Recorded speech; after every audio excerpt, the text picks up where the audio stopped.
Ladies and gentlemen, welcome to part one in the series, we're not sure how many yet, in combat medicine.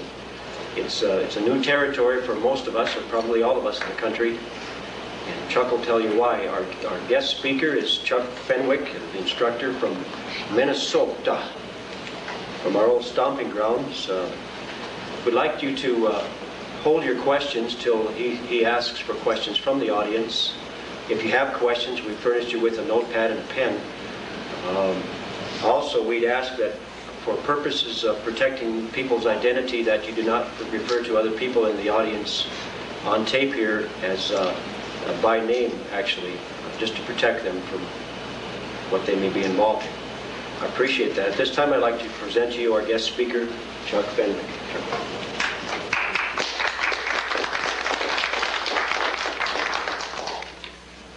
My name is Chuck Fenwick, and I'm from Minnesota. I'm an ex-Navy corpsman, an ex-Air Force medic, Army medic. I have, I guess you could say, extensive emergency medical training, although that is not all that this class is about. First, I'd like to just relay a warning to you that what I'm going to try to teach and impart to you is not complete. You would have to go to school for months, if not years, to learn just through the experience of some of this. And that if you were to think of yourself as some sort of emergency medical technician after you get done with this, and you go out and you ride around looking for people to help, that if you use these techniques and you're not acquainted with them, even if you are acquainted with them, you are liable for what you do. You can, will, and should be held accountable for the mistakes that you make, because you will make mistakes. Medicine is like that. In other words, don't be doing this unless it is an extremely dangerous emergency, life-threatening. And then it shouldn't stop you no matter what the cost. We're here to save lives. We're here to prevent further injuries and cripplings, things like this.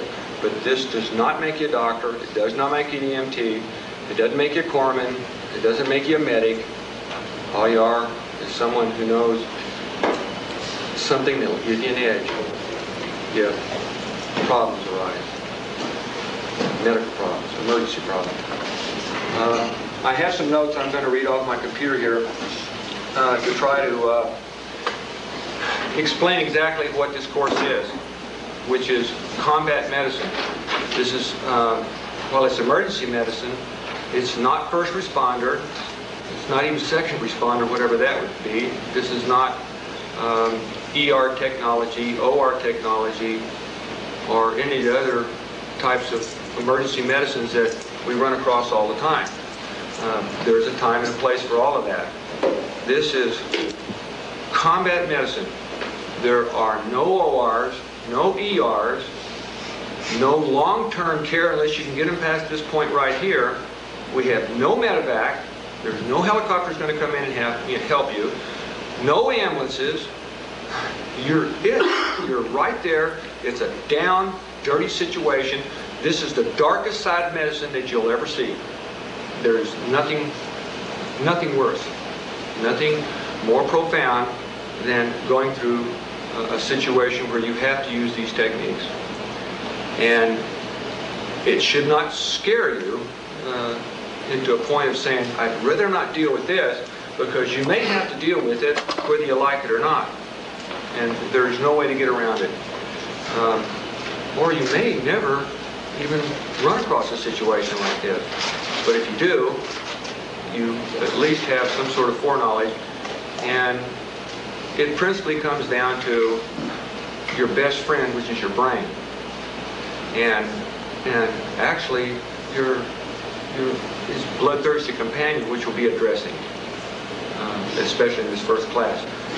I have some notes here, and maybe this will help further in trying to explain it. This is combat medicine. All modern medical emergency treatments are based on the assumption that further medical help is available. You know, like do this until the ambulance gets there, do that until you can medevac them or get them to a hospital, accomplish this until transport gets someplace or you can get them to an emergency room. You know, this is why it's called first aid or first responder, first response. This isn't first aid, it's not first response. This is only aid and only response. Now, when you get to natural medical treatment, it's based on the assumption that the person attending the patient has time. You know, they have time to range, find, and identify and treat medical problems. And another aspect of it is natural healing. It's for healing purposes. We're mechanics in combat medicine. We're not healers. I cannot heal you. I can just keep you together long enough for you to heal yourself, and that's all we do. Natural medicine is also based on pharmacology. There's not a whole bunch of difference between penicillin or a natural herb that you find out in the woods someplace, because they both do roughly the same thing. Some of them are better, the natural medicines, or some of them are better than antibiotics you may use. I'll try to get into this more later on. But in a battlefield setting, can be downtown Minneapolis, it can be LA riots, it can be a bank robbery, it can be a car wreck, because the principles are the same. The end result is not always the same, because once again you have no place to take these people. If you do, that's gravy. That's really fine if you have a hospital to transport to. But you have to think of this and put it in your mind that when you're in one of these situations, and it could very well come up, that there is no transport. So forget that part of it. So what do you do after that? So both these approaches are non sequitur. They do not compute in the long range. You'll use principles from both of them, but combat medicine is not either one of these right here.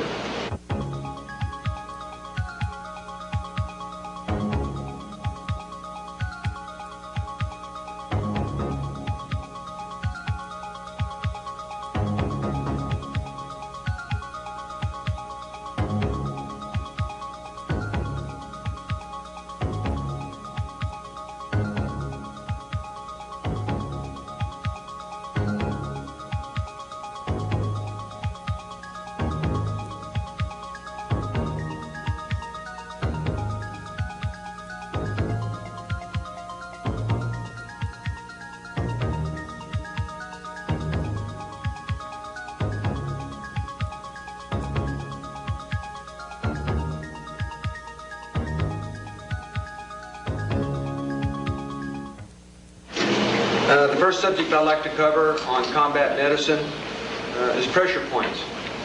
I'd like to explain that I can get into medical terminology, but it is not always a good thing, and it's not something you can easily remember, long words.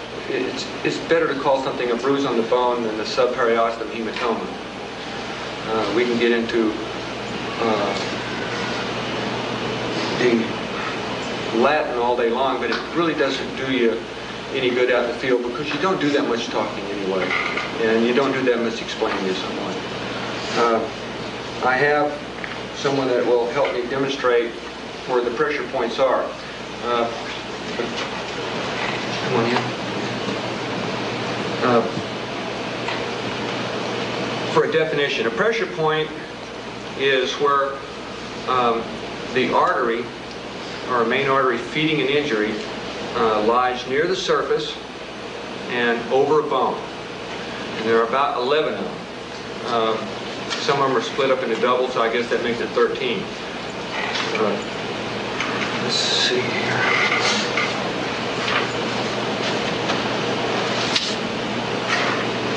Here's the way that an injury works where you have massive bleeding. An artery is under much more pressure than a vein. An artery radiates from the heart to the extremities of the body, and the veins carry the blood back up to the heart. When you see arterial bleeding, it is usually, or it can be sometimes pumping, sometimes it's just oozing out. This is probably the most dangerous of all type of bleeding. And you have points on the body that are called pressure points where an artery actually crosses a bone, and you can put pressure on it. For instance, if the man had a wound up in here and you wanted to stop bleeding and slow the bleeding down other than putting a bandage on it, which is what you'll be doing also, you have to remember that the heart is right here. So you need to find a pressure point that's in between the heart and the wound, always. If you have a wound up here, you don't be trying to look for a pressure point up on top of the body. It just doesn't work. Everything radiates from the heart. If you have a wound in the hand, leg, then your heart is here, so you find a pressure point in one of these areas. The first pressure point that I'll cover is it's right at, we'll just call it the temple. It's the superficial temporal. Yeah. Now, when you're finding a pressure point, you can actually feel a pulse. Well, sometimes you can feel the pulse. It depends on how much blood the man has lost. And if he had a scalp wound, we'll say, up in this area here, then this pressure point right here might be feeding this. And if it's pumping out, squirting out, you don't want to stop the bleeding. So you apply pressure at this point right here until the bleeding stops or slows down. If it doesn't stop or slow down, then you have your fingers in the wrong place. You would apply pressure until the bleeding gets under some sort of control, and then you would bandage it. And I'll get into bandages here in a minute. This is one pressure point. Another pressure points. This would just be above the jawline, and there's a fissure right around here. You can feel this, but your artery crosses this prominence right here, the jaw, and you can feel the pulse right here. Anyone want to reach up and grab your jaw? Can you feel the pulse? That's what you check for. You have one up under here, like this.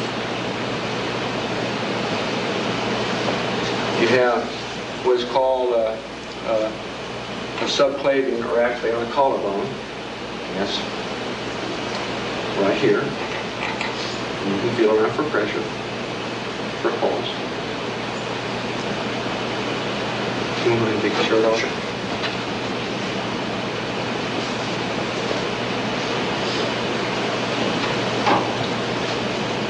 This is where the artery actually goes up under this.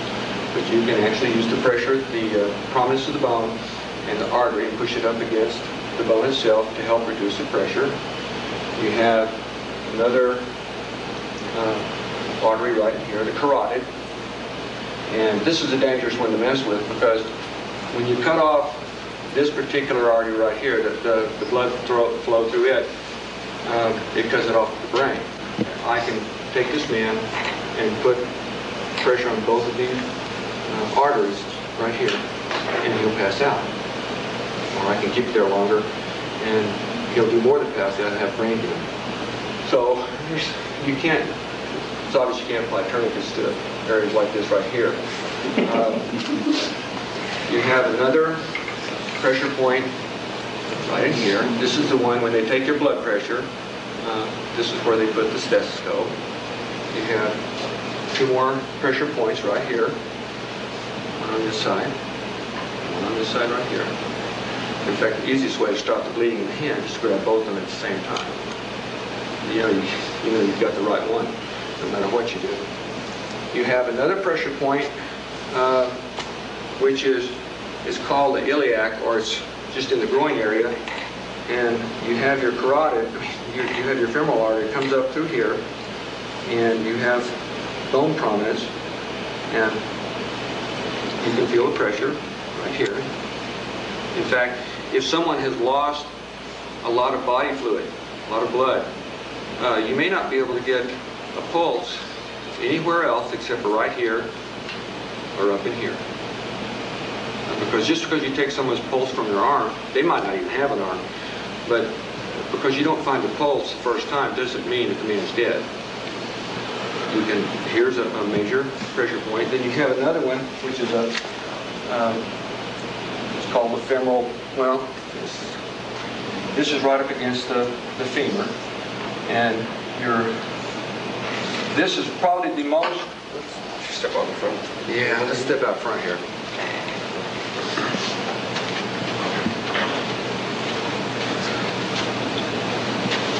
These arteries, like this major artery right here, and this major artery right here, are the most life-threatening.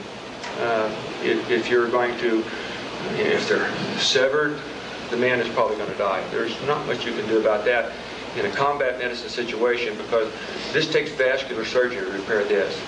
If it's just split, you can do some things about that. This one right here is especially dangerous because it's very elastic.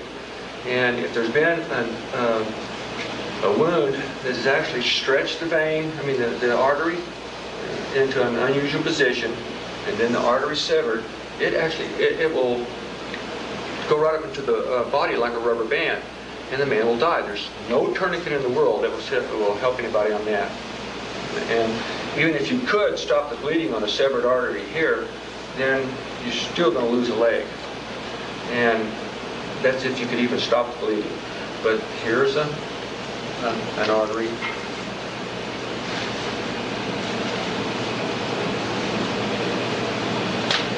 Right in here. Veins are kind of unusual too. Veins and arteries. They're not always where they're supposed to be. You have to hunt for them. The body is not built like an engine where you can just look at a diagram and say, okay, this is where it is. There are some people that have their majority of their heart might be lying in the wrong plane. You can never go by, okay, well, this is supposed to be like this. It's actually a best guess situation. All right. I'm referring to notes because this is a very important subject, and we need to get it right the first time. There's arteries that run behind the knee. An artery runs behind the knee, and this is for controlling the blood down in this area. And it's called the popliteal, but we just call it the knee artery. And if you right in here, you can feel a pulse, and that is another pressure point. This is an excellent pressure point for anything where you have any damage from here on down, even in the foot. A lot of times, when you have damage in the foot, the pressure points that's down here, which I'll get to in a second, are damaged. You can't even get to them anyway. So you go for your best guess. Your another pressure point. Let's take this off.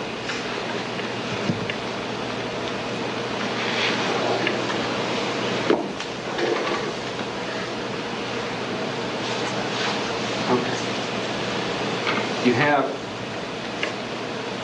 two prominent arteries that come in this area right here. What you should do to learn pressure points is investigate your own body and find the pulses.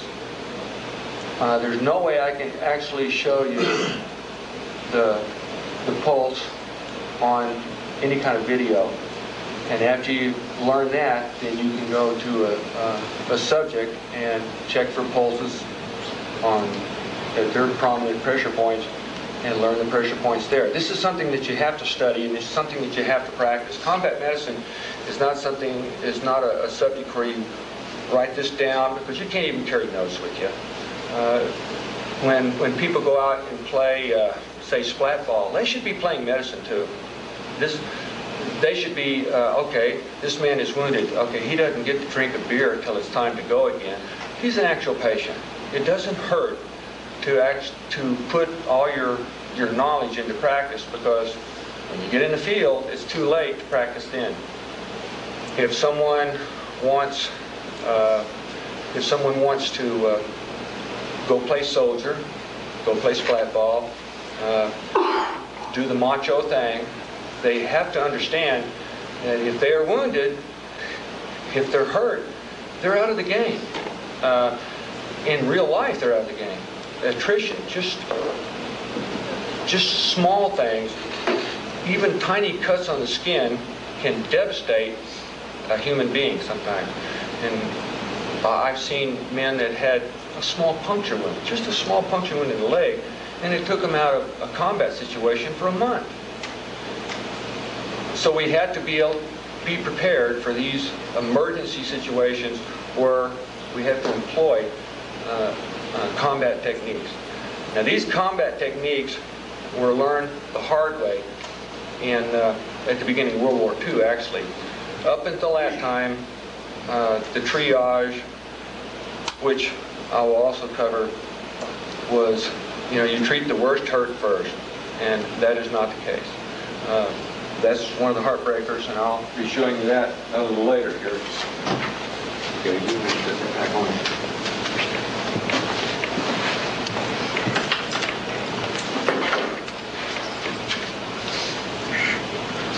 Any questions on pressure points? Are there pressure points on both sides of the body? You were just showing us one Yes. side. So there'd be just the opposite for each one? Yes. And your body's symmetrical. And I have one more question. Can you feel the pulse? Can you feel the pulse at each one of the pressure points? Yes. If you can't feel the pulse, you're not in the right place. Unless the man has lost so much body fluid. But then again, you probably won't need a pressure point then. You'll need a chaplain or some bandages and some IV solutions.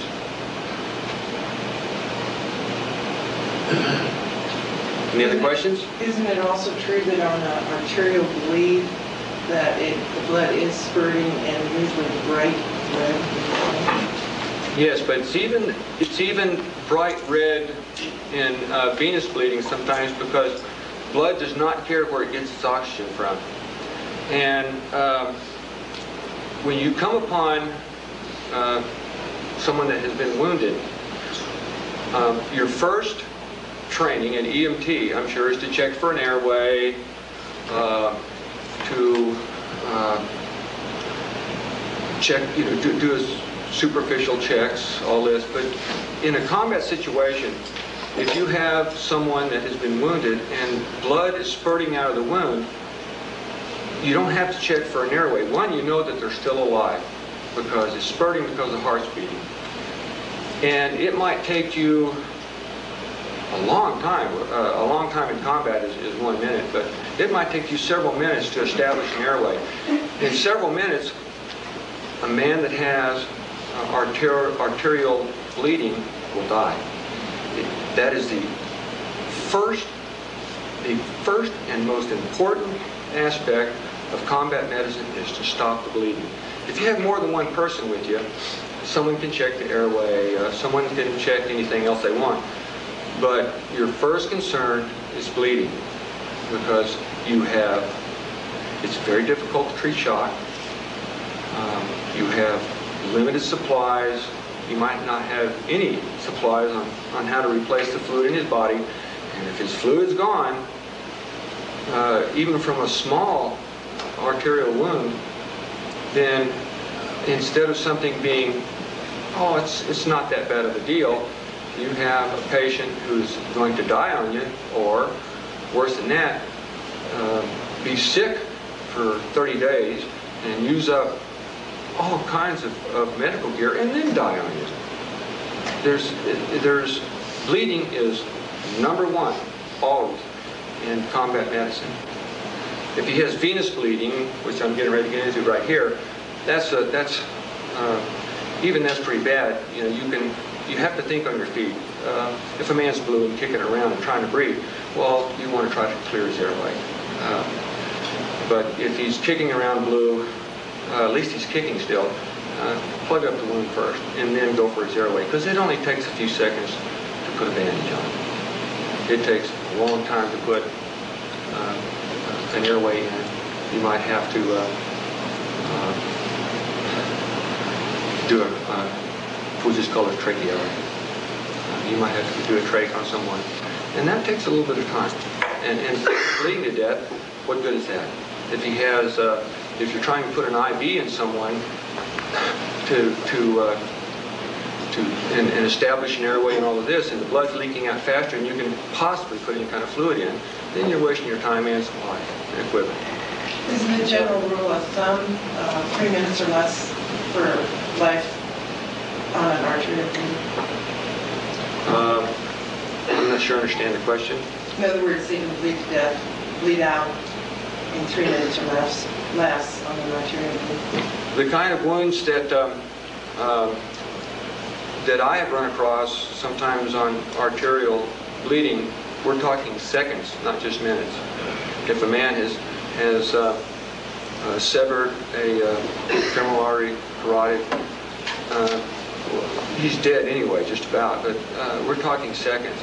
And a crushing wound or even an amputated limb is not even as dangerous as a severed artery. Because a severed artery is going to keep on pumping blood. The body thinks it's okay. When you have an amputated limb, the body knows it's not okay, and it's doing things to try to repair itself. It's a pretty marvelous machine.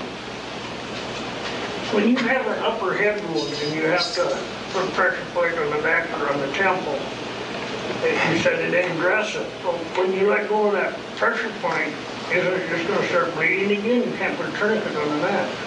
True. I'm getting ready to get into dressings, and I'll explain more on this.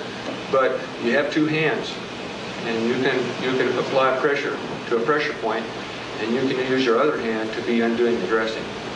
Well, when do you let go of the pressure point? Slap the dressing on. Now let go. You can't stand there all day and hold on to a pressure point. I mean, if you only have one patient, The dressing then will close off the bleeding. The what now? The dressing will help stop the bleeding? Yeah, it contains blood long enough and lets it coagulate, clot. And of course, once you put the dressing on, you don't take it back off. If it bleeds through the dressing, you put another one on. If that doesn't work, then you maybe have to go for the pressure points again. You have to let the body, you're a mechanic, that's all you are. You have to let the body try to repair itself. Yes? How about elevation of the affected area of the heart? Is that important? Yeah. Secondary? Yeah, I will cover that on attended procedures here. I'm sorry, any other questions on this? Chuck, I'd just like to say that if the patient is conscious that you've treated, like Ben was asking, that has the head injury, allow them to use their hand to hold pressure on it. You've got something else to do. Put them to work. They're capable of helping make their body work. Yes. Your patient can help you. And here's a caveat for you. Don't tell the patients what's wrong with them.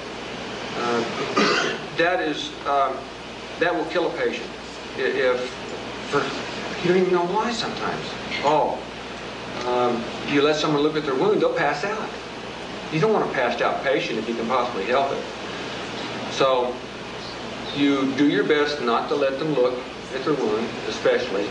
And if they say, "How bad is it, Doc?" you say, "Well, it'll be okay, don't worry about it."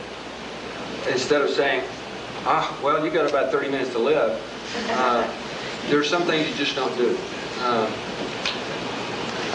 Your patient can help you as much as possible, and because they do have sometimes 2 hands and 2 arms. Now, when I get into different types of wounds up in here, sometimes you don't want the patient's hand near some of these wounds, because if it's a fracture where you have some sort of missile has penetrated the cranium, then the last thing you want is for him to touch it and be digging around in it or you'd even touch it and dig around in it.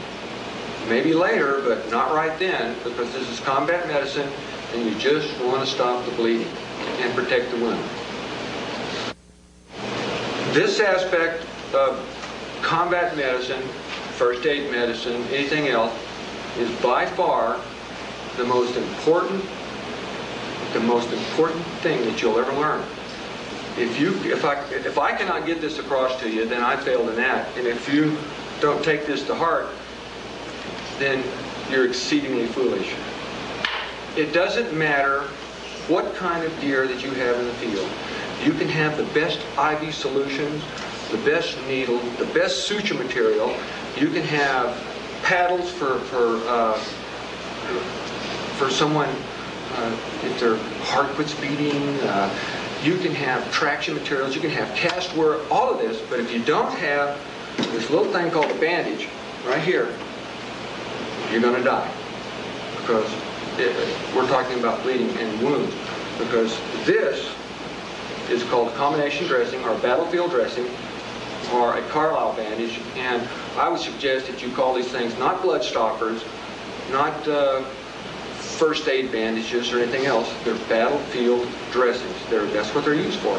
They're used for applying, this will apply both pressure, and it will also soak up the blood and allow a medium for the blood to clot in.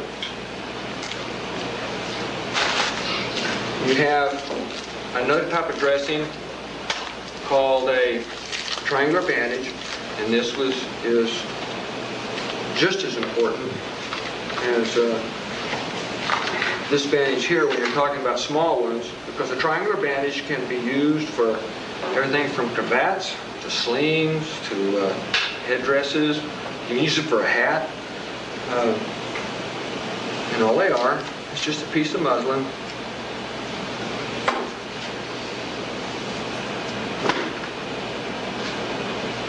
shaped like this right here.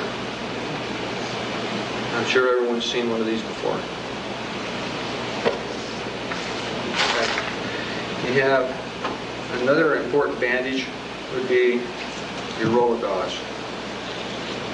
This right here, you can use this for everything from splinting to subduing a patient when he's kicking around. Someone has a bullet in their spleen. They're not exactly happy, and they're in great pain. Not just the spleen, any place in their body. It hurts. It's terrible pain. They're screaming, they're yelling. You can't tell them to shut up. You might have to subdue them. You might have to time down, especially when you're out in the field, because if they can damage yourself even further. There's certain surgical techniques you use in the field. You better be subduing that patient, because if you don't, he's going to wind up dying just by hitting something when you're cutting on him. There's two types of bandages, of pressure bandages, these combat battle dressings that you need to carry, get a hold of.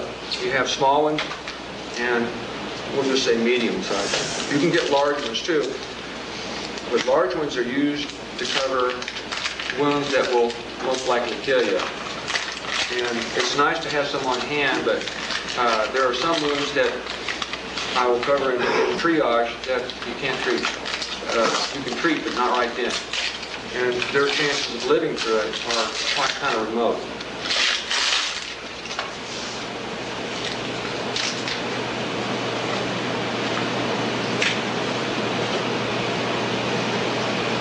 You can imagine the type of wounds that you run across in a field. This is just a medium-sized dressing. We'll cover the exit wound of probably 3/4 of the bullets if you're ever hit by a bullet. So when a bullet enters somebody, we'll just say a 308, you have a small entrance wound. That's really not a big problem with the bleeding, unless it's through a lung, and then you have a problem with air. And when it exits, though, it can be anywhere. It depends on what it hit on the way through, because it takes a lot of goodies with it. It can be anywhere from, say, this size to this size right here, and it can be several different shapes. So A medium-sized dressing is a very important size to have, plus the small ones. The small dressings, yeah, you saw this. I'm going to have to demonstrate. I'm going to demonstrate some of these dressings right here. Okay. I'll give you some definitions first. A dressing or a bandage is anything used to cover, protect, and control an injury, especially an open wound. It doesn't necessarily have to stop bleeding. It could be just to protect it from outside air.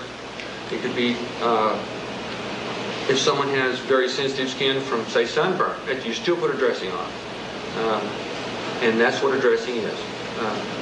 There are several types of dressings. There are field dressings, and these are used to cover uncomplicated open wounds. A field dressing can be a Band-Aid, it can be a piece of duct tape, whatever. You're going to cover the wound with this. These are just like what we would call incisions. And that's an uncomplicated wound. In fact, an incision, just a straight cut in someone's skin, that's good stuff compared to what they could get into. It's clean, it bleeds, it's not going to get infected. You can suture it up later on. If you don't suture it up, it's still going to heal okay. They'll have a scar. Don't worry about the scars. That's the least of these people's problems. When you're in a battlefield situation, you have lots of adrenaline flowing, a lot of fear. Your valves turn to ice. This is not a good time. And when a man or woman becomes wounded, steps in front of Mr. Bullet, there is a lot of times incredible pain. And on top of that, you have fear of dying. They don't know what's going to happen. They're calling for their mother, their daddy, the corpsman, preachers, and someone who's treating them. All of a sudden, I am the corpsman, and I am the mother, and I am the daddy, I am the preacher, I'm the girlfriend, up until you get to the kissing time. I'm all of these things. You're the father confessor, you're the loan shark, you never get your money back. Being in medical is very telling, because people come to you, tell them their problems, on and on it goes. But on the battlefield, when a man is wounded, you are so important to him all of a sudden, because he thinks that you are a walking God and everything you do is going to be correct. And at the same time, he's screaming around and kicking because it hurts. Humans are made to make noise when they get hurt. And there's no way, you can't tell somebody, hey, shut up, would you? It doesn't work like that. In fact, that'll actually make things worse. I tell them, hey, scream all you want, I know it hurts. Okay, a pressure dressing. Let's say I applied he has an incision, or say some sort of grazing injury where it ripped the skin open right here, and I've applied a dressing to this man's arm. And complete with tape. This is it. Be on your way. I'll look at it later. Combat medicine is right then, right there. We're not, worried about long-term care. We're not worried about if he's going to have scars, or even if he has a headache. I could care less about that. I want to get to the next person. But it fails. You don't want to be using expensive bandages or irreplaceable bandages when just a hunk of cotton will do. You gotta hold it.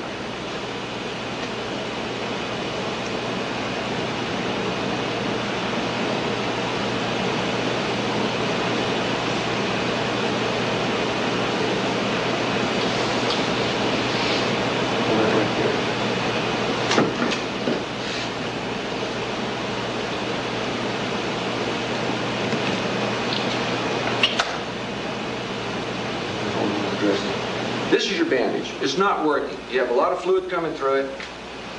So you go to what is called a pressure dressing. And for that, you can use the gauze that I just wrapped this with, or you can use your triangular bandage, and you can fold it into something called a cravat. You do not have time to make fancy folds. You can either do it before you go out in the field, or you can just make some real nice, real quick folds where you have a more or less square situation here. and you're going to bandage it like this. However, you're going to take anything, another piece of bandage, put it over the wound, and then tie your pressure dressing. You usually tie the knot on a pressure dressing over the wound. If it's not a pressure dressing, then you tie it beside the wound, because you may not want pressure on this. But if it keeps on bleeding, you want some sort of pressure to slow the blood down, to give it time to clot, so the man doesn't lose too much fluid, so he doesn't go into irreversible shock, so you don't have to bury him someplace.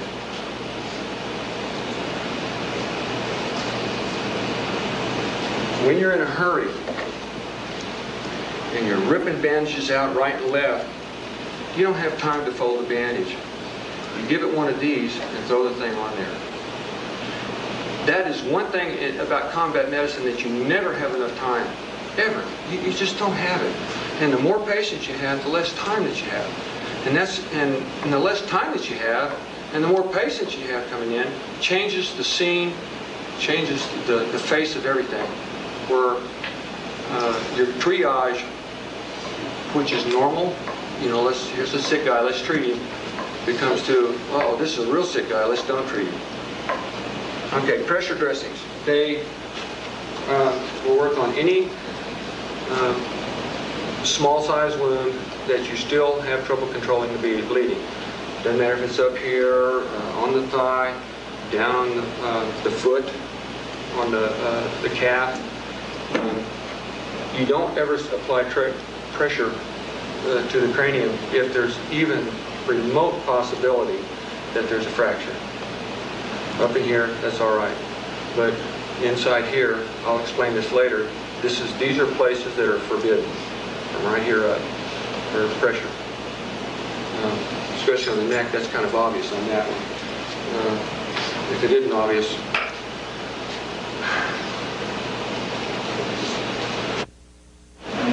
Chuck, what if you had a impaled object? oh, you need something, In one an of the object still in the extremities, body. yeah. If you can get it out relatively easy, it depends on where it is, but if it's in the femur, something like this, where you can actually slice through an artery, then you don't want to be doing that. However, if it's just when you make your examination, because you will run your hands all over the body, smell of them, listen to them, then you'll, if you see an object sticking out of the body, if it comes out easily, take the thing out, because that will cause problems later on. But in combat medicine, your first job is to take care of the bleeding so they don't die. And if there's an object inside of somebody, they're not going to bleed to death. And you always have to think of, oh, boy, if I could only do this and I could only do that. No, you better stick with always stick with, let's do the bleeding first. Then we'll get, if you have time, then you get to the rest of it. Because you have, and this will be covered in triage, but your job, especially in a combat situation, is to get as many people back online as you possibly can so they can get killed good and proper. Not a happy time for you. That's just the way it is. Or so they don't get worse, because you can have someone with a small injury and they will die from it. Now, if you're over here treating someone with, say they have, their intestines are hanging out and they have a sucking chest wound and this part of their leg is missing and they have burns, and you're doing heroic things to save this person, and here's a man over here, he's got a broken thumb, and here's a man over here, he's got maybe just a grazing wound and he's losing a little bit of blood, and here's a man over here like this, and here's a woman over here, she's got her ear missing, this and that. Okay, and you're working on this person here, these people all of a sudden turn into terrible casualties and you will lose them. So it comes down to a point, and as crude as it seems, what's better? Losing someone who's going to die anyway, or saving some people that you can. That's where you have to go through and do your quick triage Yeah. and just categorize 1, 2, 3, or red, green, blue, whatever, black, whatever. Absolutely. In fact, triage, especially triage in this instance, is a whole new ball game, because even triage says get them someplace. And you can break it down to 3 categories in this, and you still have too many categories. Okay, excuse me. I was on questions. Any other questions? It's not so much a question, maybe a comment. How important is it in your mind that, say, an individual, one of his partners is down, and he's applying first aid to try to stem bleeding? How important it is in your mind that he utilize that injured individual's dressing, first aid equipment on his person rather than grabbing out of his own pack? Oh, you always use... I thought it should be the corpsman carries his own gear. I used to split my gear up also with extra gear, and everyone carried certain items. They all carried dressing, always. All of them carried dressing. Some of them would even carry IVs. I wouldn't give an IV solution to a radio man because they usually shot him. I wouldn't try not to give IV solutions to, say, a point man, because he's probably going to get shot if you get into that type of deal. And myself even, we carried an outfit called a Unit 1, and I'll show you that later. It's a medical bag that goes right on the front of your combat gear. You do your best not to look like you're a medical man, because you take out the medical man and either the patrol's over with or any other wounded, they're all over with. So you do your best not to look too medical. That's why any extra gear you have, which you should carry extra gear, is split up amongst your people. And you always use that person's first aid gear, and his bullets, and his gun. And if he's got food, take his food too. Leave him his clothes, he might get cold. And because the man that's severely injured, he doesn't need those things. This is, it was an unwritten rule, or maybe somebody wrote it down, I don't know, that if someone was wounded, we got their stuff. I was shipped out 2 or 3 times, 3 times to different aid stations and in a couple of different countries for to treat things that had happened to me. And then I'd get back and I had to start all over again, getting pictures and money and everything else. And this was, I didn't mind, that's just the way it is. If someone is injured in a situation, they don't need what's on them. You don't leave them defenseless, but you're not going to leave them behind anyhow. You're going to be if you transport out, if you move out, you're going to be taking them with you. And if they're mean enough, they can always get it back. But you use their medical gear. Yeah, you use their clothes. One thing that we did in our group was everybody had their individual immediate med kit, which included small, medium, triangular, a couple 4x4s, some 2x2s, and then some gauze around. And the unwritten rule was that if you sustain a wound that is not life-threatening or major that you can still be in combat with, you would secure your wound, if possible, yourself, leave the corpsman open for other important wounds. And you can always get with the corpsman later and make sure everything's okay, or somebody else who has collateral training, make sure everything's okay. Right. And I would suggest that for everybody. Oh, yes, absolutely. You do have your own little immediate care kit. They have like small, medium, 4x4s, 2x2s, Band-Aids, whatever. But keep it simple and keep it in the same place on every person. Yeah. So that when you go to help somebody, you know exactly where it's at every single time. And keep them, like I said, collateral, all the same. Except for, like, if the person's diabetic, have a small diabetic kit. If they have potential problems with bee stings, something like that, keep an anaphylactic shock kit there. Good point. Your medical gear should be standardized so that anyone picking it up will know what's in it. If you have extra in there, all the better. But at least you should have some standard bandages and medication. just for instance, even in natural healing, if I was to pick up a bag and it had different leaves and herbs and spices and things like this in it, I would be lost because I do not know the intricacies of herbal medicine. I just don't. But herbal medicine does not apply to combat medicine in the down and dirty part of the situation. Your aid bag should be standardized. Your men should be carrying standard gear. They should treat themselves if they possibly can, always. Corpsmen always treated themselves, and who are we going to go to, a Marine? It just doesn't work like that. You squids are all the same. I know that, but it's like that. When I got shot, they had to get directions off of me, and I'm laying there. It's like the end of the world for me. Well, how do you do this, and how do you do that, and where's this, and where's that? And I'm giving them directions. I can't even open my eyes, and finally I was going into shock, starting to go into shock. And it was a kind of a bad situation. You don't want to give morphine if you want someone to remain conscious or fairly coherent. And then again, if you don't give them morphine and you wait and they start going into shock and you give them morphine, then that'll hasten the shock and it'll kill them. And the man's worried, well, what do I do now? Tie it tight and all of this. And then he says, finally I said, I think you better get the morphine out. And he says, okay, where is it? And I said, it's in the cigarette package. And he says, oh, that's where you keep it. Oh, someone's been through my medical gear before, huh? And they couldn't find it.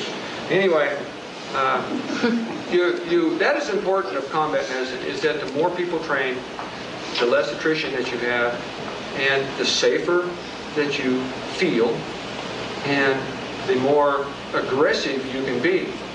And like my friend here he and I were talking about, and the way he was trained, and we're talking about Marine Corps training, is that your job in the field, in a field situation, is not to look out for yourself, but to look out for someone else.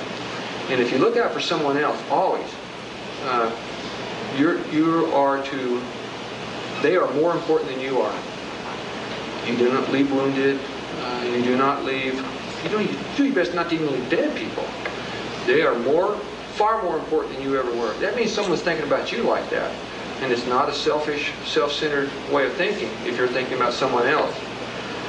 And this is so ingrained in people that in a combat situation where a man rolls on top of a grenade and soaks it up, if he lives through it, or if you ask him, why did you do that? He's not going to say, because I thought it was a good idea at the time. He didn't even know why, but it's in his brain. And he knows that. I'll explain to what it took me 20 years to figure this one out, is that men in battle are not there to wave the flag. This is not some sort of heroic, let's charge into battle, banner streaming, and take on the evil empire. We're there to fight alongside our buds. And that's what we're there for. And to take care of them, and they'll take care of us, and to die for them, if need be, and them to die for us. And it took me 20 years to understand why men are drawn, that have been in combat before, are drawn back to it as mercenaries, as security, things like this, is because this is the greatest love. So you have a man that has a wound.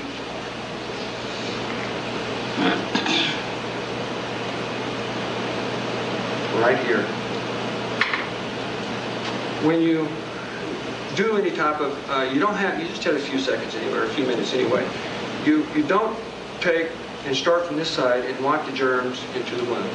This is not a good idea. All you're going to do is infect it, because this doesn't kill, instantly on contact when it hits germs. You go around the wound and you work your way out. And that's just about as good as you're going to be able to do, in a situation like this. You can irrigate the wound if you have time, and you use a normal saline solution. You can use peroxide, a very low percentage peroxide.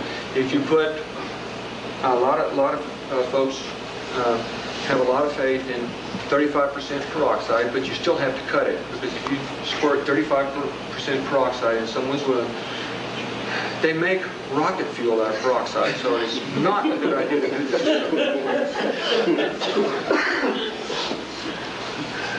Okay, pressure dressings.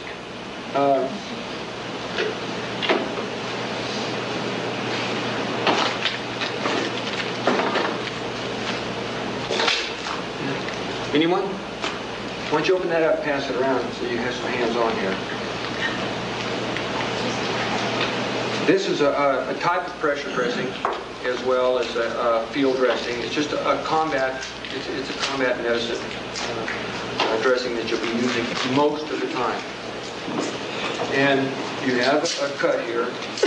The reason you're using this is because most likely you're going to have to apply pressure to the wound to keep it from bleeding. Now, what a bandage does, it covers the wound, protects it, it helps to close it, and it allows the blood to clot. And it also keeps, it reduces the patient's pain, etc. And remember, you don't have a whole bunch of time. And it doesn't take a rocket scientist to tie on a pressure dressing. Now, there are some problems that you can run into by using one of these bandages. You can get it, I won't do it to you, you can get it way too tight. And if you get it too tight, it's not good for the wound. You're still going to have swelling in your wound. The wound is going to be swelling all the time, and you're still going to have to check the stressing. You want to stop bleeding, so you will have to apply pressure to get it to stop bleeding. But as it swells, then you're going to have problems with circulation. You can check circulation by mashing your thumbnail onto his fingernail. And it's called pinking. And if it doesn't change color, then, or if your fingernails are cyanotic, your fingernails are a very good indicator of what your circulation is like, and also the temperature of your hand as opposed to his other hand. Anytime you check the body, by the way, you check the good part and the bad part, and that gives you an indication of what you're running into. You don't have to worry about nerve damage, things like this. There's nothing you can do about it anyway. But the circulation, the reason you check for circulation, temperature, is to know if you have the bandage too tight. Your bandage cannot be a tourniquet. You don't want it to turn into a tourniquet and end up causing a man's arm to go gangrene. If he goes gangrene, he loses his arm. There's nothing we can really do about things like that in the field. Long-term medicine, natural medicine, those we can use to treat that, but it doesn't take very long to destroy an arm if you pick the wrong procedure, or if you tie something too tight. That's one of the problems we're going to get in on tourniquets, but that's a little problem. Now, when you come to a thing called square knot, I'm not always that up on what a square knot is. And in the field, you're sitting there trying to think, well, I'm doing, did I loop over this way that time, or did I loop over this way that time? You tie a granny if you can tie nothing else. You want the knot to be secured and not come untied, because you're not going to be taking the stressing off anyway. You may have to loosen it later on, but if that's the case, you have 7 foot, 6 to 7 feet of tails here, and you can cut this tail and retie it if you want to loosen it up. In fact, that's the only thing I ever did. I didn't try to untie any bandage. Even a square knot, when it gets wet, you can't untie it. You go ahead and tie your bandage up and you get it tight, and then on these particular tails, you can split them like this and secure the tail part of it like this, but with another knot. Yeah, let's get right here. I'm sure this is right here. Maybe it's a square. I don't know. Maybe I got a lecture this time, huh? In minor surgery with an instrument tie, it's real easy to get lucky and get a square knot every time. Now, here's something that I do, just for special insurance about the knot, is if you ever tied a bow onto a present and you say, would you put your finger and hold this? Because when you tie the first knot, it slips out. Well, if you take the first part of your granny, okay, that's how you start tying it. But if you just go one more loop, it doesn't slip. This is the beginning of what you might call a surgeon's knot. And then, if you're tying with the instrument, you can get it down to a square knot. It's a weird meaning. Hey, that is a square knot. I got lucky. Your tails, you want to tuck these out of the way, tape them up, pin them up, whatever you can. You don't want to cut them off because you got it to the knot, because the knot may loosen and all of a sudden you have a bandage falling off. But if you have these Irish pins here, then if the man has to go someplace and it catches on a vine or a bush, it's going to hurt him real bad. He's going to be mad at you. So you want to try to keep these tucked out of the way as well as possible. Now, you never cover a bandage unless, of course, it's some sort of color that sort of sticks out like a bright light. If the man is unconscious, you definitely don't cover a bandage, because the people that receive him next have to know he has a bandage on. When I was working in Great Lakes, we received patients from Vietnam. And I have actually taken field bandages off of patients, and they had been there for 2 or 3 weeks because no one knew that they were there. And what I found under them made me kind of ill, and I can take a lot of things. I can wade through blood and guts all day long. It's not real pleasant, but it doesn't make me sick. And that was one of the few times that I told the patient, would you excuse me for a second? And then went someplace and emptied my stomach. Because a wound that's 2 or 3 weeks old is in terrible condition and has maggots in it and a bunch of other things. Yeah. So you want to cover, you do not want to cover a bandage, ever.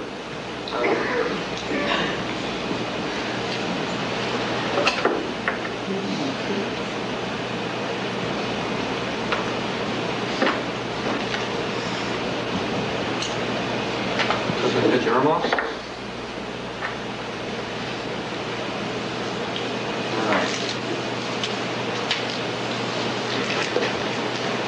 Don't go away yet.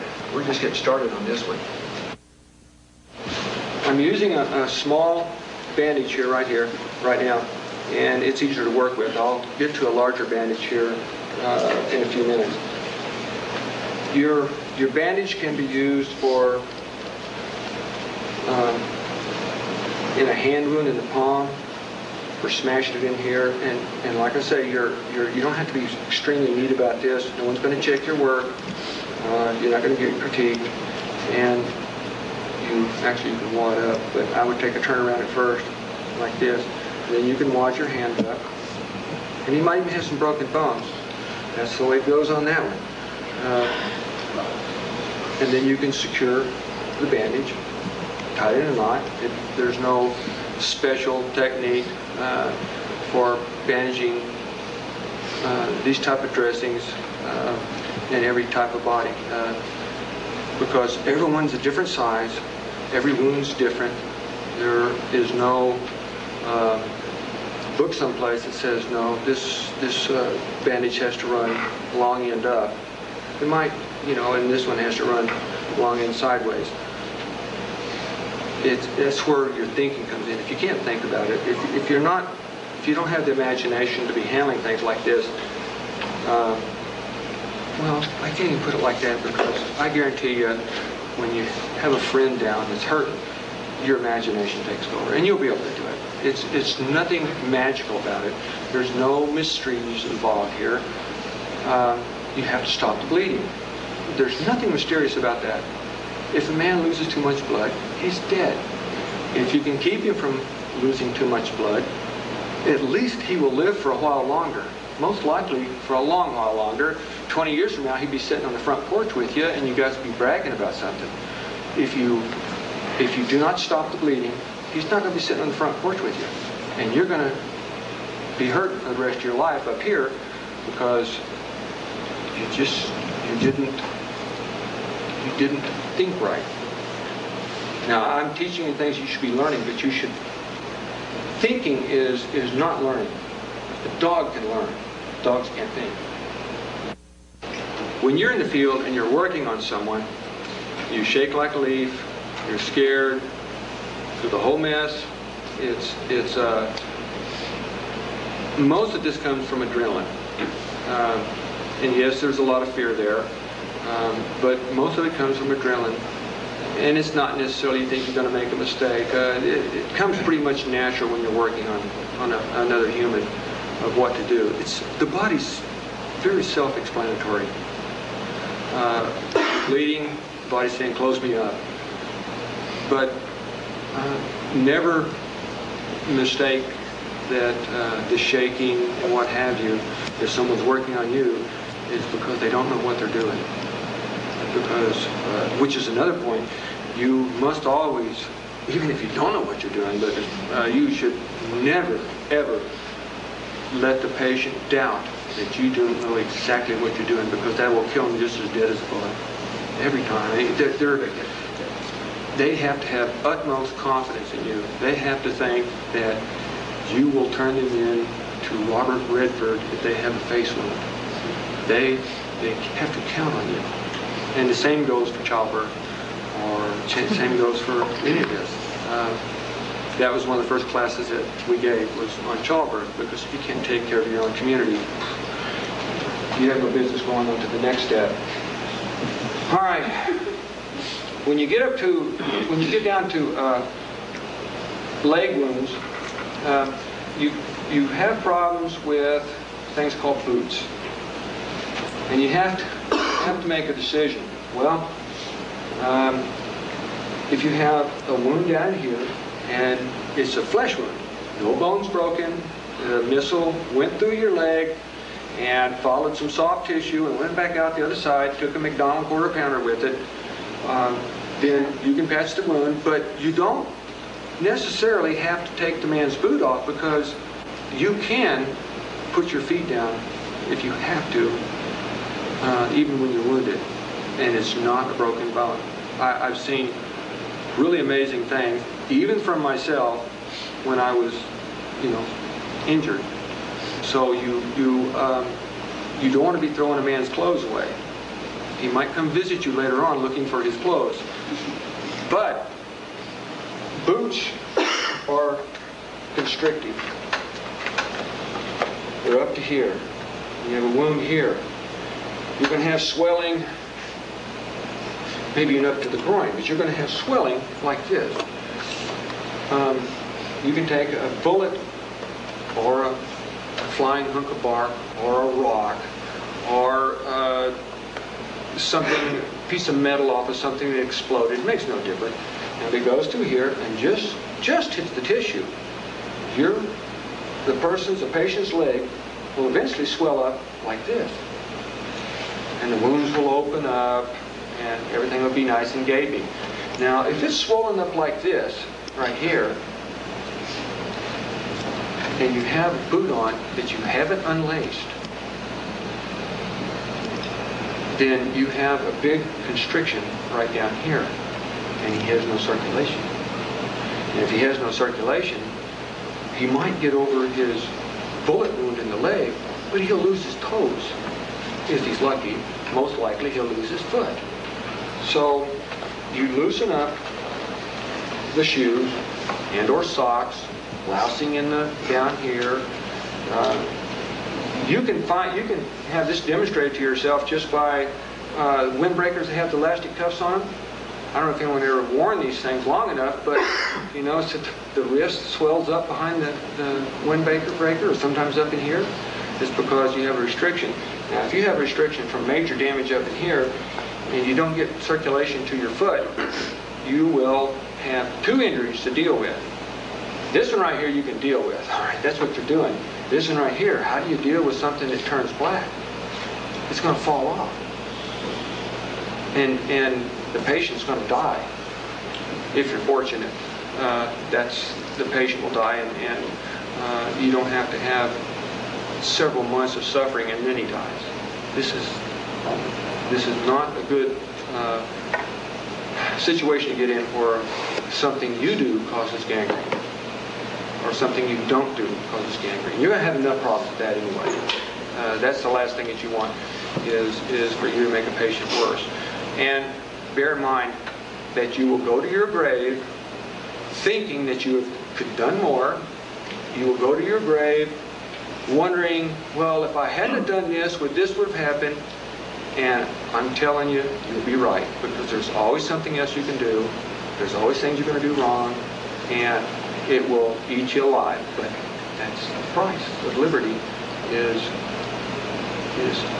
living with your mistakes long enough to get your job done. Because medicine, after all, is a practice, like I said earlier, and it is not a science. It never has been, never will be that I know of. There's no such thing as a book that big. All right. Anyway, loosen the boots. Any other kind of constriction down in here, loosen it as best you can.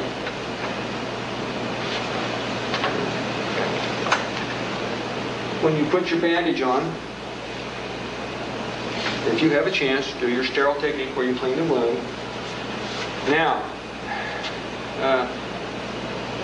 unlike the arm up here where I just covered up a cut, we'll say this is a bullet wound. You have an entrance wound. And there might be a fairly large wound there. I doubt it, but it might be a fairly large wound. Most likely it will be a hole. You really don't have to worry about the one on the front that much unless it's huge. But when a bullet enters, like I say, it goes in small, comes out big. Your wound is going to be on this side. Unless, of course, he was fired at from behind, then the wound's going to be on this side, the one that you have to take care of. Now, I've heard different scenarios, and I've even given examples. Yes, you can use Kotex, you can use Tampax. Those are not pressure dressings, though.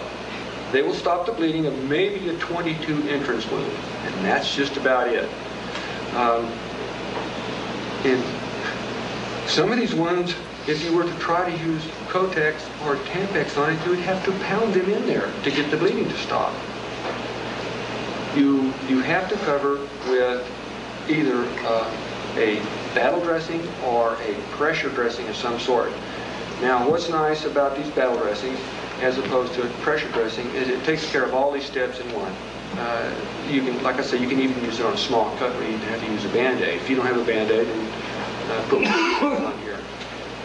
All right, we'll say that the exit wound, or the larger wound, the worst one, is on this side.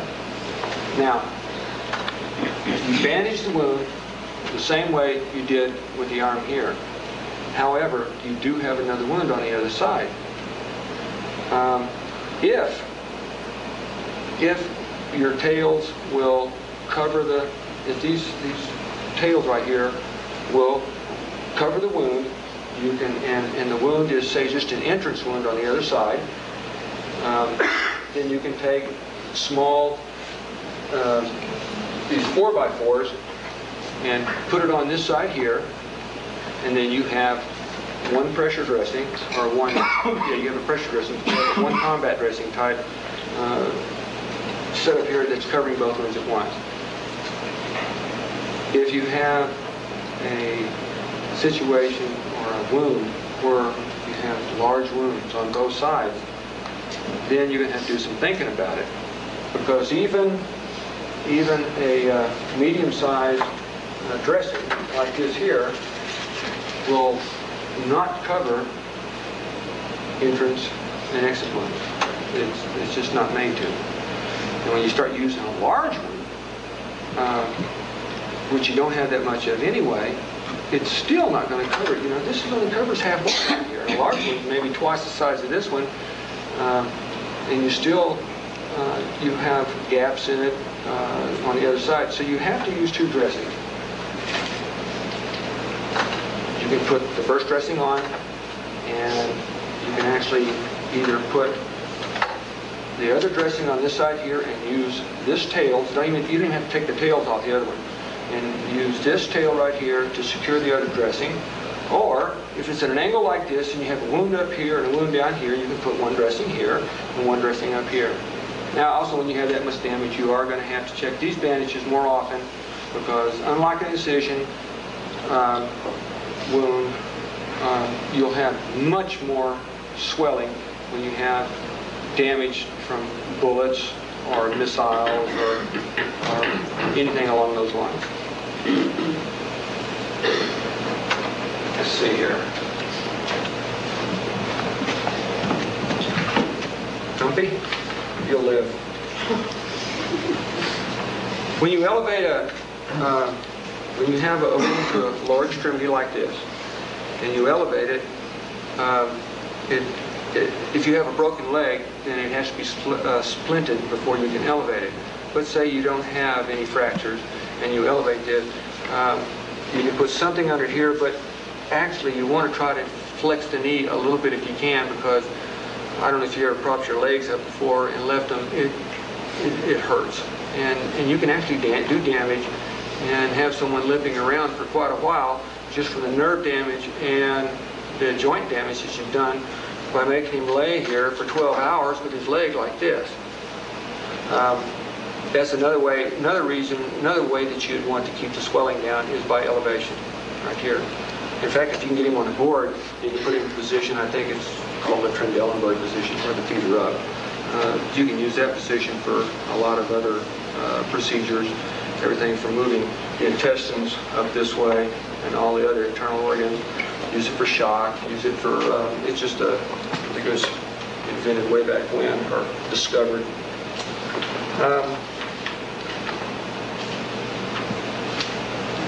When you have to deal with a wound to the intestines, you enter into an area where, depending on the damage, and most of the time the damage is pretty bad and pretty grim, you enter into an area where your patient's going to die. And you may get fortunate and maybe for some reason, like you have secondary care, or you take them to a hospital that you can actually get there, or there's other types of medicines and heroics and life-saving measures that you can get them someplace where they can be helped. Then that's a different story. You still use the same procedures. If I was to come upon Randy in a very to-the-wire situation, a very grim, down-dirty, we're in big trouble situation, and I looked down and he had some sort of blast wound, missile wound where a bullet went through him, and or maybe an incision crossed here, maybe a knife got him, maybe his own ammunition blew up. It makes no difference. The man has a gut wound, and his intestines are out of the body, partially. If they're out too far, he's probably going to be dead anyway, because it jerks everything loose. And by the way, there's no nice way I can put these things. Anyway, he has his intestines out like this. Now we get down to a point of, do I want to treat him or not?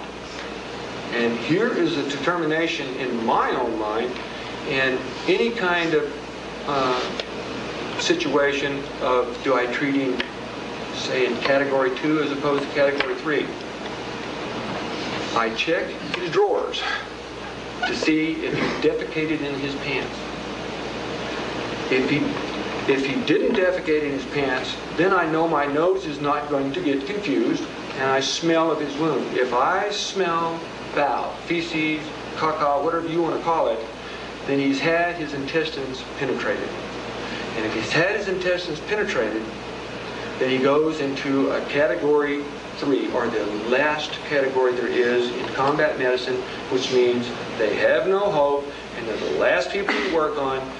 And after you treat everybody else and take care of who you can actually, you can save or have a pretty good idea, then you go back to this one and you look for someone, maybe you just made a mistake, or maybe you can do something further for him. If you don't check his britches, then, and you smell of the wound, and you smell bowel, caca, you don't know where it came from. You might be wrong anyway, but if he hasn't fouled his britches, then chances are, good chance, that the bowel that you smell will be his, and then he's in extremely big trouble. Now, how do you treat a gut wound? When you have a wound to the abdomen and you have intestines here, they always say, do this till you can get them somewhere. Okay, we don't have anywhere to go. You have a clean wound. There is no bowel loose inside the wound. You hope. But you do have the intestines there. You want to try to get him to a place of medium safety, but it's still battlefield medicine.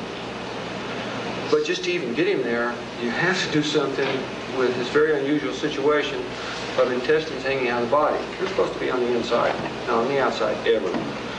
So, you can surround the wound like this. You don't want to put any pressure on the bowel. Surround the wound with, why don't you roll to your left just a little. I know you're wounded, but yeah, a little bit more. In this area right here, you have your intestines hanging out. You surround the edges of the wound as close as you can to help control the bleeding, like so, like this. Now, you can put a bandage over the wound, over the bowels even. In fact, if there is no major damage to the bowel, or even minor damage to the bowels themselves, and you can get them back into the cavity, it's best to do that because you don't want something this delicate getting caught on things. But when you do put them back inside, you can kink a bowel and cause problems later on. But like I say, your first obligation is to save the man's life right then. Now, in World War II, they started out by using, absolutely use wet dressings. Okay? And I agree with that. You should. But they went one point further, which got them in trouble. They went to the point of, okay, if you don't have any water, you can urinate on the dressing and put it on the man. And then they had people with problems with syphilis after that because the guy that urinated on the dressing or urinated on the wound passed syphilis or gonorrhea onto him, and it's systemic now. And penicillin was just first starting to come in.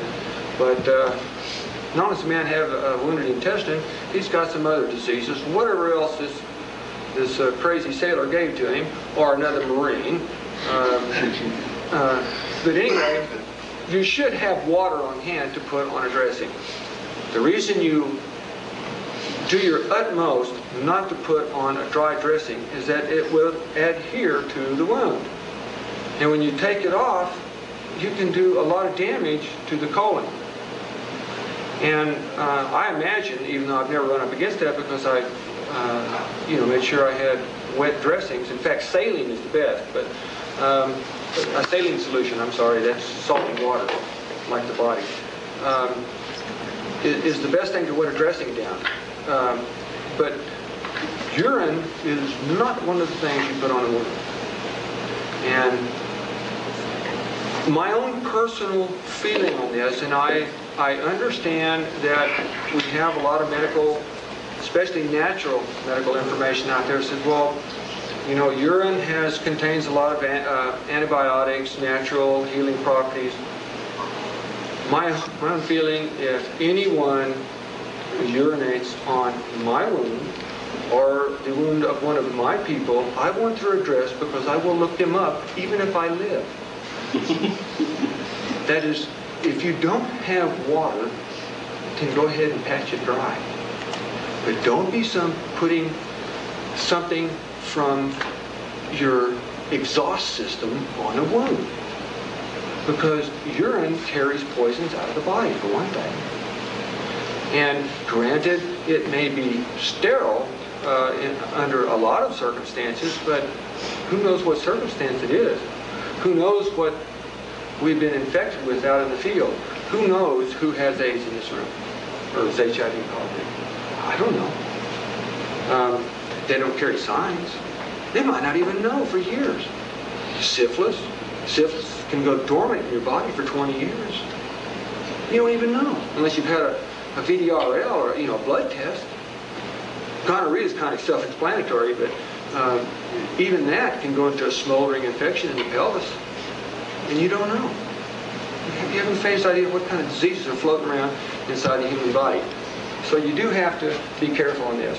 So you want to get this man first aid, get his intestines out of the way. You tuck him into the body as best as you can. If he has, say there is a bowel smell, but you can actually see a wound right there sticking out. It's on the intestine, it's outside the body. You don't want to be putting dirt back in this man's wound, because that may be the only break in the intestine. If it is the only break in the intestine, you just killed him if you took fecal material and put it into his body cavity, because then you have a thing called peritonitis that sets in. It's a massive infection and you're dead. And there's nothing you can do about it in the field, unless, of course, you have access to truckloads of antibiotics, or maybe a diving bell somewhere, a decompression chamber that you can pump pure oxygen to their system under a low pressure to where they're supersaturated with oxygen, and then they have a chance at it. Because even in modern medicine, if you have a ruptured appendix and it's right in the hospital, they're there for a couple weeks. I mean, if they're lucky, it's only a couple weeks. And it still kills people. Medicine is not the wonderful thing everyone thinks it is. You take a large or a medium dressing, depends on the size of the wound, and you tie it around the body as best you can. He may have other injuries, may have a back injury. You may have to use tape to secure this, because if you have a gut wound, you may have the missile go all the way through, and that will hit his spinal column. And there's other symptoms to check for in that, and I'll go into that in a minute too. But right now you're concerned with this gut wound. You have the time. You think he's going to live. So you put on a dressing. You have to be careful about spinning a patient looking for other things that are wrong with him, because most likely there is, and most likely you'll make it even worse when you spin him around. Tie your tails, square knots, granny knots, bows is not a good idea. But secure the tails, get them out of the way, leave it open, and you have to keep on wetting the dressing if it's wet to begin with. Now, some dressings have a plastic, a small layer of plastic on the inside. There we go. This is actually supposed to be an improvement, and in a way it is. These are a battle dressing, it's a new kind. But underneath this, there's a small sheet of plastic. That way you use less bandages, because when a bandage leaks through with blood, you don't take it off and put another one on, you just put another bandage right on top of it. If you take it off, you break the blood clot, and he's in trouble. All right, now these right here have a plastic coating on them. And the larger ones will have the same thing. It makes sense that you can't pour water through plastic, so you'll have a problem with trying to keep your dressing wet. If you pour it in from this side over here, then you're running dirt and skin and dead what have you inside the body cavity. That's not a good deal either.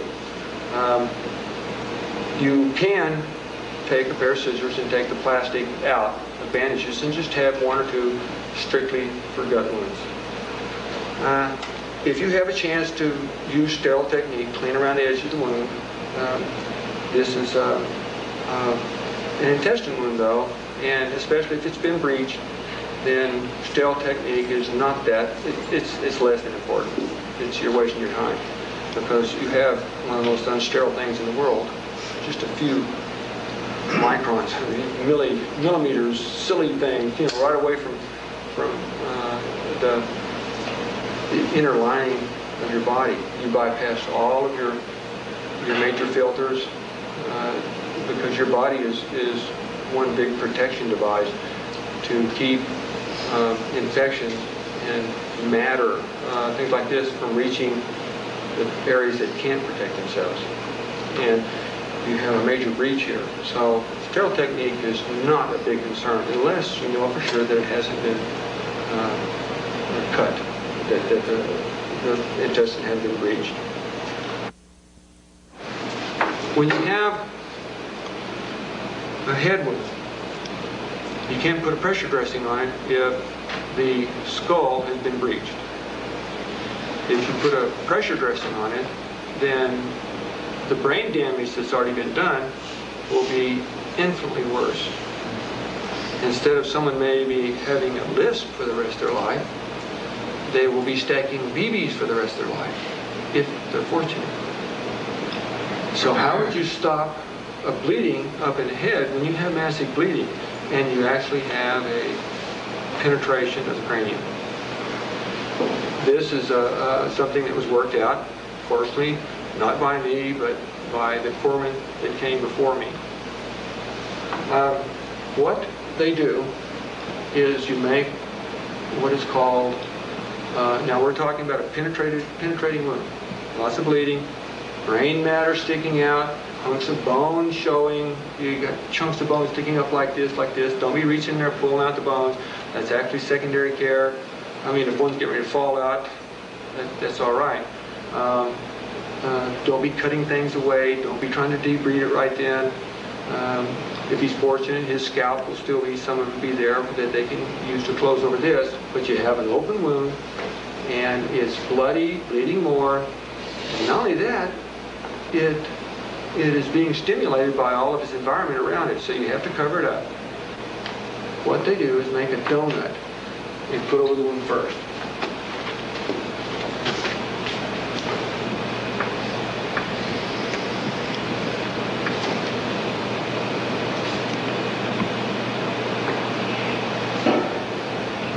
Okay, here's a penetration wound.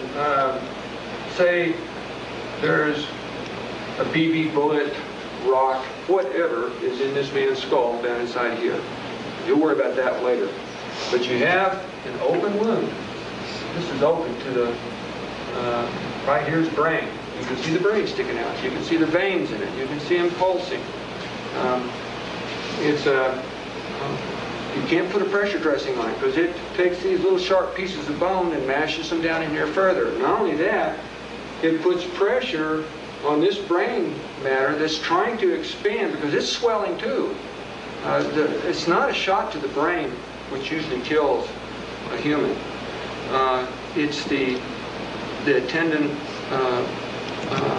complications that go on with it. The brain swells up, it cuts off blood circulation, the brain dies. You have convulsions, grand mal seizures,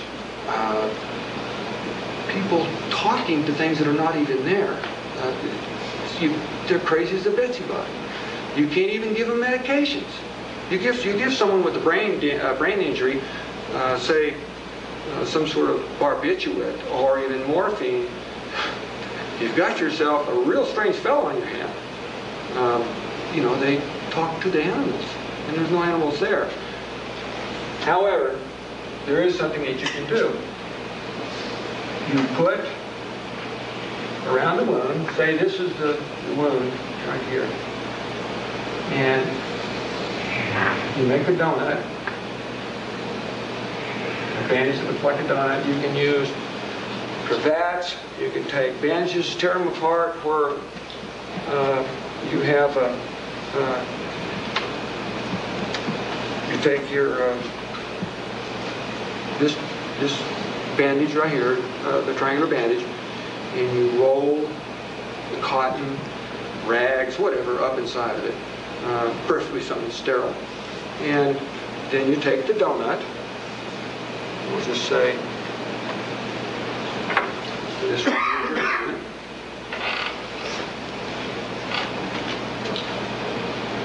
And you put it over the wound like this. Now this takes time, doing stuff like this. You put it over the wound, and then you put your dressing on top of it. And you can secure this with whatever your imagination comes up with, things called Barton bandages or Barton way of bandaging something. The pressure dressing has tails on it. You know, the battle dressing has tails on it. And you have to be careful that you don't cut off his air supply, that you don't cut off his blood supply, that he can still get his mouth open. He's going to be throwing up. And if you have his mouth closed, the vomit has no place to go except into the lungs. That's one of the primary things about just keeping the airway open is not necessarily that you have swelling down here. A man is not made to breathe vomit, or a woman is not made to breathe vomit. You have to take this into account. Even when you have broken jaws, you have to pull a tooth out so they can eat sometimes and so they can vomit sometimes. Although usually carry a pair of pliers to cut the wires so they can open their mouth and throw up. Anyway, you apply your pressure dressing over the donut. Even then, you don't push that hard. You're not going to have great amounts of blood loss from up in the head unless you've had the larger vessels have been severed, penetrated, damaged. In that case, the patient is probably going to die anyway. But he's alive. He's okay. He's even coherent. You press it. You bandage it as best as possible, and he can actually almost be walking wounded. Normally, you wouldn't even think about something like that, but he has a few hours before, or a few minutes at least anyway, but you have time before the brain becomes so disabled that it'll down a human being. And the more people that you can get out of the area, the better off you are. And you don't have to take up stretcher space or, say wounds like this, any wounds like that, arm wounds. It takes manpower, it takes stretcher space, it takes time. It's dangerous to transport people even out of the area. And even a head wound is as exotic as that kind of wound is, because this is, most people look at a head wound and it's like magic. Oh, what do we do about this? I've never even seen anything like this. This is terrible. But if you bandage it with a donut, that is a combat dressing.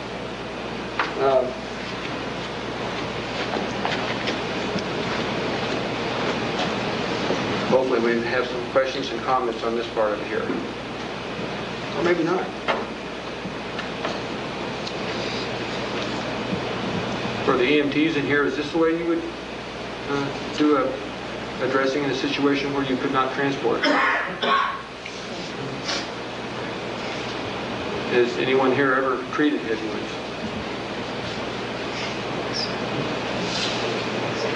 When you put the dressing over it, how do you know how much is too much or too little pressure? Well, the pressure, you're not going to be applying. The pressure on this bandage up here is actually to seal the edges of the donut. It's not to seal in. Yes, it's not to seal in the juices.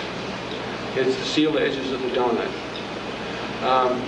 And then the dressing itself is to cover the area and protect it further. Because you really can't put pressure on an open brain. That's something else you have to watch for. If that fills up with blood and fluid, that can cause pressure. Because after the brain goes berserkle after it's been shot, after you've had a head wound. And it tells the body to do all kinds of things that the body has no business doing.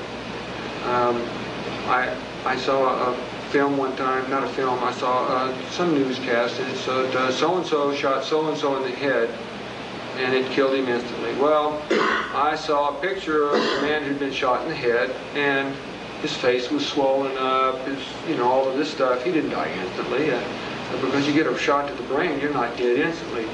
And brain damage, where you have massive amounts of brain tissue missing, is not the end of the world as far as injuries go. I have seen men and treated men where they're walking around years later, and this is a little exaggerated, well, not really. Through his nose, eyes, let's bring here like this. And he's missing that much of his head right straight back. You could set a can of pop-up on it. And he's not dead. He's walking around. He might have trouble, depending on what side of the brain it's on, with certain functions, but he will survive. They have to do skin grafts. If they're fortunate, they might be able to rebuild a skull, which is what they do, put plates in. If it's too much damage, then the guy's going to look kind of strange for the rest of his life. But a brain damage, a brain injury, while it's usually fatal, life-threatening, it is not the end of the world. They can recover from things like that. Sucking chest wounds are probably never going to be like what you think they are. You figure, okay, the bullet goes in here, and here's little bits of blood and air, and it's making a sucking noise, maybe even like someone getting down to the last of their milkshake. So you have this very distinctive noise that is, it's a sucking chest wound, and you have symptoms like this guy looks like a fish out of water, having problems breathing, and we'll just say you're real fortunate, and all you have is just an entrance wound. But that's not real fortunate because something's inside of his body, but that's all you have to deal with right now. Any kind of plastic, credit card, gum wrappers, tin foil, anything that is airtight, you can put over a wound, and you can secure it with tape, or you can actually secure it with a bandage. However, I prefer to use tape because you don't want it slipping down. You might now, if you have a bandage over the top of a piece of plastic material right here, and then you have a bandage over the top of it, a larger one, and it slips away from the wound, then you have a sucking chest wound again. But if this is taped in place right here, then it's usually not going to go into place. You go ahead and bandage it, and you always, well, it's one of those times where I used the wrong word. Most of the time, you lay him on his wounded side. And the reason you lay a man on his wounded side, he would, go ahead and lay down on his table and I'll show you what I was talking about. He has a sucking chest wound, now roll up on your left side. Okay, the sucking chest wound is here. Your heart will say, oh, let's get the wound off there because that hurts like the blazes. Well, so what? It's pain. It's not death. If he's feeling pain, he's not dead. So you lay him on this side right here. Don't worry about the pain right now. You can't even give him morphine because that slows down the breathing. And you bandage this wound right here, and you put you put the plastic or whatever on it, just bandage it, lay him on this side because you'll have air that's gotten into the lung, and later on you're going to have bleeding and swelling. What happens is this lung will fill up with fluid, and if the man is laying on his back or he's laying on the other side so you can spare him a little discomfort, the lung that's filling out will crowd out the other lung and he will die. He will not be able to breathe. That's all she wrote. I asked one of the EMTs, well, what if you had, and this is a good question, what if you had a double sucking chest wound? And the answer is, It just depends, because I'm not real sure on this one. I've had people tell me everything from hang them upside down or thumb their eyes closed. And it depends on what kind of exit wounds you have. There may not be an exit wound on the other one. It depends on what kind of bleeding you have. If it is primary right then care, and you stop the sucking chest wound aspect of it and go on to someone else. When you come back, if they're not having problems, if it ain't broke, don't fix it. But if they're having major problems and they're still alive, then there are surgical procedures that you can get into if you have the time, resources, etc. Now, go ahead and sit back up. If you have an entrance wound in the chest and it didn't hit the heart and it didn't hit the aorta and it didn't hit any other vital organs, which you're probably going to die if it does, especially when it has to do with the heart. And most of the time, bullets go in and they come out the other side. Now, sometimes this will be a sucking chest wound too. Sometimes it won't. Personally, I always treat them like you got two sucking chest wounds here. And however, you've got a big, giant wound on his back like this right here, and you have a lot of damage to it, and you have a lot of bleeding, and if you put a big piece of plastic on this, then you have the blood, and then you cover it with a bandage. The bandage can't absorb the blood, and so the blood runs out the edge of the bandage. It doesn't have time to clot, and you've wasted a bandage for one thing, and a bit of plastic, because the man's probably going to die. If you can find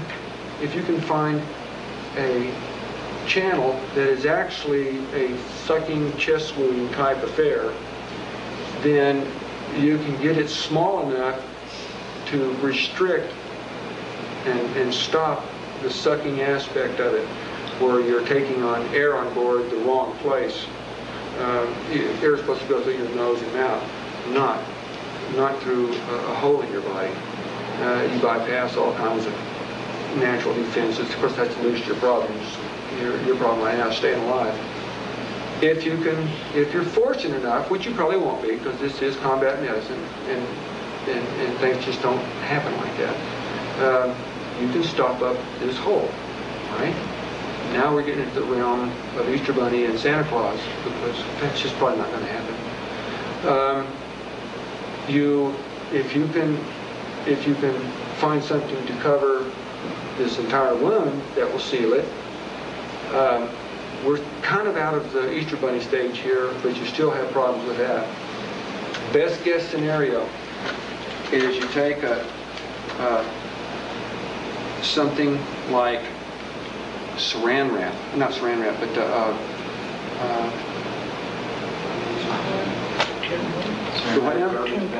no, not tin foil.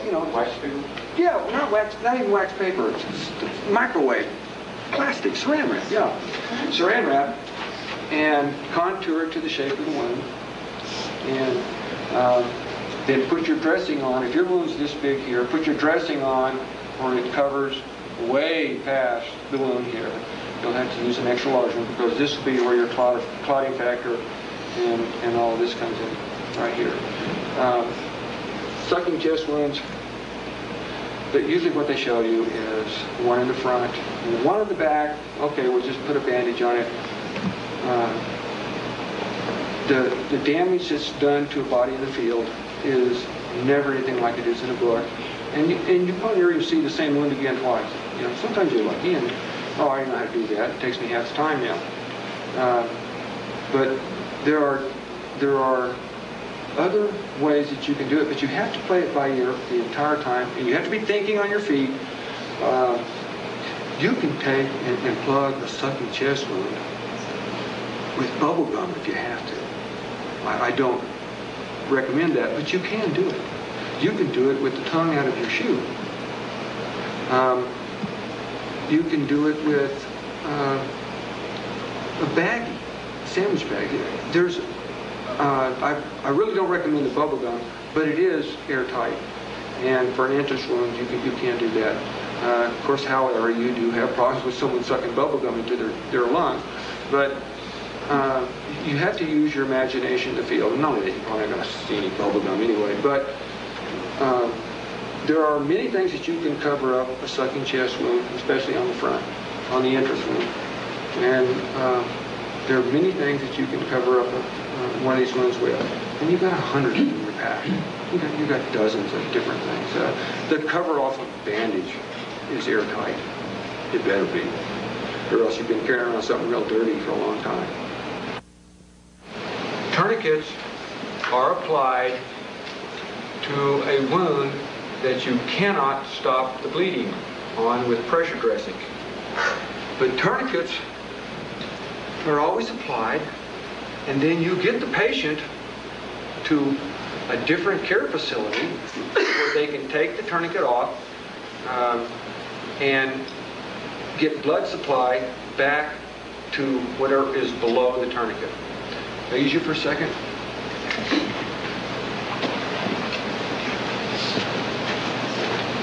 There are some do's and don'ts on tourniquets. First, I'll go through those. If you have someone that has their hand shot off here, it's very rare that you should have to apply tourniquet above the wound. Because limbs that are blown off, shot off, crushed off in this area here seal themselves relatively well. And if you apply tourniquet, yes, there's going to be a lot of bleeding, a lot of pain, and it's going to look like the end of the world, and it may well be. But from right here, you know, and these joints down, this is almost a rule of thumb in combat medicine. You really don't need to put a tourniquet on. When you get up into here, you have larger veins and arteries that you have to deal with. Now you have to start putting on tourniquet. From, we'll say, here on down, even the knee, but we'll say that the shin, middle of the shin or upper part of the shin on down, that you really have to apply tourniquets. Even when the limb is blown off, because injuries like that do seal the wounds. I know it seems almost silly to even think like that, but a man, I believe one of our congressmen, had his arm shot off, and he made the German pick it up and carry it back to the battalion aid station for him. And I think this was, in a way, he was overseas. I mean, this is not uncommon. Your limbs don't bleed the way you think that they would, because it's not like a giant pipeline opened up. The damage seals the wound, the shock seals the wound, and that is what you will actually take care of itself down here. Now we come to some problems. If you can't get a patient to a hospital or to an aid station, and if you put a tourniquet on and you're not supposed to take it back off until qualified medical help can work on this tourniquet, what do? This is something that everyone should run over their mind is, what are you going to put the tourniquet on for?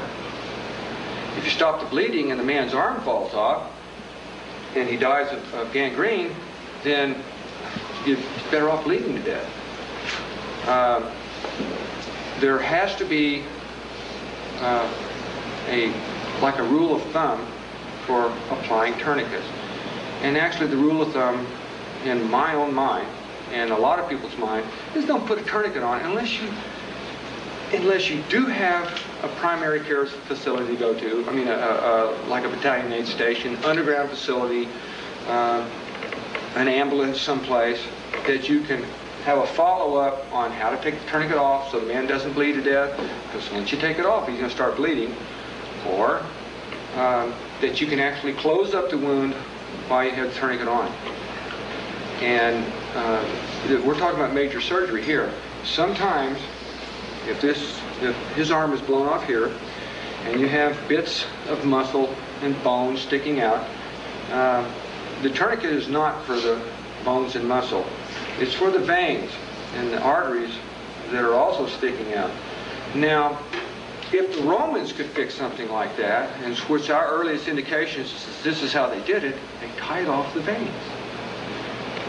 If you have a tourniquet on here, and you know you can save this man's life, and you see the problem, his pipeline is exposed, which carries his cooling solution and his feeding solution, everything else, you can tie off that vein, then do it. And then you can take the tourniquet off. Because even a tourniquet that close to the wound, you still have tissue damage here from the lack of blood supply, because you do have a lot of blood going in here. Of course, you'll want to bandage this. You'll want to protect as best as possible. Because the only alternative to tourniquets is cauterization. And cauterization means you have to have a fire. You have to have something to transfer the heat from the fire to the body. And you have to have somebody to hold him down, because he's not going to like it. Or you may have to have bubbling tar to put on the wound. And yes, we could very well be reduced to this. It does work. Cauterization is a good resort for infections as well as bleeding problems of this profuse nature. Now, tourniquets should be applied thusly. You use a cravat, or you can use a rope, or you can use your belt. And it should be as flat as possible. That's why a belt is a good thing. You can use a blood pressure cuff. Just pump it up. That stops the blood. That's why you can hear somebody's blood pressure. When it starts, that's when the blood's flowing. When you can't hear it, that's when the blood's not flowing. But the way a tourniquet is put on is you find, we'll say, a place where you can apply a pressure point. See where I got you marked here? Okay. You want to put it as close to the wound as possible. Sometimes this is not feasible because if you can actually get it off again a little bit later, then you can put it up where the pressure point is. If you put it up where the pressure point is, and you can't get the tourniquet off later to get, for instance, you tie up his exposed vein, and you have the tourniquet up here and the wound is right here, then you've lost this much of an arm that you didn't need to lose. That's better to lose than life, but you've done something that you really don't need to do. All right, but we'll go this route. It works the same whether it's down here or not, but you put something over the pressure point, and you put your bandage around here like so. Now you can, any kind of improvisation that you want to come up with, but a tourniquet is like a Spanish windlass. I'm not sure if you're acquainted with the term, but you put the tourniquet in this open part of the bandage here, and the reason you want it flat so it's not too constricting, so you don't crush the rest of the vessels in the arm, or you don't have nerve damage. However, I really don't care about all of that stuff if the man's going to die, and I don't think he would either.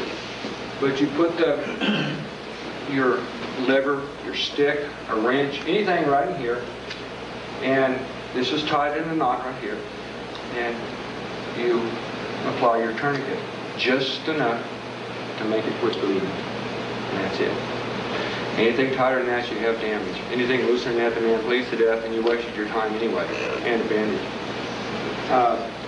And after you get it tied, then you have a tail that you can run around this, and it holds it.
and gentlemen, welcome to part 2 in a series of 5 of Combat Medicine. Our guest speaker and our instructor is Chuck Fenwick from Minnesota. He traveled a long ways to put this together with us. We hope that you'll enjoy it and continue on with it beyond this. Thanks.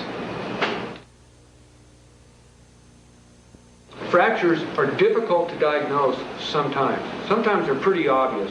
If a man has 2 elbows, something's broken. If a man has 2 knees, something's broken. If a bone, all right.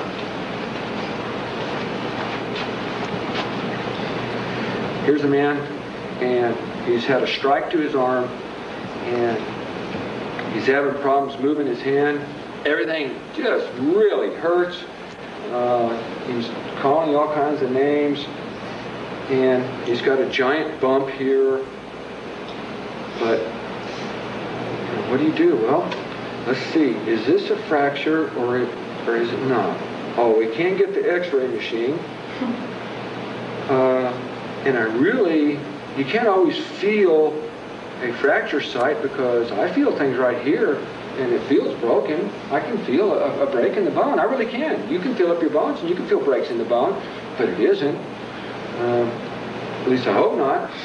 And it could be a bruise on the bone. That acts like a fracture. So how do you diagnose one? Well, if you don't have X-ray and it's not completely obvious that it's a fracture, then you have to treat it as a fracture. A bruise on the bone should be treated as a fracture anyway until you find out different. You can take the bone, and we'll say that the break is right about here. Right?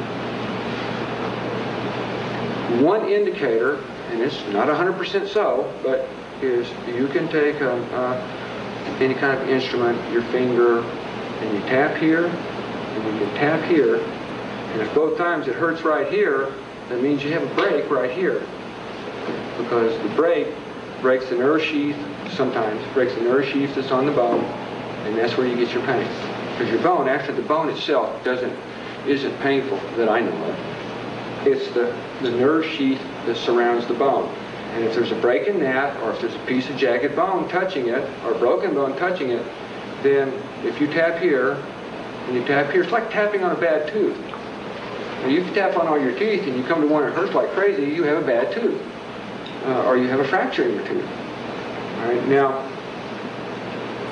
a rule of thumb, and of course it depends on a situation, but we'll just say this is 99% of the time. If you have a fracture right here, we'll just say right here, if you have a fracture, both of these bones are fractured, even one of these bones are fractured, you always splint above and below the break, the joint. Because if you have a fracture here and you only put the cast up to right here, or the splint up to right here, when this man moves, these bones pivot. I mean, this is a flexible machine you've got, and it's made to rotate, all of this, and you need to cast above and below. You also, it's best to, anytime you cast or splint, to have it in a more natural position, which is with an elbow bent. Because having it straight like this, that's okay if you're going to go to the hospital, but having it like this for 6 months, even having it like this for 6 months, or 3 months, or 6 weeks, can damage the patient just from having one unnatural position, because straight is not natural, ever. It's not even natural for your legs. If you stand up long enough in a straight position, you're going to pass out. That's why when you stand, I don't know if any of you ever taught that, you should flex your knees on occasion. Depending on the fracture that you have up in here, but we'll just say if it doesn't cause too much pain, when you talk about a natural position and it's more or less a permanent splint that's going to have to stay on for a while, then you need to splint in a position like this. There are different types of fractures that require different, some of the strangest looking casts you've ever seen on a fractured humerus. You know, they'll have a body cast all the way up in here. They'll have a cast from on both sides. You look like you're wearing armor all the way down to your waist, sometimes all the way down to your knee, and then you have a big pole sticking up here to hold in this position, and this is what you look like, you know, in a cast. Just for a broken bone up here. Sometimes you're in what is called a hanging cast, and you can even do this with a splint, where if this is shattered from here, up in here, then you splint or cast the arm in this position, and make sure this is nice and heavy, and you put a support around the neck to hold this part of the arm, where it pulls straight down, and your arm acts as a splint, and it pulls the fracture straight, or keeps a traction on it, so it can heal more or less naturally. You can't carry around splints in your Unit 1. You've got one piece of wire up there to use for a splint, and if you have a situation where you're receiving a lot of wounded, your one wire splint will disappear in just a few seconds and it's all gone. And it might even be for something else, you don't know. But any fracture has to be splinted. And as far as what you use for a splint, for combat medicine, right then, is whatever you can think of to keep it from moving. Just stand right here.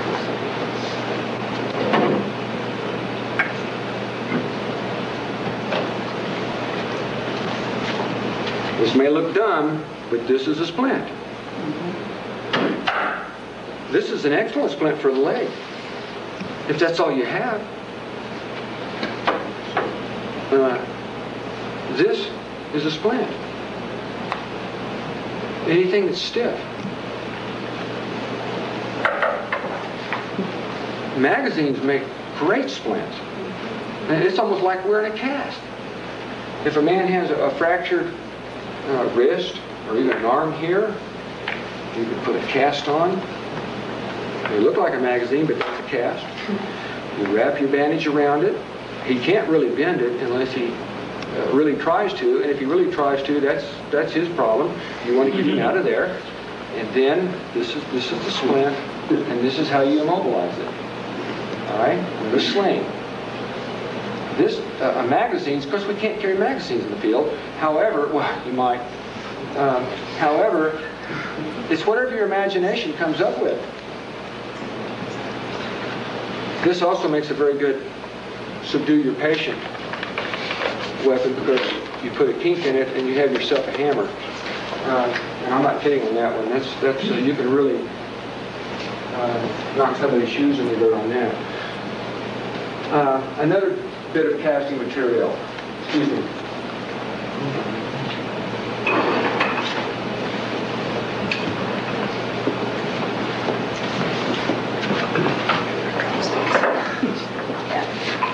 I know everyone thinks this is a recorder or a flutophone, but this isn't. This is a splint. And it's a good splint, too.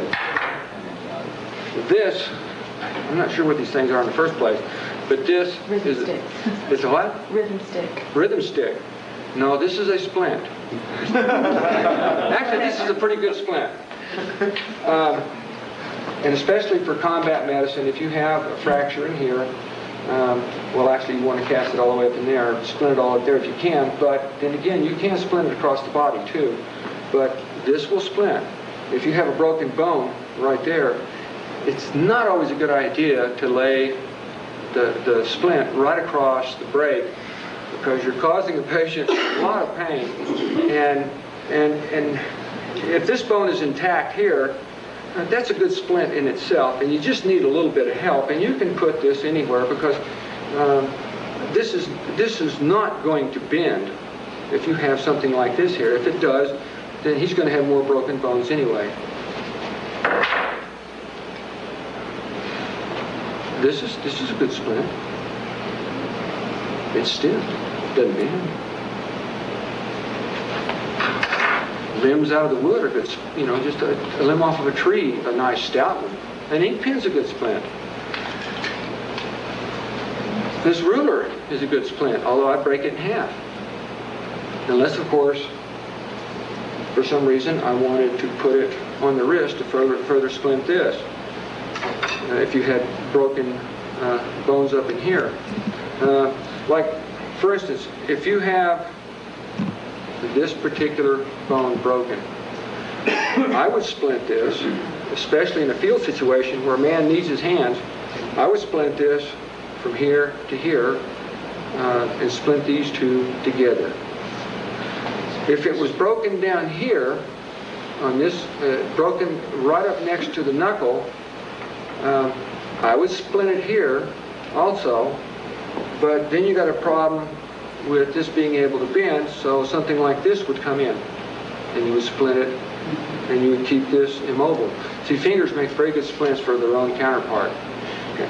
Of course, you don't want to try to splint this finger with this finger, it doesn't work. You have to get the one right next to it. Sometimes, though, there are no fingers next to it. You've got one broken finger, and that's it. Same with your toes. A lot of folks, and even Corman, they tend to look at the simple explanation and the simplified approach to everything. Oh, well, yeah, he's got a broken finger. Well, that might be his only finger. There are always other wounds. Blast injuries produce a lot of things other than just broken fingers. So you really have to think on your feet. You can't go and look, oh, I've only got one finger down here. I can't splint that. You know, what do you do? You have to think on your feet constantly, where just anything that you can pick up. And I actually enjoyed this part. I just walked around the room and everyone was wondering what I was doing. And I was picking up things like axes and wrenches, and because that's what you have in the field. You don't carry around a big bag full of splints. You can, but you look silly and they get in the way. In a combat situation, you really don't have that. Now, if you're real fortunate, you get into a situation where you have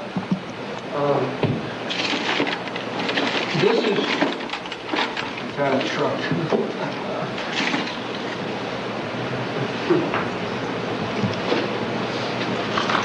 Ben, would you go out in the truck and get the air splint if it's out there? Let me look in here real quick first. And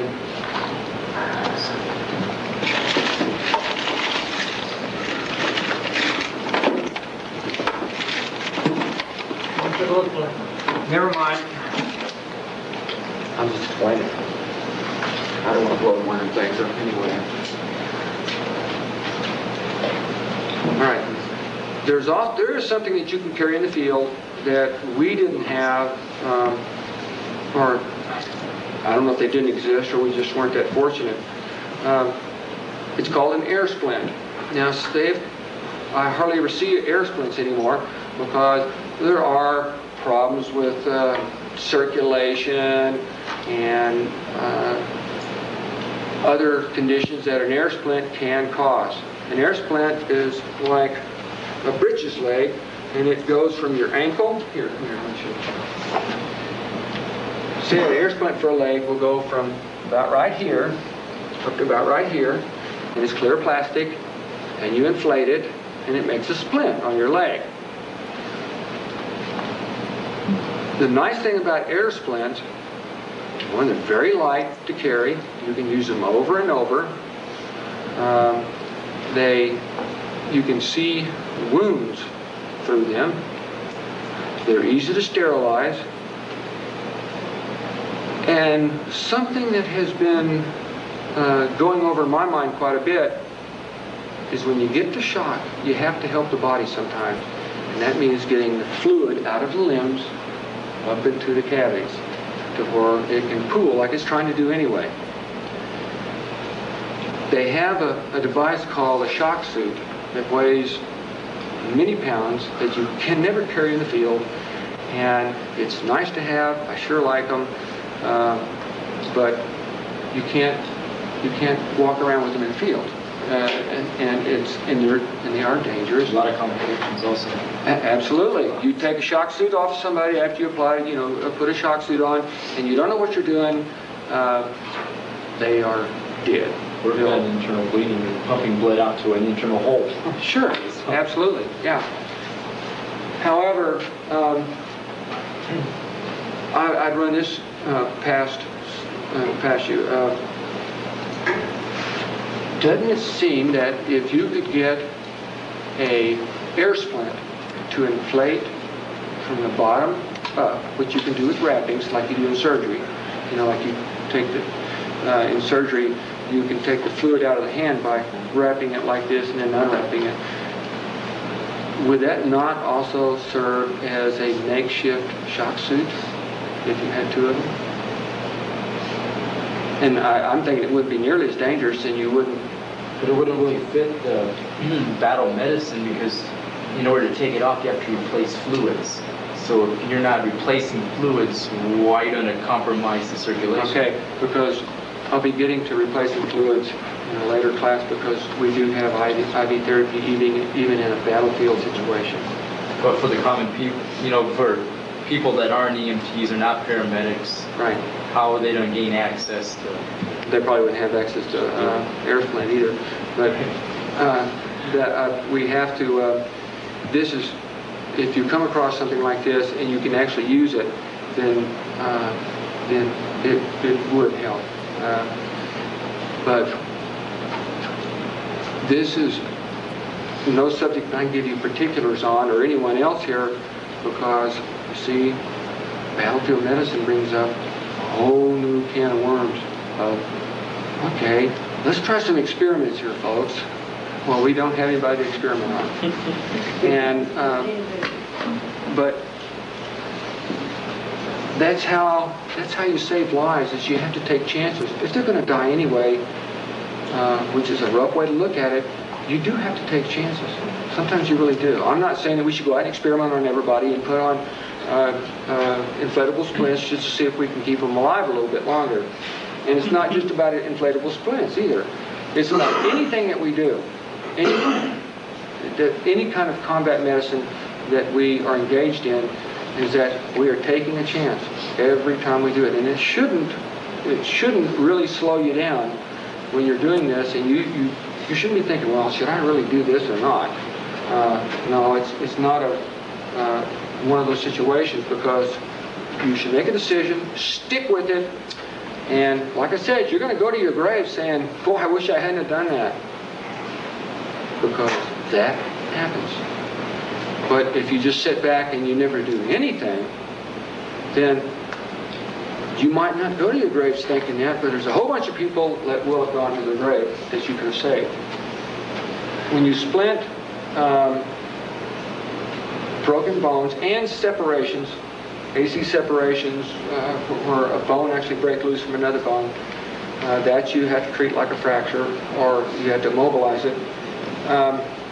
You get into areas that this makes sense. You can't put sticks on a guy's jaw. So the best splint for a broken jaw, for the lower jaw, is the upper jaw. And I know that sometimes the jaw is not even there, but we're just going to go with his jaw's intact. All right. Now, in a combat medicine situation, your first intention is to just keep him alive till he can get to secondary medicine, or you can get back and do some follow-up on him. If you're going to splint someone's jaw, he has to be able to breathe. If he can't breathe through his nose, don't worry about splinting the jaw the way it is. You know, teeth to teeth. Give me a smile. Okay. That's a good splint right there. In a longer term situation, and you had to splint this jaw, and the only thing you could do was his upper jaw, you actually do have to, in a secondary care, in even a long-term care, you actually have to remove a tooth sometimes so the man can at least eat through a straw, especially if the jaw is wired. There's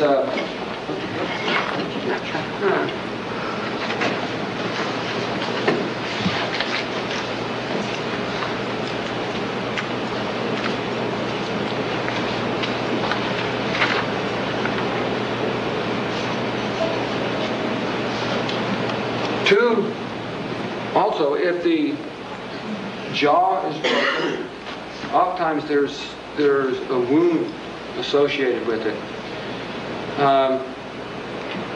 When you have to splint a jaw and put on a wound at the same time, you would use a cravat. You can actually just use the bandage, but for that you have to split the tails all the way up. But there's a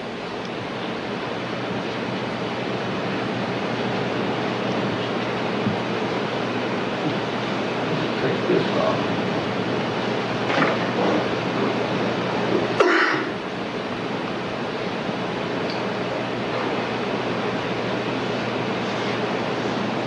Now the jaw has to be in such a way that it is splinted up against this. And you would actually take the bandage and you would have two of these tied together, or actually rolled together. And you would have another bandage going around, the tail would go around behind the head thusly to help hold it on. One thing, a problem that you do have with any type of jaw fracture, any kind of fracture actually, is you have nausea and vomiting. If the man cannot get this thing off in a hurry, he's going to die because he'll inhale his own vomit. And a jaw fracture is not that critical an injury most of the time. But if he's sick to his stomach, which he will be, especially if he's shocky, then you have to be able to get this bandage off right then, or he does. And let's face it, we can't sit there and be an attendant for him just because he has a broken jaw. If a man's jaw is dislocated, you can replace those relatively quick, but you do have preparations which keep you from doing it right then on the field, because you have to, you have to protect your thumbs, because if a man's jaw is dislocated and you go to reset the jaw, his mouth will slap shut and he'll take your thumb down real deep, and it'll hurt you very much. And then you're going to be a patient. The cravat, which is made from triangular bandages, can be made from anything. A triangular is the cravat and triangular bandages are some of the best bandages you can get for anything other than a pressure medicine.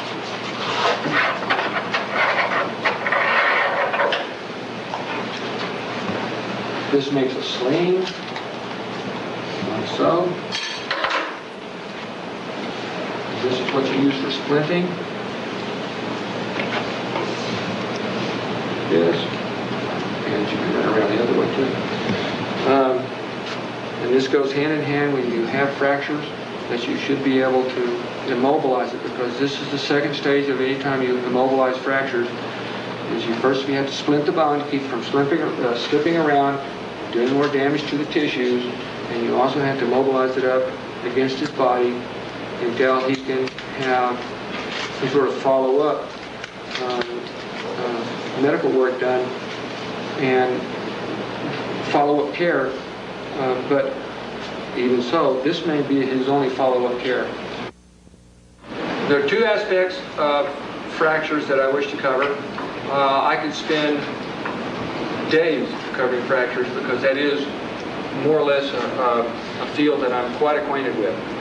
However, the two most important ones I wish to cover for reasons other than just that they're bad stuff is that there is some misinformation on how to take care of these. The two types of fractures are damage or fractures to the vertebrae, and the other fracture that you should be concerned with is fracture of the femur or the thigh. Okay, on the vertebrae are surrounded with muscle tissue. They're connected to ribs. You can push them out of place just by hitting somebody in the rib cage. They can sustain unusual injuries, and they're not life-threatening unless they cut the spinal column. If there's swelling or internal bleeding that chokes off the spinal column. Now, I'm not talking about shock here. I'm just talking about the injury itself, which there's a point is that in the long run is that shock is what kills you anyway. But this, we're going to stick with just the fracture because this will lead to shock, which leads to death. When you have a fracture of your spine, your body will splint it. It causes great pain. And most of the time it's just from the splinting that your very strong back muscles do, and your neck muscles. In a combat situation, some of the common fractures will be if you break a spur off of the actual, when you turn to this, to the bone section. Somebody turn that for me. Yeah, would you find the bone section? If you break a spur off the back of the spinal column, you have a spur that comes out that muscles and different tissue attached to. That is something that will have to be dealt with later on, but it's not super life-threatening. Another fracture is called a compression fracture. Voila. From here down to here, even this part in here, but from here down to here, you have vertebrae that can become contracted, or they can be twisted out of place. They cut off circulation. They cut off your nerve response. You do have symptoms that will come up from nerve damage. But in a compression fracture, get down here like this. I'll just draw a simple vertebrae here. We'll just say that's a vertebrae. Not a very good one, but this is a vertebrae. In a compression fracture, what usually happens is you have a sudden jamming of the spine. You might get thrown in the air, fall down a mountain, jump out of a helicopter, which we don't have, fall out of a tree, which I've done, jump out of a tree, which I've done, car wrecks, anything, and it compresses like so. This part here is smashed down flat. You still have your spinal column, your nerves running through the middle of it. This will not kill you. It should be splinted if you have a chance. Put a back brace on if you can do it. But I have walked around, and a lot of people walk around with compression fractures. It is what's life-threatening about it if you twist suddenly, or if you're extremely stupid and go about your business and don't treat it with a little bit of respect, because pain is something to respect. It means something's wrong with your body. Then you can actually have where this top vertebrae right here slides this direction, and you have a pinched spinal column. Pilots, when they eject, if it's a rocket seat, it's not too much of a problem. If it's a cannon seat where they have a 40 millimeter or 60 millimeter cannon, we'll say shell, that throws them out of the plane, you always have a compression fracture. Almost always have a compression fracture. And what we would do is make them lay down in bed, give them morphine or Demerol or some sort of painkiller, and that's just about it. It's almost like a broken rib. Now, you can get braces to wear to help immobilize this fracture site, but carrying around a full back brace in combat is not practical. It takes up an awful lot of room. There's not too many things you can do about that.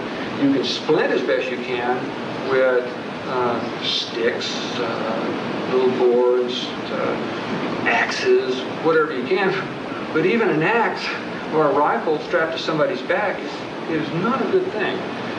One thing that it is not a good idea to do, and I know because I've done it to my own self and caused some damage, is if you have broken ribs and you don't even know you have a back problem, or you do know you have a back problem, and you try to ace wrap the ribs, you can shift the ribs and shift the vertebrae, and you'll know something's wrong because one of your legs starts going numb.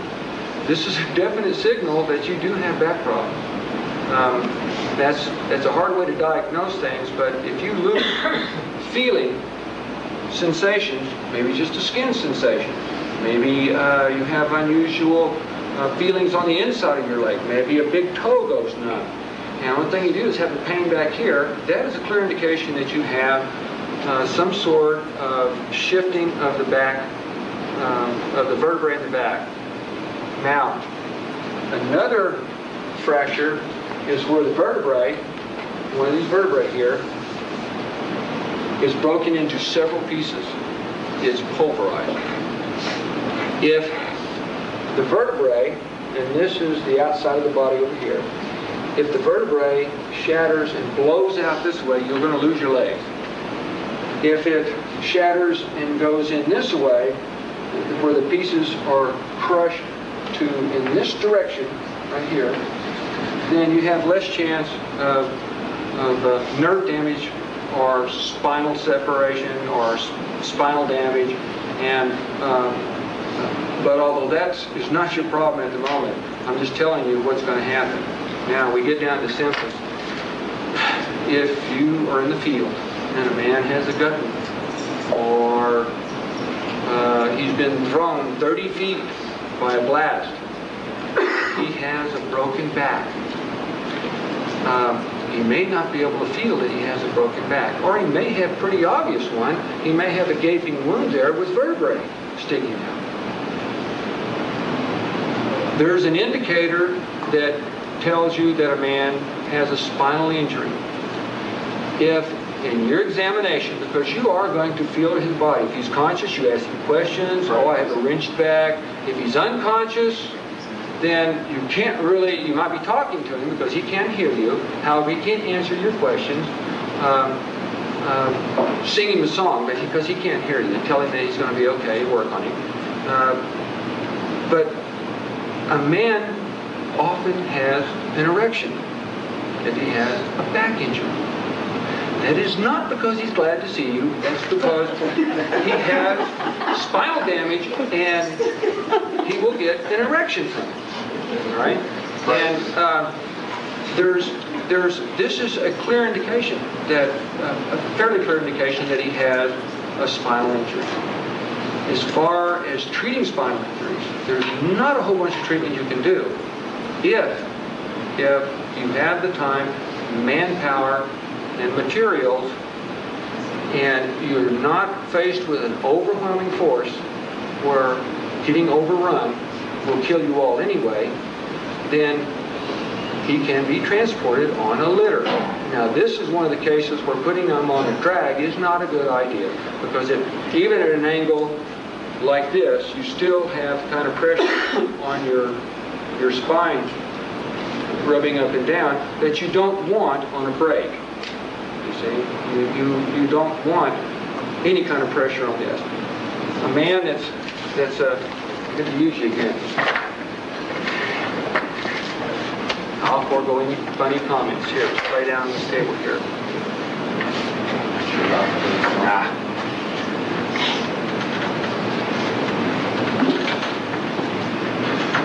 We'll say you get real lucky. The man's on his back, and it's kind of obvious he has broken vertebrae. You can splint. You can splint, especially if the vertebrae is blown out in this direction. He probably doesn't have any legs. He's probably not going to walk. But maybe you can save his life. Maybe there's it's toward the end of something. Who knows? You're going to try to save his life. You can put a roll underneath his back right here to help support him. And we're not talking about a roll that lifts him way up in the air. If a man has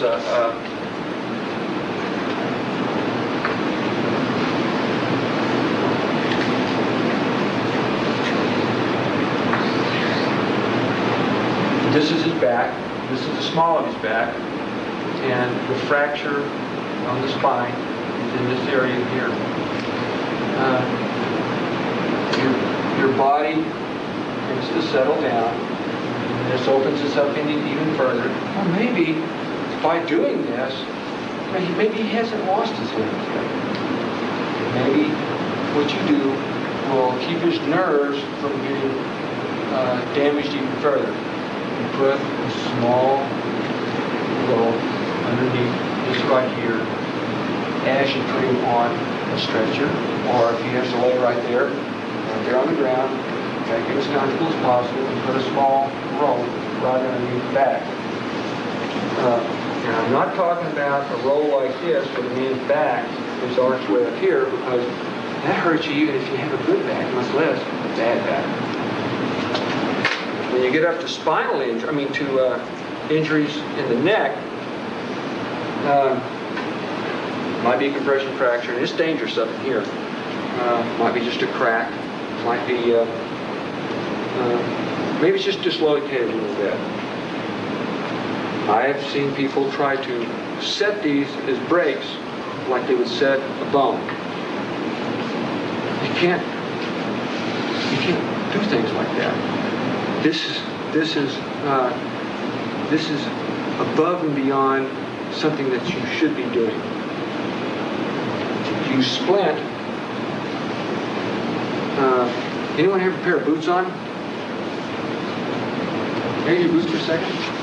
Knock yourself out. Thank you.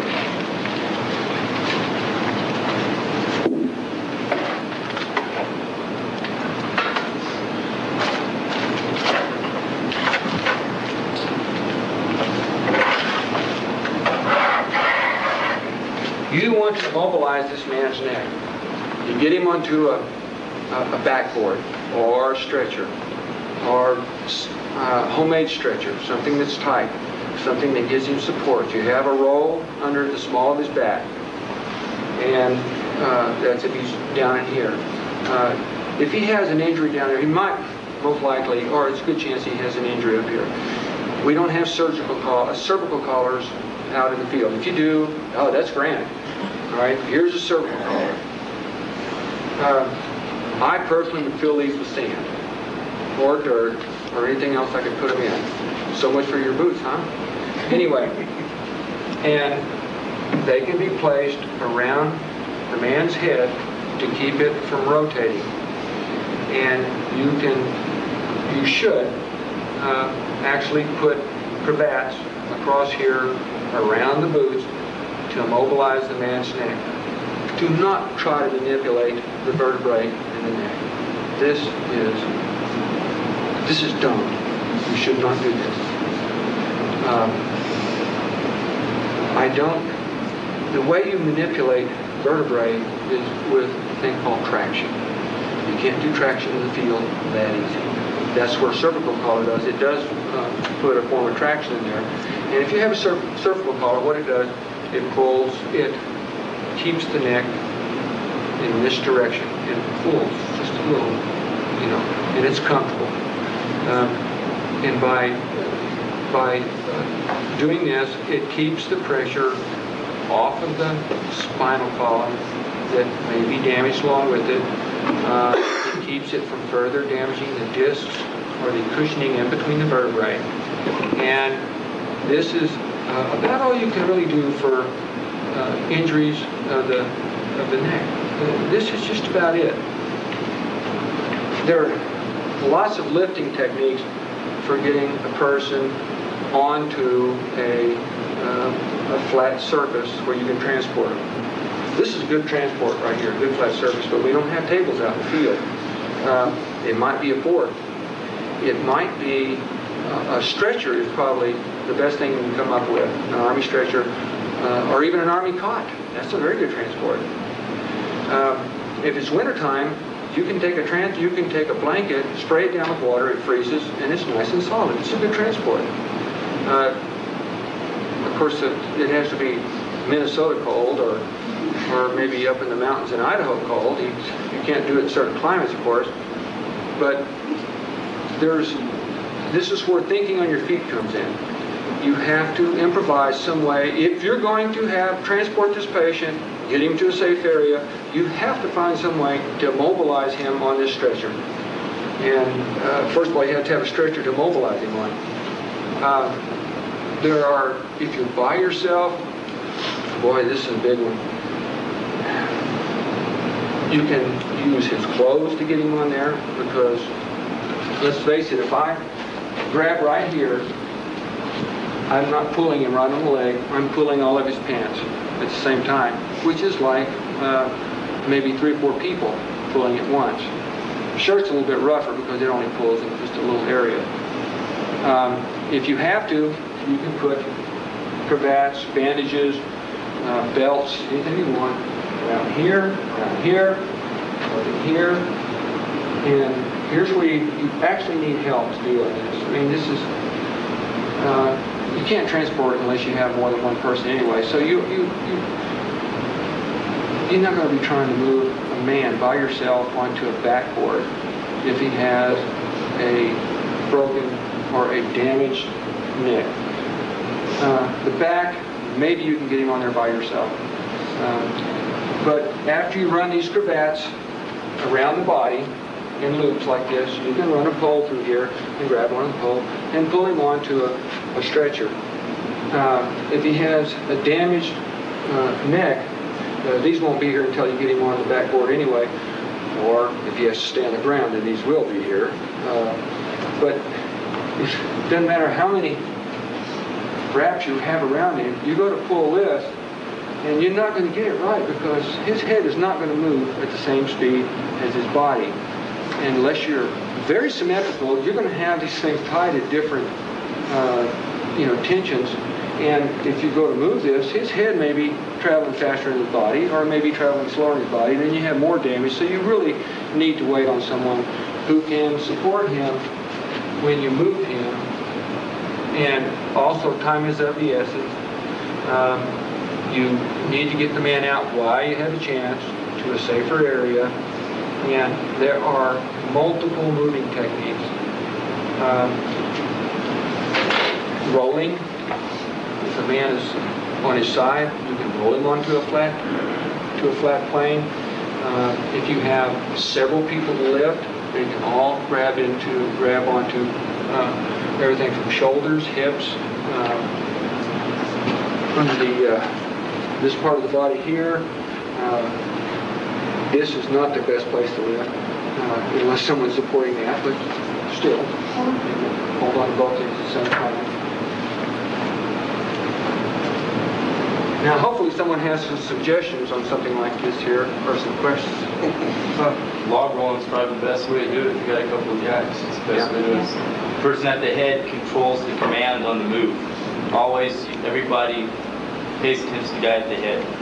Whoever's holding that head. That's in any medical procedure when you have more than one person working. It's just the same thing it is if it's in a rifle squad or playing a game. Someone has to be in charge. Hopefully it's the person that's best trained and not someone who has the IQ to shoot. You want to get this done and save the patient's life. So only one person calls the shots. And that's a very good point. Log roll was the one I mentioned where you can actually roll a person onto a stretcher. Although sometimes, depending on what you use for a stretcher, it may be up here and the patient's down there. So you may have to use a lift technique. The more people you have, the better off you are. And especially if they know what they're doing. And you impress upon them the importance of not moving faster and actually go through the motions and the countdown as you're going along. Before you move, I mean, not as you're going along. And then you do it again as you go along. It's not just 1, 2, 3, ready to go. All right. You have a fracture of the femur. Femur is very easy to break in a blow from this direction. Very hard to break in a blow from this direction. It doesn't take much of a missile hitting the femur to break it and turn it to a compound fracture. Or, although even in explosive falling down the mountains, you're caught in an explosion, car wreck, you can actually jam this femur and telescope it into each one and each other. However, I'm going to cover just splitting the femur first. I am going to use it. Did you tell him what the compound fracture is? Yeah, I would. Everybody had that confused. Around there, on your back, there we go.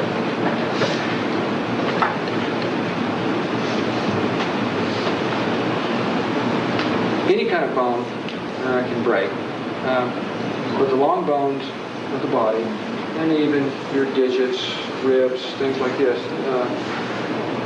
what the kind of breaks that you run into are what is called a simple fracture, where the bone is not broken all the way through. It's in fact sometimes like a green stick where just the skin is broken. Then you have a kind of break that where the bone is broken in two completely, but it's not displaced, it's still together. You have a break there, but it's still together like this. When you have a compound fracture, it can be sometimes where they're overlapped, like this, or worse than that, where this bone actually punctures the skin.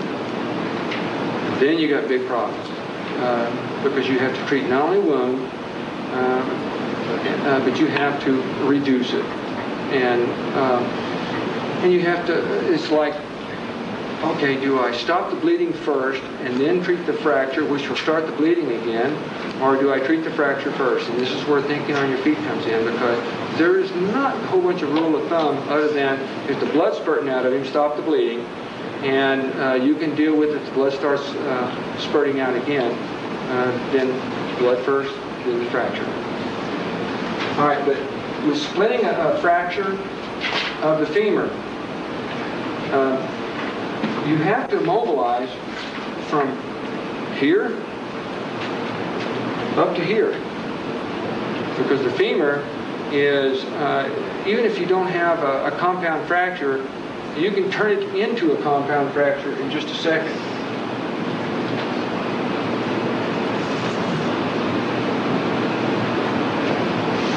There's nothing worse than having you've done a pretty good job, you've taken care of the guy, he's got maybe even a simple fracture of the femur, and you don't do it right, and pretty soon you have a compound fracture. You made a big mistake, and he's in big trouble because of it. Might even die because of it. So no matter what the fracture on the femur is, you're going to splint it the same way if you can. You take a long rifle, 2x4, axe,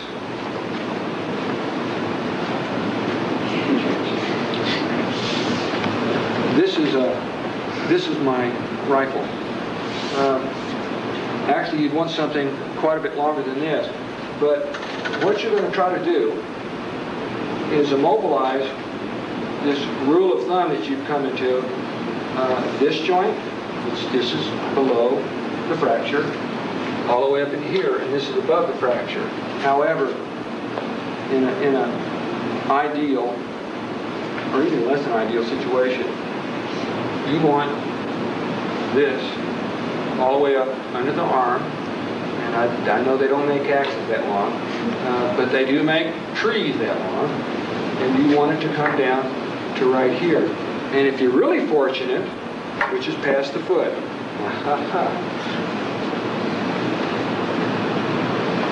if you're really fortunate, and you have the time, which you probably will if you're working on a femur, because he's not one of the people that you work on first, then you might even have a Thomas splint, but you will have a way that you have a right angle at the bottom, like this.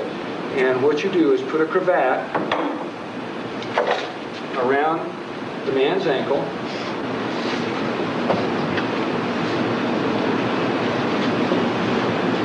and remember, you have him, you start right here, and you tie your splint here, like this, all the way down, like this, where this splint is solid against this man. In fact, you even actually tie this leg to this one here. But if you want to put traction on it, you put a cravat around the man's ankle, And you can run it around an improvised splint, like so, and you can put another windlass on here to make traction, like I did with the tourniquet. But this part right here, the part that you're going to put the tension on to make a traction, it won't work unless you have it long enough and secure enough that it's not going to draw up into the bottom of the man's foot. Ideally, they do make special splints for these type of fractures, and they run all the way up the body. The one that has a half ring here that only goes up to right here is not ideal for splinting this. Although I'd use it, but I wouldn't use that half ring to put up in the man's crotch. It looks like a full leg splint. It's actually for splinting down in here, because this, even though you could in an emergency situation, use a splint that only goes up to this far, and if you have nothing else, that's what you go for. You won't try to want to get this all the way up here. Rifles are real good for this. Rifles with bayonets are even better. They extend even further.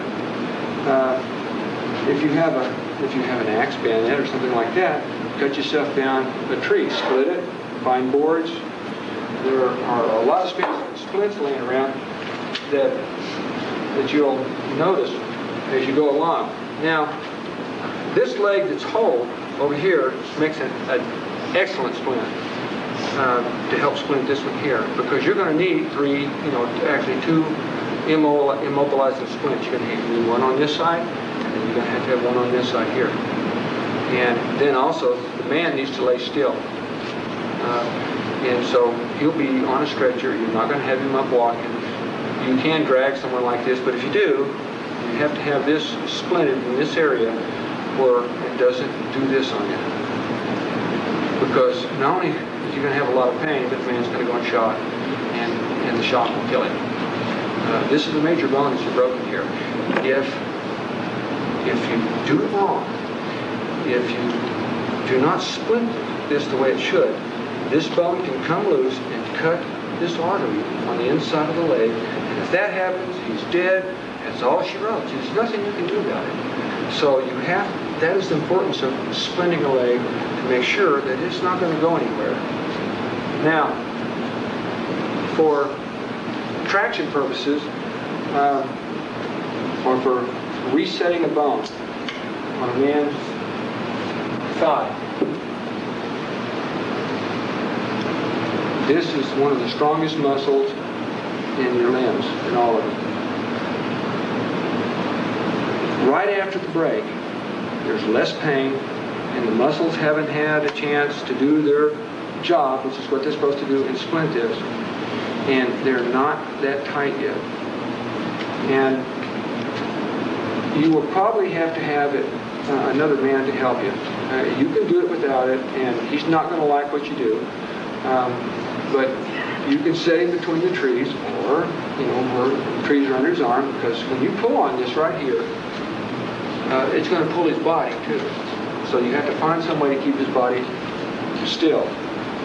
There is a method that men don't really like to have done to it, and you put your foot up in his crotch, because I guarantee you that you're not going to pull your foot through his crotch, and it does hurt him, but that is the way you can apply traction, and there's no other way to do it. And when you apply traction and you're trying to reduce a fracture, there's none of this jerking stuff where like you see on television, where they, whoa, and they pull the fracture out like this and it slips back in. Your muscles are vibrating like a banjo string anyway, and they're tight. And if you wait 30 minutes, then you might not even be able to get the job done, because it's going to be swollen up, and the muscle's going to be hard as a rock, and you're not going to be able to do it unless you're really strong. But leg muscles are stronger than arm muscles. And so you start applying gentle traction until you can get the bones to start separating and moving. If you have another man with you, he can place his hand on top of the wound if he's not trying to hold this guy to keep him from sliding towards you. The patient is not going to be able to help much on something like this because this is very painful stuff that what you're doing. You're stretching muscles back out. He can hear every time the bone moves. I mean, you have a broken bone, it's scraping. It goes right straight up to your ear. You can hear this. It makes you sick. And you want to apply gentle traction and not fight it, because if you pull it too hard, the muscles will resist and they will rebel and slap it right back together. And then the man will probably have to be in traction in a bed with 15 pounds sitting at the end of his bed with a pin through his leg for the next 6 months trying to get those bones apart so they can start mending. All right? You slowly move it out and it will slip together. Be ready to splint it right then. Now this is a combat situation, mind you. You're just going to get him to transport in the first place, which you really don't have a bunch of, but you want to get him just good enough that he doesn't have 2 knees for the rest of his life. You just want to get him to secondary care or to mobile surgical. And also with this muscles up here, it's almost like a one-shot deal. Granted, you can reset this if when you have bones come together and you're underneath the skin. I'll leave this one on the outside. Well, I'll just do it like this. You have bones come together, and that's fine. That works real well. But sometimes the tissue is in between, and the nerves and the vein is in between the break. And when they come together, you have this. Now you got big problems. But it's better than having a floppy leg. And you don't have the time, and you don't have the equipment or x-rays or fluoroscopes or anything else to guide you through it again. You've just gone through one heck of an ordeal just to get it to relocate in the first place.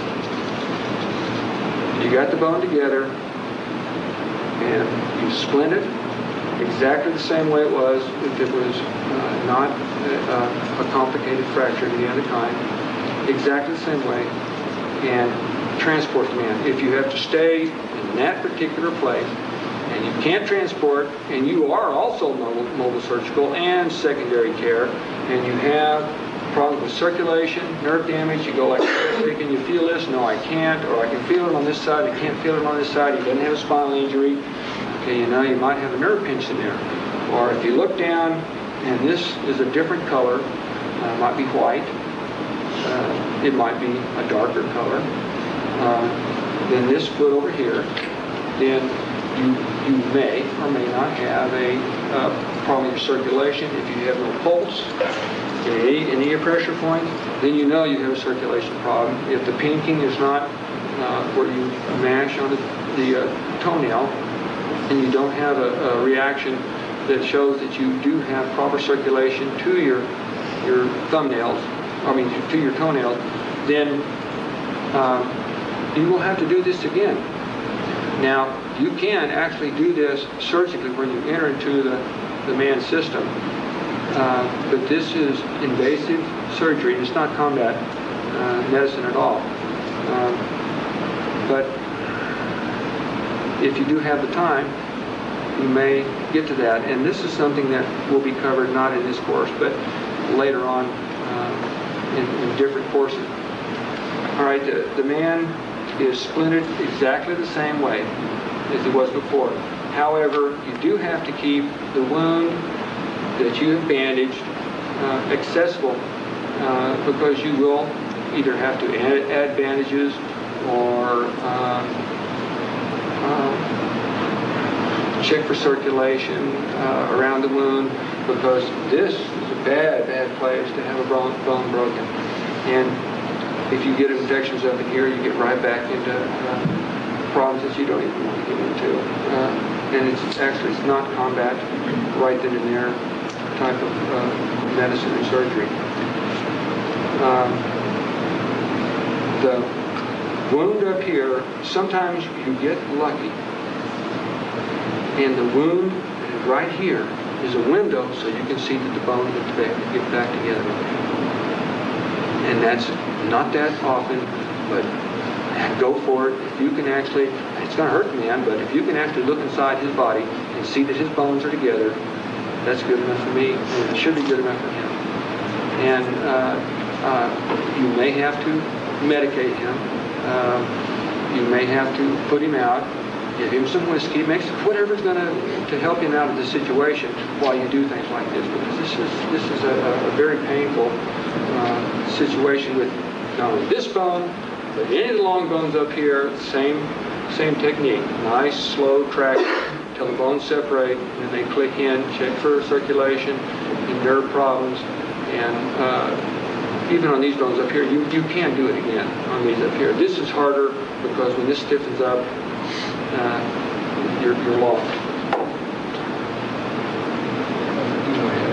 Now, do you have any kind of questions, suggestions? I would like to add something really fast.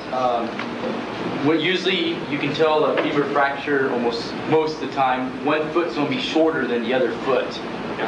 And so when you're pulling traction, a lot of you might know, well, how do I know where the bones lined up? Well, one of the best things is, this guy's going to be in a lot of pain. You're pulling traction, and you tell him, hey, bud, tell me when you feel a relief of pressure. Tell me when you feel a little bit of relief. So you're pulling and pulling, he'll tell you, whoa, leave it there, leave it there, leave it there. That's all right, that's all right. Well, you you stretch it, you pulled it back, and then when he starts going, he's going to feel that relief. The muscles are where they're supposed to be.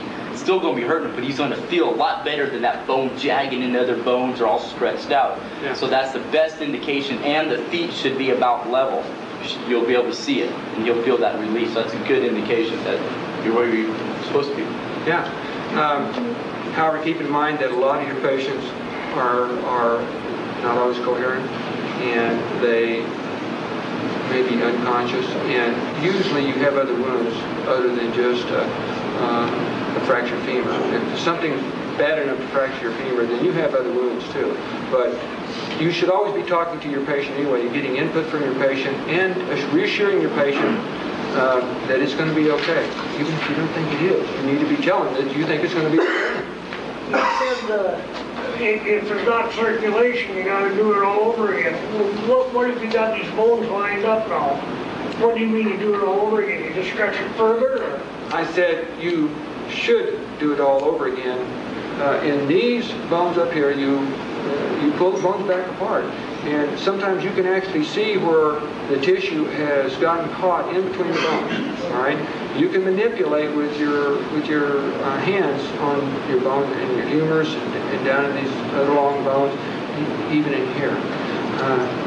You should do this again, but chances are you're not going to be able to, because by then your body's the patient's body's going to take over, and you're pretty fortunate you got it the first time. Muscles are very strong in the leg, and you might be able to do it again a second time. It depends on the immediacy of the situation. You might not even want to set it in the first place. You might just want to splint and get him out of there. Anything else? If you have a femoral break and you plan on using some sort of traction, would you still apply traction if you have a 10-foot break also? That's a good question. I would start with the femur first, because you don't necessarily have to hold on to the lower leg to set the femur. You want to set the femur first, then you splint it, and then you can go to your lower leg. If you try to set the lower leg first,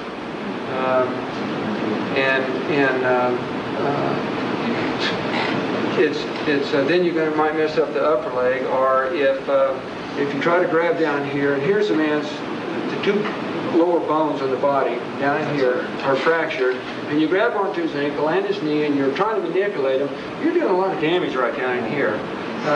And this is okay. So he might have a limp for the rest of his life. Who cares? Right there is the one you go for first, and then you go for this one down here. That is best guess scenario on that. Isn't the normal rule of thumb too on a femoral fracture that once you pull traction, you don't release traction. You set it where you've reached the secure zone for that memorial break. Well, that's for if you're taking them to surgery, though. But out in the battle, you're not. You want that traction so they go to surgery. You're not taking anybody to an OR. Well, even in the field, it depends on what kind of traction that you put on their femur. But yeah, you want to keep the traction there. You're gonna However, pressure there so it can heal. And yeah. However, you want to splint the bone, and you may not be able to get them into fracture. I mean, into any type of traction. That may not be an option. One of the reasons of traction in the first place is actually to take some pressure off the bones and keep them apart a little ways till they start getting mushy. It's like they're making their own glue, and then they release the traction. It's over a series of weeks, and the bones come together, and the patient doesn't like you very much because he's not feeling real good when they come back together, and then they start knitting, but in combat medicine, if you can put them in traction, that's great. If you can't put them in traction, you got to splint. Anyone else? So Chuck, the time factor on the large bones, the leg versus the arm, we're turning them mushy and putting them back together. What are you talking about? Okay.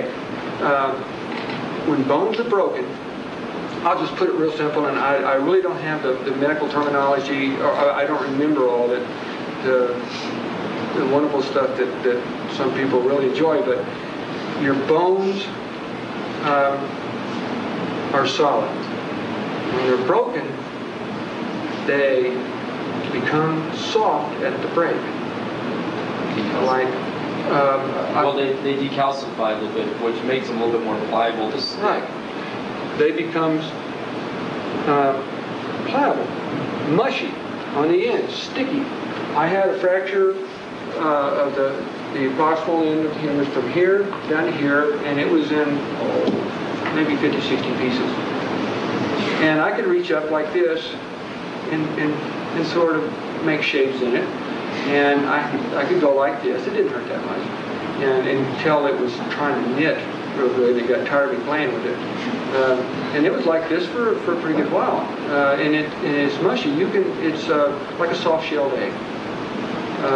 And it's simplifying things to call it glue, but a bone will mend. Your body is designed to mend itself with or without help. Granted, it may mend you in very funny positions, but your body will mend you, whether you like it or not.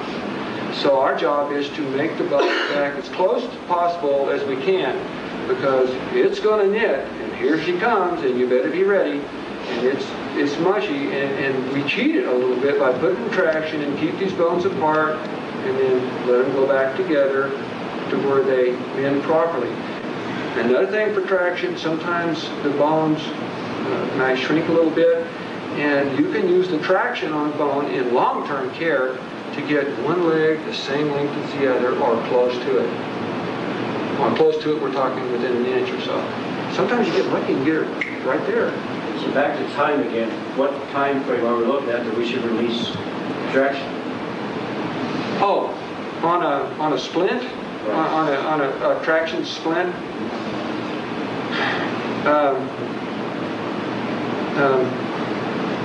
Two reasons that you might have the man traction, even if it's not a compound fracture, is to keep it from becoming a compound fracture, take stress off, because the muscles can actually break the bone. I mean, can cause it to turn into a compound fracture. These are, it's not that hard for a human to get on a weight press and press, 800 pounds with both his legs. So, one of us using at least 400 pounds, and 400 pounds on a broken bone will break it. Now, I am used to hospital setting for the healing time of fractured femurs. By all stretch of my imagination, I can't imagine a man laying out in a field for 6 weeks to 6 months waiting for his femur to get ready to heal. It depends on the health of the man, the age of the man, what he's eating, everything in the world. By then he's transported to someplace where someone who understands fractured femurs and is set up to deal with it. But I wouldn't mess with traction at all for, I don't know, we'll say at least a month. I mean, that's just the beginning. But you are going to have to keep traction on it, some sort of traction on it. When I say you are going to have to keep it splinted if you take the traction off to work on his foot, because anytime you have a band around someone, something that is tractioning someone, anytime someone lays in a position too long, you have cravats on them, you have a condition come up, it's where your skin rots, decubitus ulcers, bad circulation. So you do have to remove bandages one at a time, and the traction is a good thing. If you take it off, it's just not going to go flammable and go right back. I mean, if you do it in the next, say, 24 hours or 48 hours, or when the muscle's nice and tight, yeah, it might do that. But when the muscle finally loosens up, then you can take the traction off and do other work. I know we're talking about being able to keep a hold of it and line it up. I've been in an emergency room with a doctor with a little girl that had broken her lower part of her arm here. She broke one bone, but not the other one.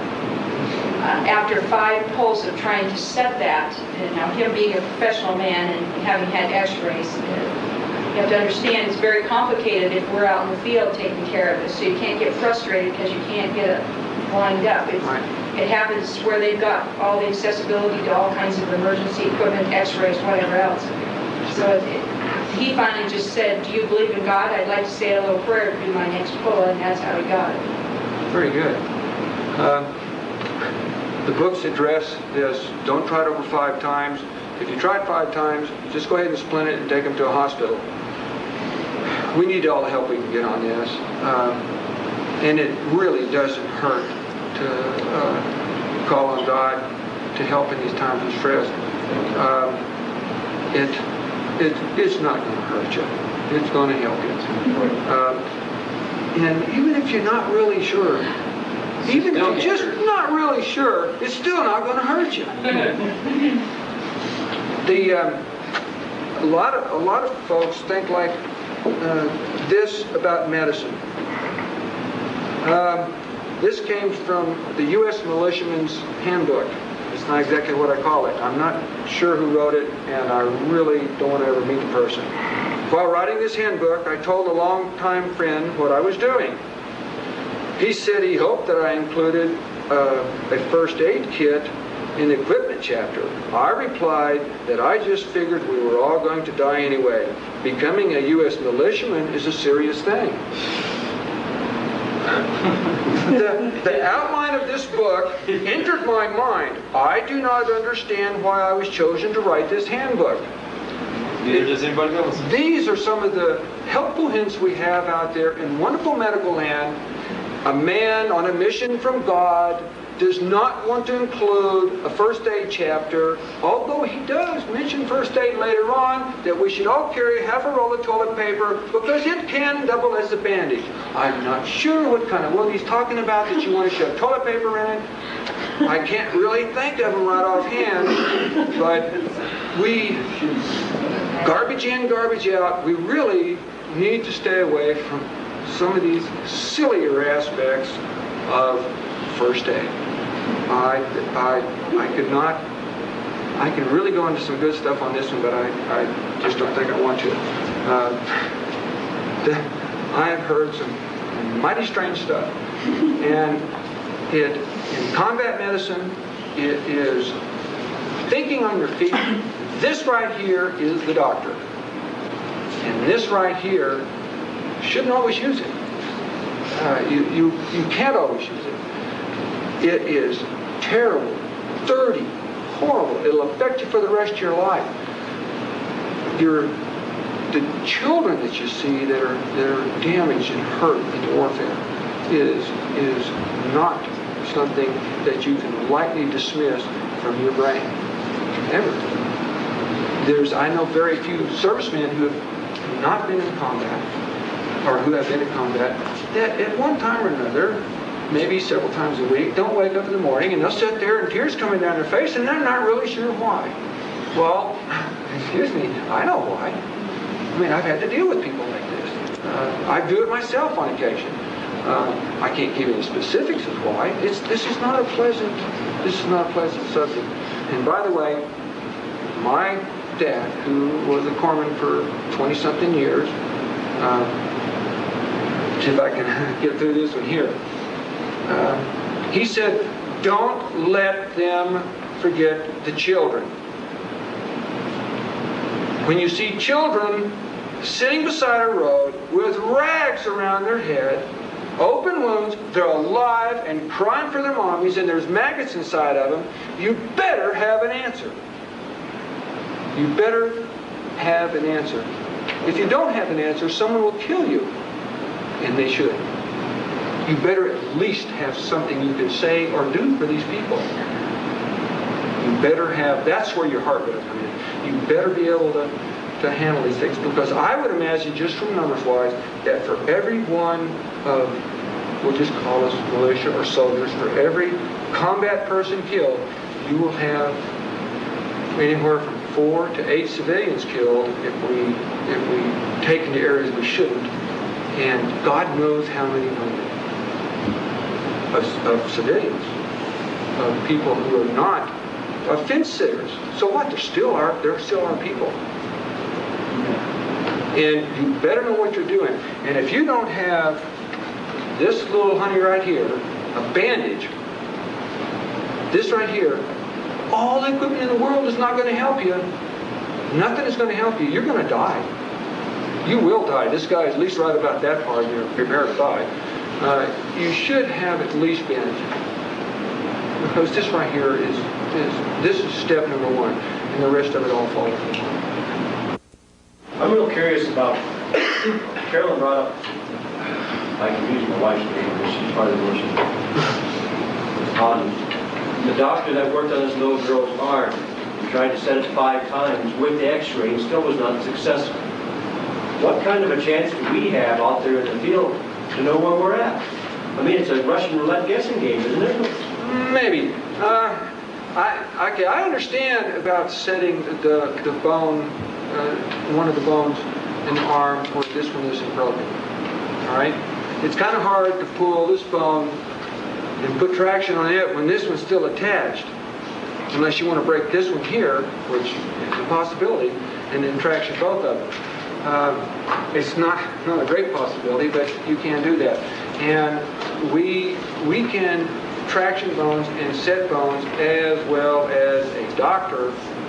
It's just not as easy. And especially in secondary care, after the combat medicine, then we will be able to do really astounding things, because the doctor is essentially a mechanic with a heck of a lot more tools than us.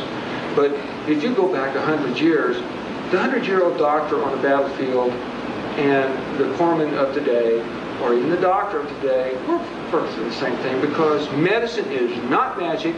It is not the religion of gods, even though a lot of people try to make it out to be. We're mechanics, and we can do it. We can figure it out. It's essential. If we do not figure it out, here's one of the reasons we can't. If we do not figure it out, they'll wear us down by attrition. So we will have to figure it out. Now, for the ladies present, and this is something that I've tried to impress upon the ladies when we're talking about such a dark subject as this, because no woman, especially, and men too, but I'll just let you watch it out, guys.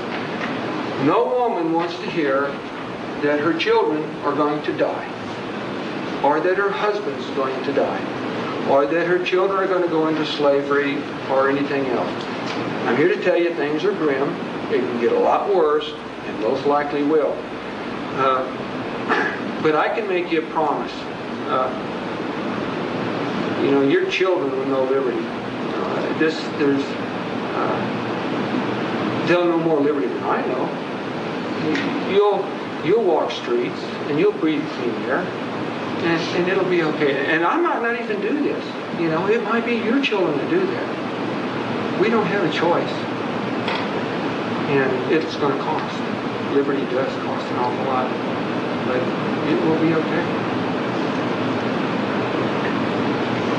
Anybody disagree with that, we can go someplace and I'll talk to you as only a corpsman can. In a basic Unit 1 kit, first aid kit, it's a trifold pack, or it might be a little box or suitcase. You should have standardized equipment. And this is a rough outline of what you should have, or something approaching this. You have one roll of wire fabric, or a wire splint, same thing. It's a piece of wire that you roll out and it makes it into a splint, and you wrap things around it. You put some padding in the bottom of it first. Okay, 2 bottles of aspirin. Aspirin is a wonder drug. You can't become addicted to it. You can't build up a tolerance to it. It thins your blood. It makes your swelling go down in your body, and it's good for you. Yes? What if you can't tolerate aspirin? Yeah, Tylenol does the same thing, only not as well. There are natural medicines that do the same thing.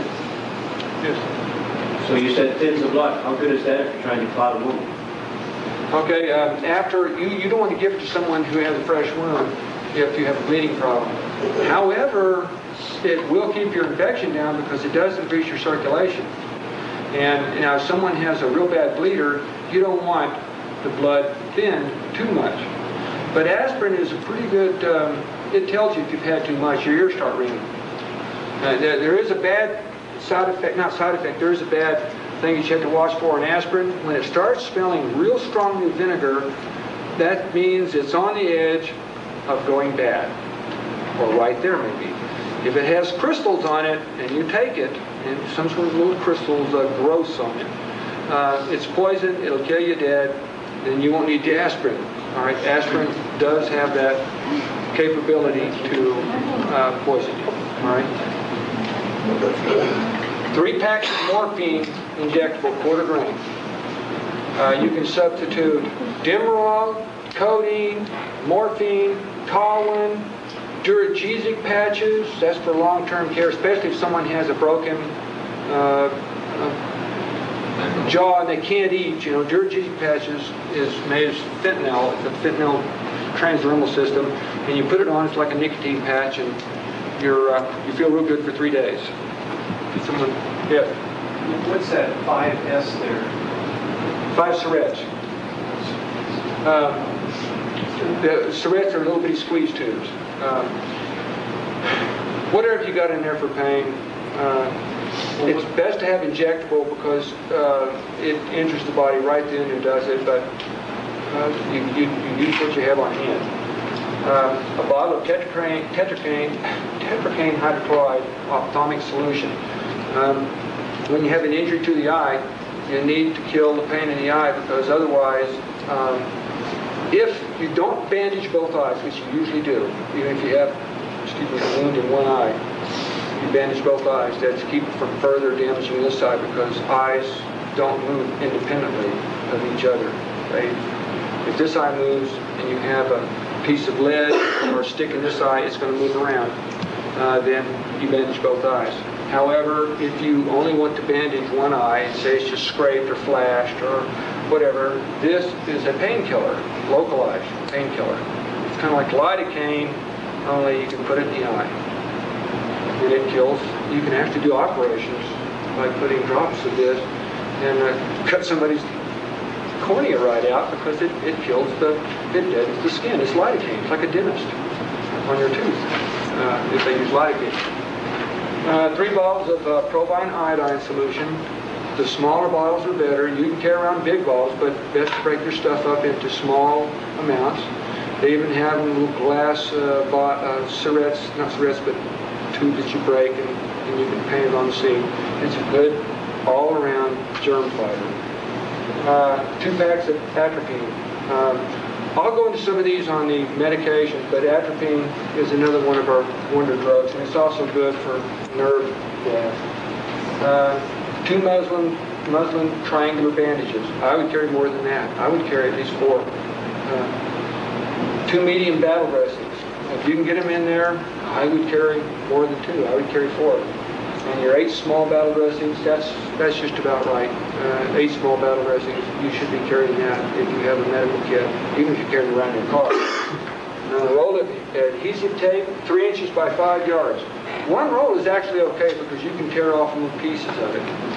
You can use it like you do your duct tape. Okay, I want a small piece. We'll just go around like this.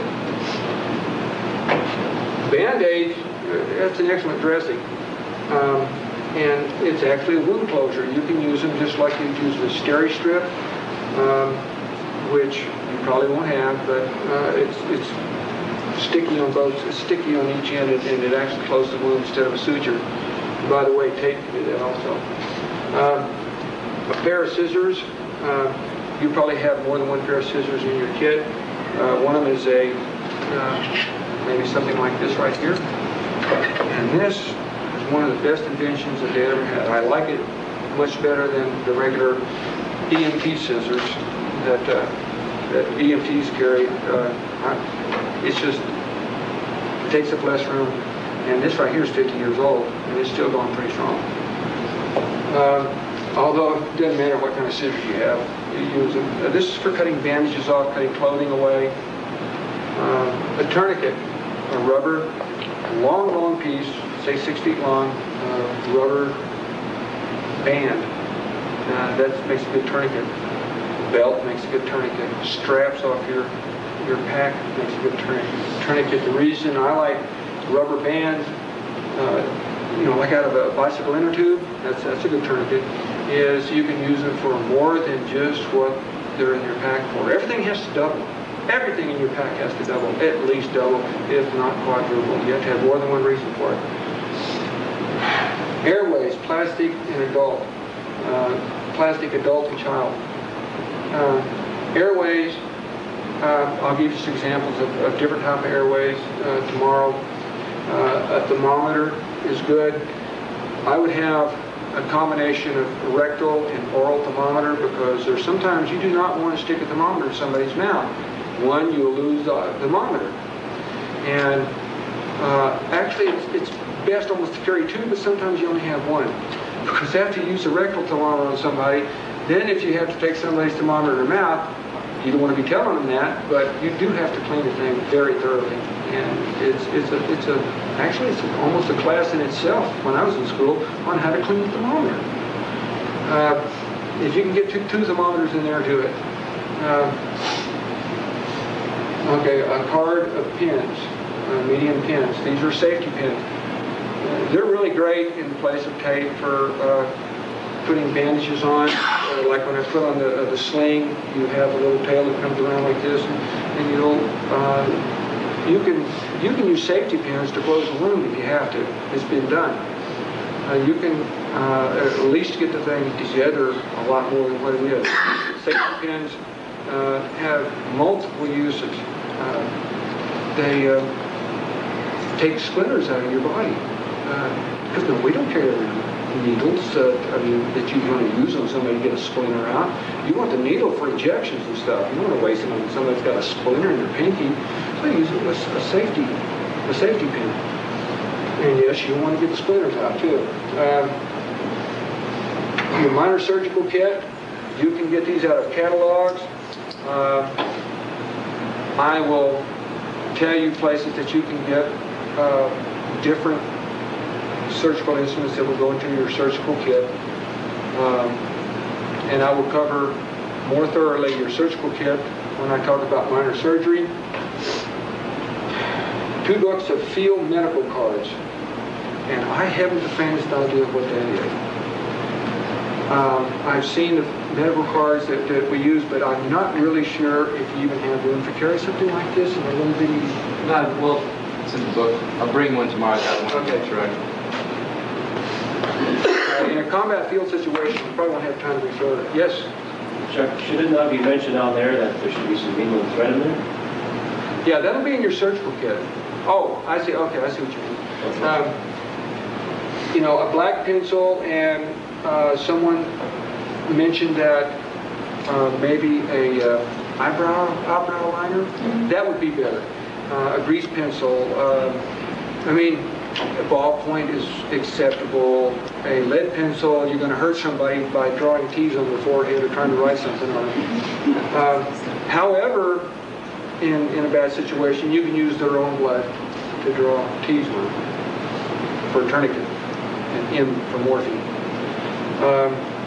And 2 packages of roller gauze, 3 inches by 5 yards. I would have more than that because you're going to use a lot of roller gauze out in the field. And I would have at least 4 packages, at least. Another thing that works really good is butterfly bandages. Yeah, this right here, butterfly bandages, you can buy them already made into butterfly bandages, but they take up room. And you can do the same thing with a roll of adhesive tape. When I get into minor surgery, I will show you how you make a butterfly bandage. Because the butterfly bandage, sometimes you use that to close the wound, or you might use some hair, the person's own hair, to tie and close the wound. I've seen cuts that were 10 inches long. People use butterfly bandages on them. You never even left the scars. Sure, yeah, they're better than sutures. Sutures is an invasive type of surgery, and it's nothing to snizzle at and all. It's just suturing up. No, there are better ways. It depends on that. Even glue, super glue. You can use super glue to close wounds. However, I would usually put another suture in there to help a little bit because you do have a lot of stress on wounds from swelling and just from bleeding. So, yes, put all the super glue in your case. Yes. What's saying that thin tape? Oh, steri strips. Steri strips. Yeah. And one other thing that I would carry in this, at the very least, and it works so well, is Melaleuca. Melaleuca, I discovered Melaleuca and I thought, I felt like throwing rocks at myself. Well, why in the world did somebody tell me about this before? This was a major industry in Australia before and during the war, and you even didn't even have to go into service if you made Melaleuca because it is, and I've tested it on myself several times, to me, it far surpasses putting antibiotics in your system. It is a good antibiotic, makes it heal quickly. I don't think it controls the bleeding. Smells like kerosene, but still, it's good stuff. It really is. Yes? If anybody needs to get a hold of Melaleuca, get a hold of me. Or me. I get a hold of her. She needs more business than another. Any other questions? I think I'd probably put a pair of tweezers in there too. That'll be in your surgical kit. Yeah. Yes. One quick question, getting to back to the airways. Cannot bottom of a pen be utilized? Oh, you betcha. In an emergency, trachea? That when I go through trachs, I'll show you a pocket knife is a good thing to use for a trach. There's a lot of things you can use for a trach. Insert as No, that's what I mean. I'm talking about you stick the knife in and turn it sideways like that and it opens up the airway. Yeah, there's a lot of things you can use to open up an airway in someone's throat. IV catheter. The what? Yeah? IV catheter. Oh, sure, IV catheters, 13 gauge needles, shotgun shells, the little 14s. Oh, I mean an empty one. Okay, all right. There's a lot of things you can use.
fellow Americans, welcome to part 3 in a series of 5 of combat medicine to help our fellow Americans prepare for what's coming, what seems to be the inevitable. We'd like to introduce you to Chuck Fenwick, our guest speaker from Minnesota. Chuck. In battlefield medicine, you may have to suture up a wound. Mostly what you're going to be suturing are incisions or cuts, or where something has struck the body and separated the skin away and you have a tear. There are several different types of suture available. I'm here to tell you, you can use anything to suture up a wound that will close the thing, especially if it's not an internal wound, where it's not exceedingly deep, where you can take the suture back out. Silk is a very strong suture material. However, silk, you get into a condition called spitting, where the body actually rejects it. Not all the time, but a lot of the time. Wire is a very, very good suture material. However, it kinks. Nylon is a good suture material, but when you tie the knots, you have to tie several knots in it because it will come untied. Regular sewing kit thread, cotton, is probably one of your better suture materials because cotton is not easily rejected by the body as something like silk.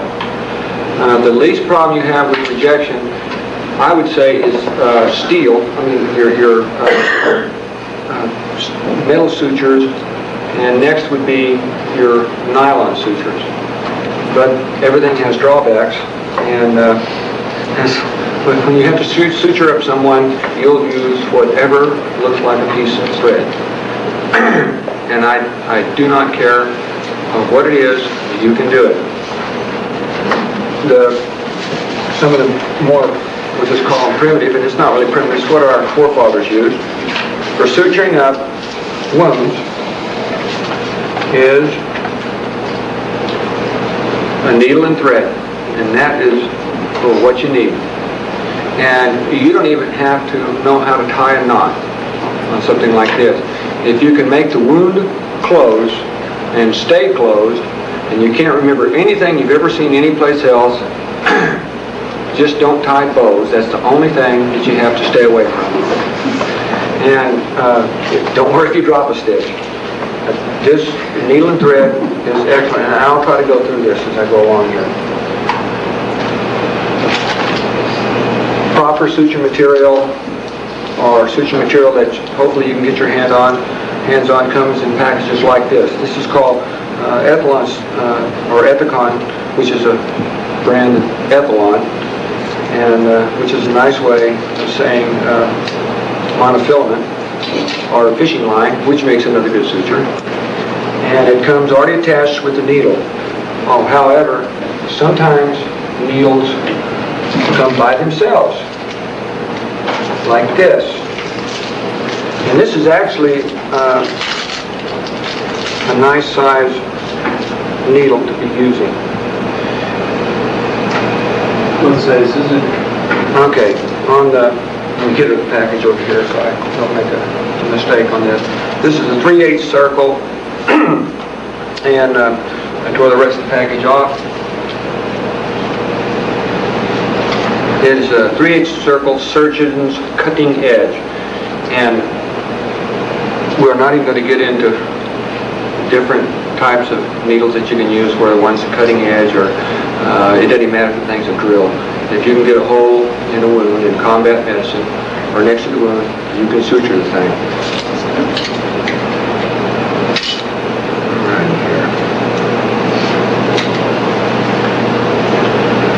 Now remember, there's really no sterile technique in the field.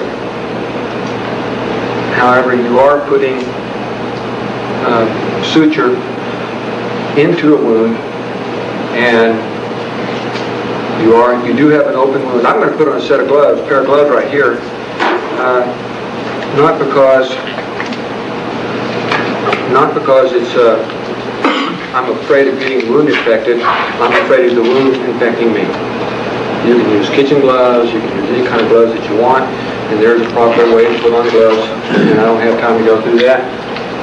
I suggest you go down to your hospital and ask a nurse how to put on gloves. And you can tell, and you can here, this is not put on gloves.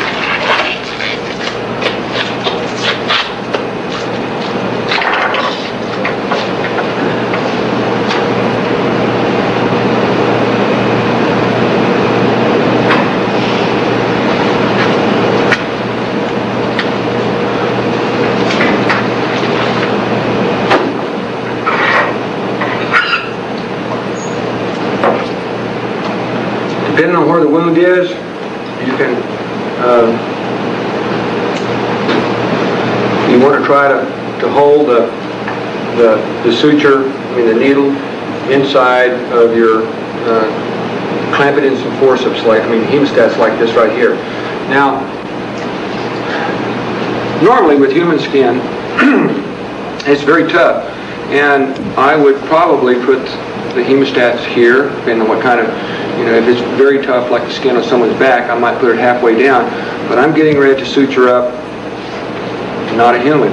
And the skin on a deer is real tough, but we'll pretend it's a human just with tough skin. He's Militia, so he has to have tough skin. So I'm going to grab this up further. Near the edge. And I grab it up near the point of the needle because the needles do bend and break.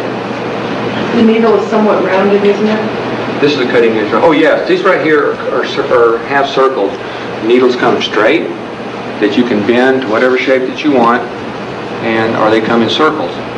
And some needles, depending on the wound that you're suturing, you might have to bend that thing into really strange shapes.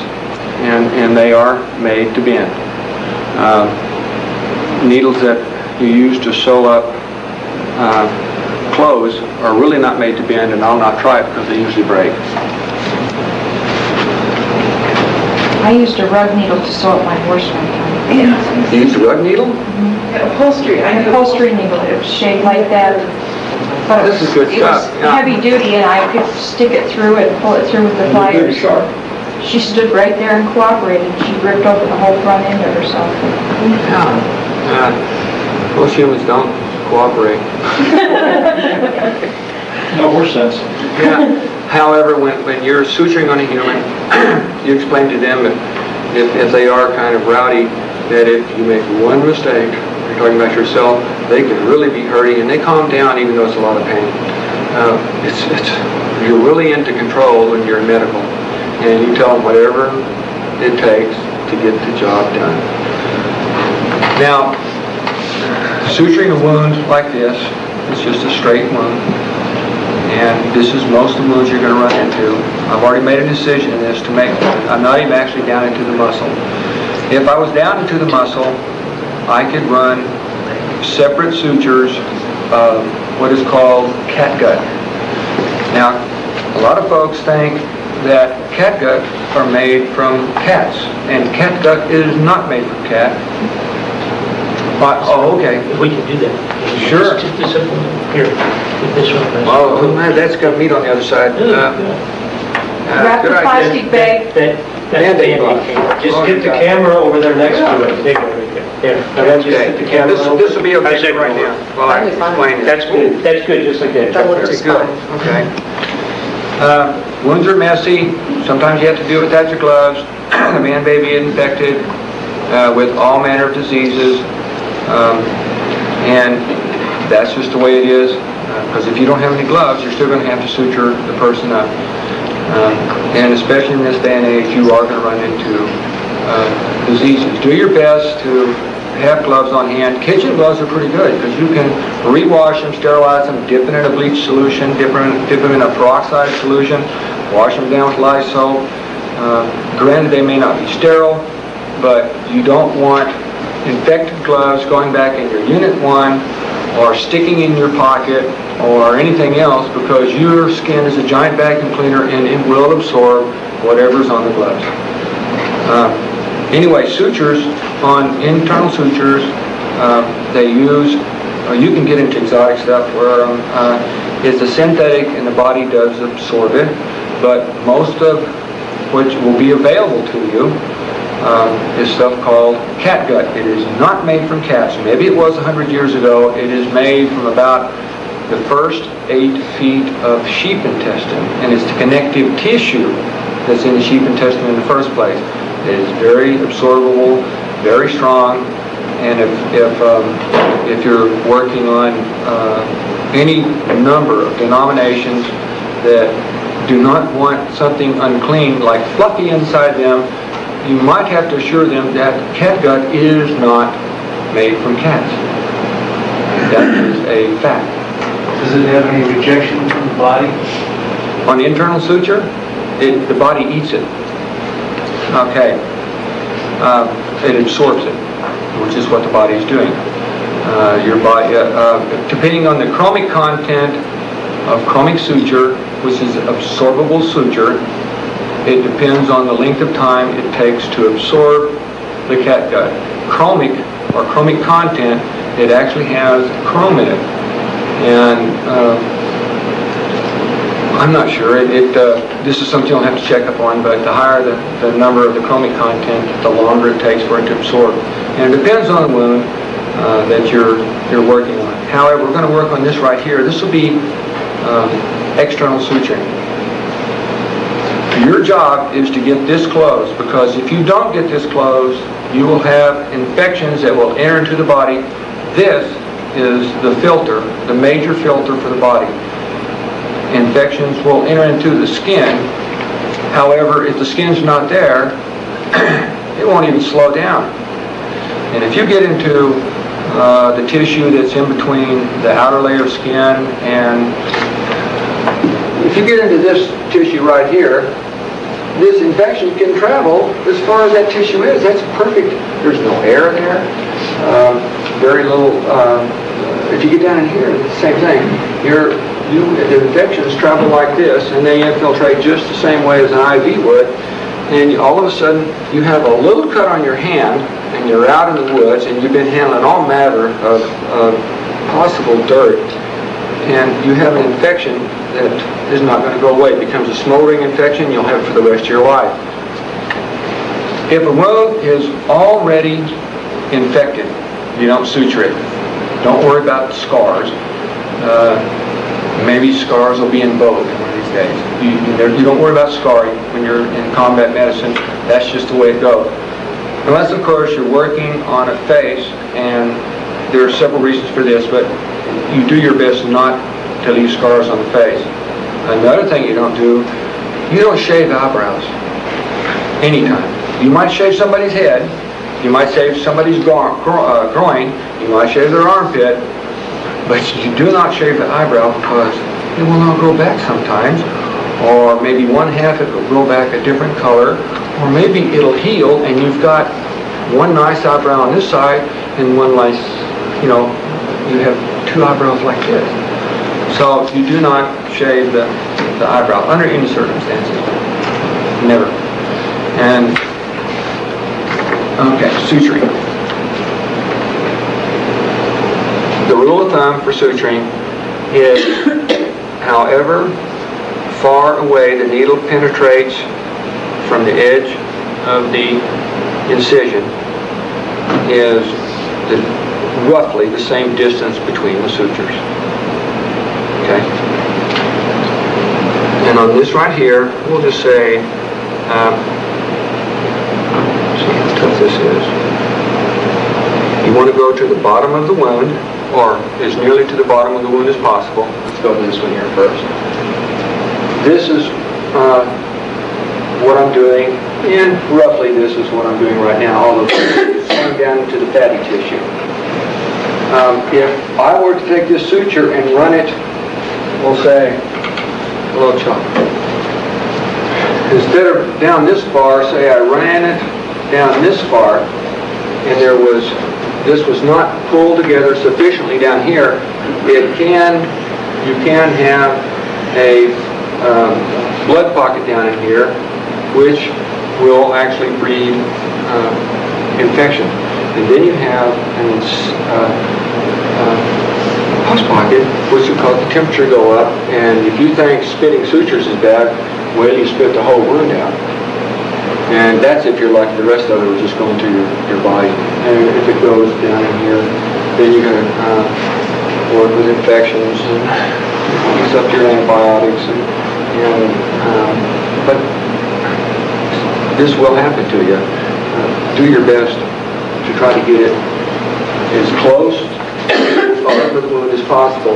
You don't need to run it under the wound because then you have a pulling up effect like this, but you can get it right down where I have the spurs line drawn, like this. And get it down, and it will close this wound right here. And then this up here will close the top of it.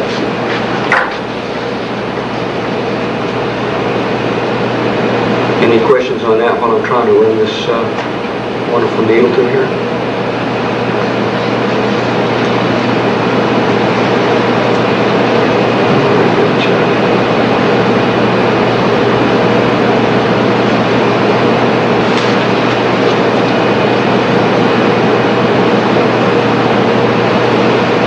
You can tell the location of your needle a lot of times because it hasn't cut through the skin yet, and there'll be a little protrusion there, and you have to do it, but you don't run it through your finger.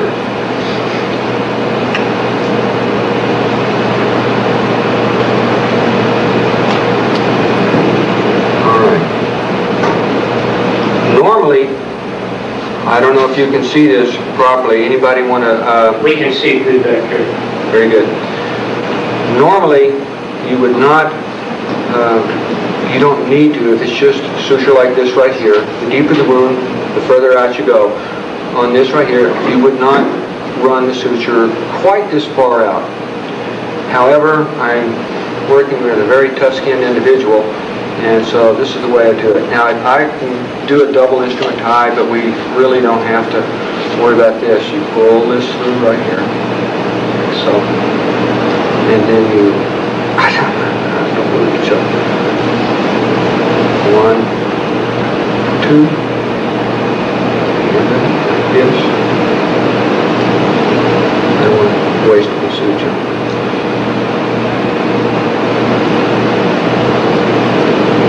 All right. I'm going to show you in a minute exactly what I did. And then you go the opposite direction. If I didn't go the opposite direction, too bad. Now, see how this slipped right here? You have to watch that. Let's do this.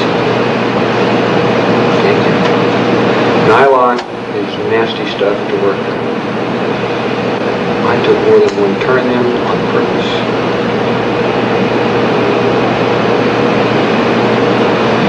You don't want the knot over the incision.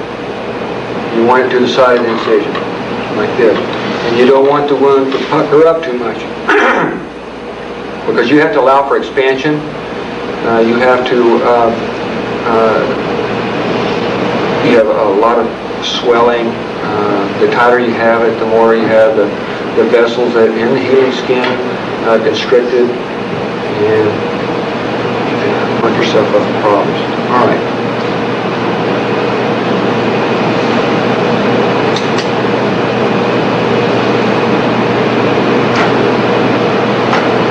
Now this is nylon, and normally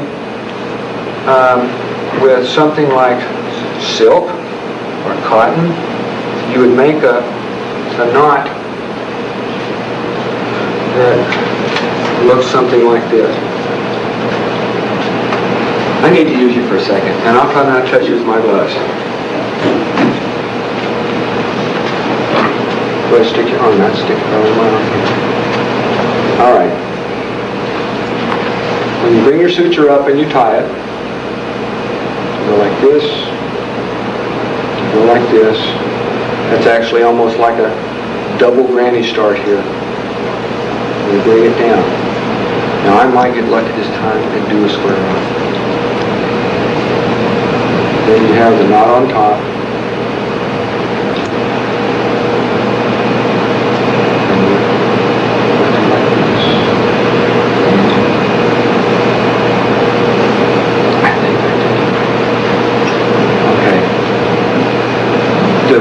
thing about tying suture knot. And yes, it's better to get a square knot.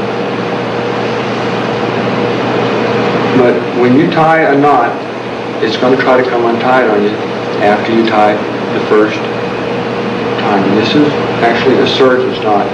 And I don't know if you notice on the nylon end, I even took more than 3, like this. Now it's not going to slip as easy. You have no one there, and nor do you want anyone there to put your finger and hold this to keep it from slipping. And the second knot, and especially with nylon, you're going to be tying all day long, trying to keep it from slipping. You might tie 4 or 5 of these things.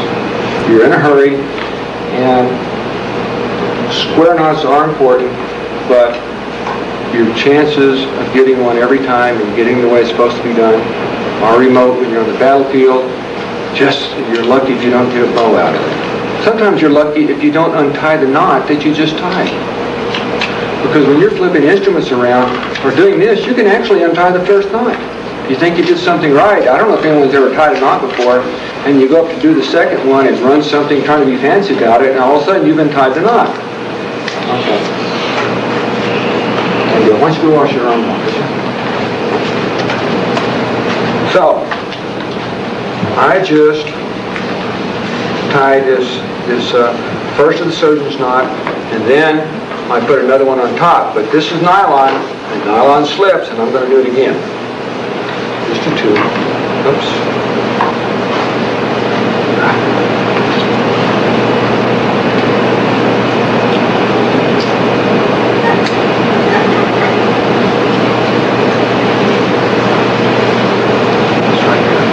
Now, when you have knots that you've tied and you're just running single sutures across here, you don't want pennants laying around, because these things catch. And you also want, we'll just say about a 1/2 inch, 1/4 inch, whichever you prefer, to leave. I'm going to bring it down about right here. To leave tails on your suture. Because if you don't leave tails on your suture and the knot slips, you lose it. And then you have an open wound and you have to start all over again.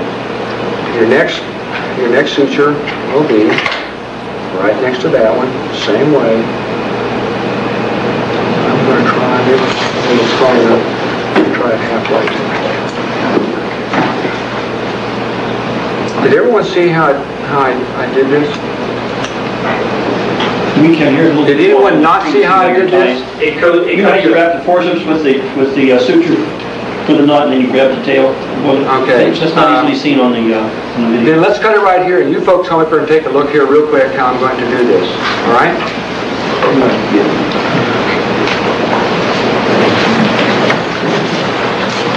We'll do this as quickly as possible. We wanted the rest of it, but it's important that you see it because you are the beginning of a lot of things. If you guys can do us a favor, they're just going to keep rolling. Just leave this area open so get around whatever you can. They're laying down as much. This is coming up pretty good. Yeah, the whole concept of people being up there will be cut out of the film. There will be no faces on the film. Oh, very good. With a sewing button. All right. Yeah. That's fine. That'll work. That's fine. All right. Now, this is I'm about. Speak up, Chuck. Pardon? Speak up. Speak up a little bit. But that's right. Just go ahead. Do what you do. I'm talking to a deer, so I'll change it over here. I'm, as you can see, about this far from where the suture went in. So I'm going to make my next suture just about the same distance around. It almost forms a square. So I'm going to start right out here like this. Dig the needle in. And don't worry if you get under that particular little piece of skin there. It's not the best thing to do, but you're in a hurry. You come up here. You see how this needle, you can see it right here? Now, if the bump comes up out here, you're too far away from there, so you can see just about where the needle goes. If you're in a hurry,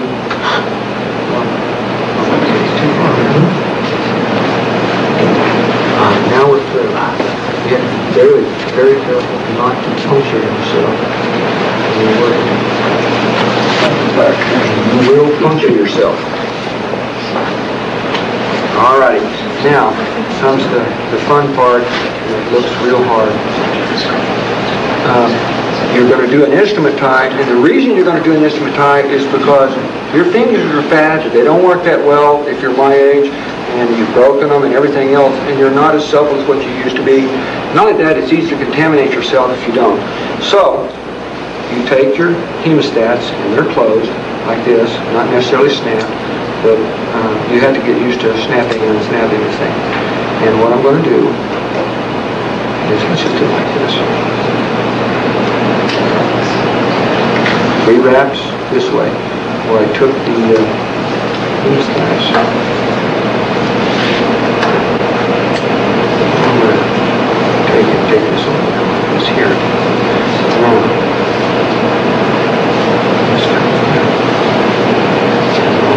I have a knot. However, I probably would have taken another wrap that's in this nylon. Well, let's see if it holds. Actually, the stakes are there. All right, now I'm going to go the opposite direction. And we don't have to take 3 wraps on this one here. Okay. There's a problem. This is good. That's good. And I'm going to do the nylon here, remember?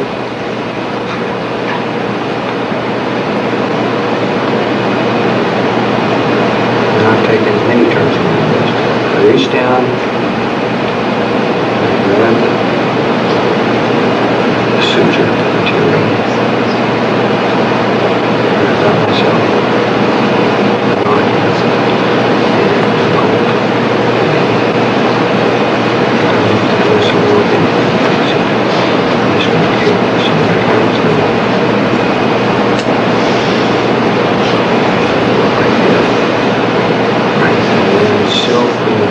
Nylon, and do it again, opposite direction. Now,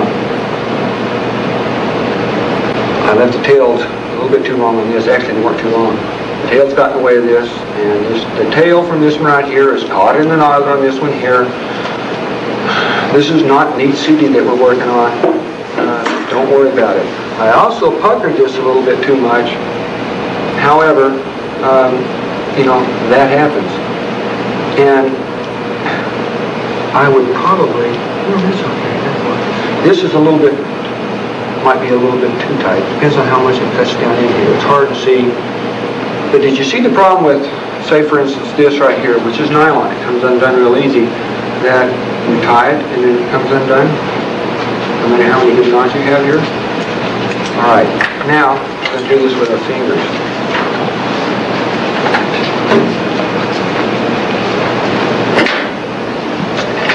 We're still going to use the hemostats to drive it through, although you can just use your fingers.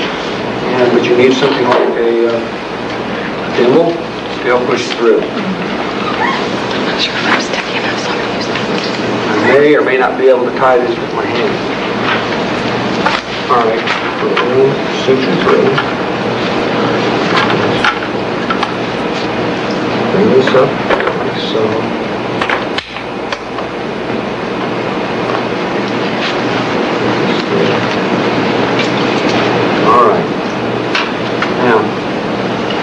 Surgeon's knot.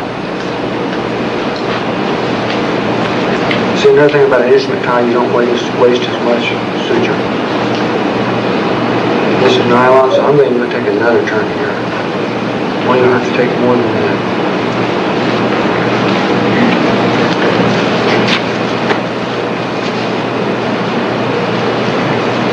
If you do get the knot over the wound, don't worry about it.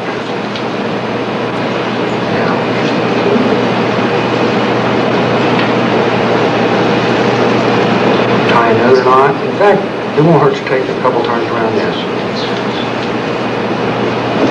And I'm going to do it again.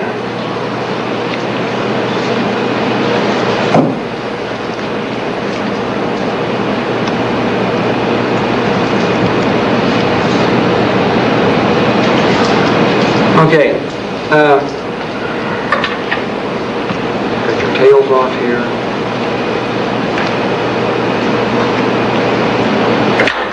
In a suture situation, when you're suturing someone, You would not have uneven sutures like this. You have a small gap here and you have a big gap here. If you do, you can't really go back and undo it.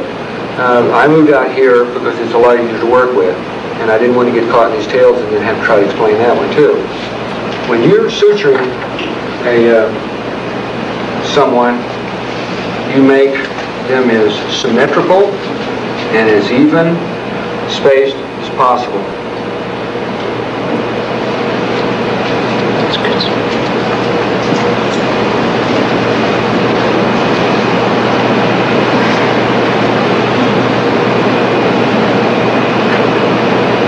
Okay, if you focus, well, you can still see it.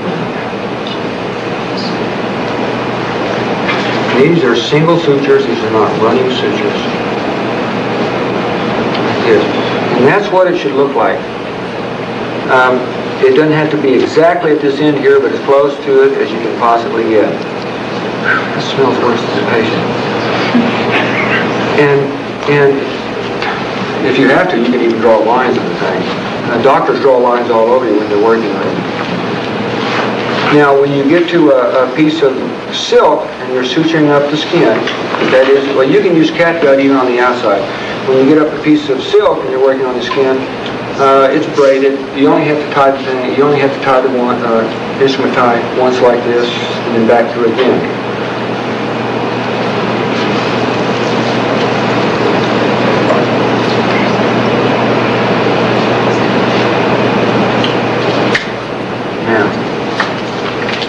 Well, I cut this off here once someone asked me some questions.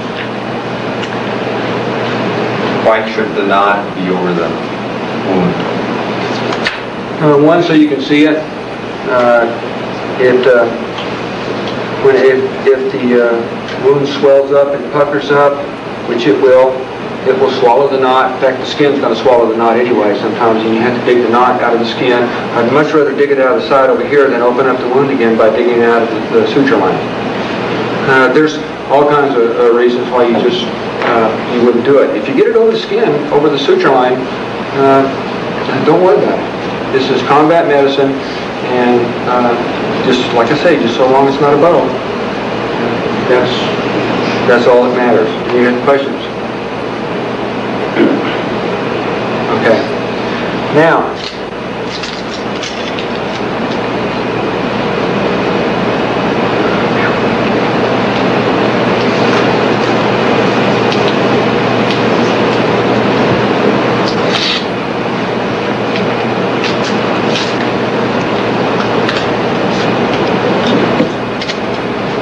I'm going to show you a running suture. However, let's see what we can do right here. Would someone who has better eyes than I do, would you thread this needle in just about this long right here? And I already touched this. There's no infection involved. Sure. Not longer thread on. Sure. Just about that long. Something I can work with. How about my hair? Your hair? Yeah, you can straighten my hair. It depends on if it's going to break or not. You can use hair to suture with. Any kind of thread that's in your clothes, you can suture with. Your button, whatever holds your buttons on, unless it's one of those button ears, you can suture with. You can probably even suture with a button ear if you wanted to. You can use, suture is kind of a broad word here, but you can use these little safety pins to suture with. You can use, in fact, I'm going to take this off. Oh, yeah. I'm going to go shock a lot of time here. Those steri strips that you've heard of, they're actually thinner than this right here, but this makes wonderful steri strips. This is suture material. In fact, if I can get this down thinner, it'd be better. The thinner, the narrower the steri strip, or whatever you're going to make, the better off you are.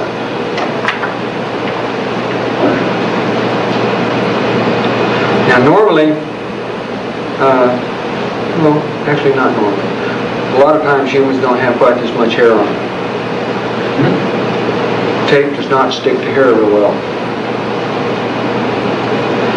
Okay, if you're going to put a steri strip onto a wound, stick it over here. You'll have to help a little bit. You line it up, and this is not going to stick. Okay.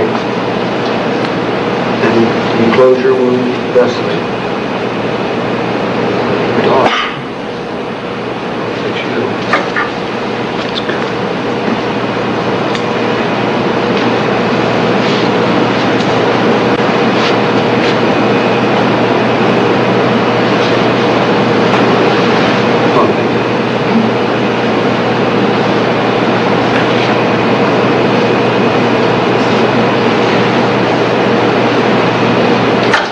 What I'm doing here, I'm trying to get it hold together long enough so I can show you how a steri strip works. You won't be suturing like this. This is called cheating while I put on a butterfly and a steri strip. Okay, this is what would be a steri strip, piece of tape, duct tape, electrical tape. You're going to try to get it as narrow as possible to make a strip of tape narrow. If it'll tear like this, that's fine. This might not tear in a straight line. In fact, I don't think it will.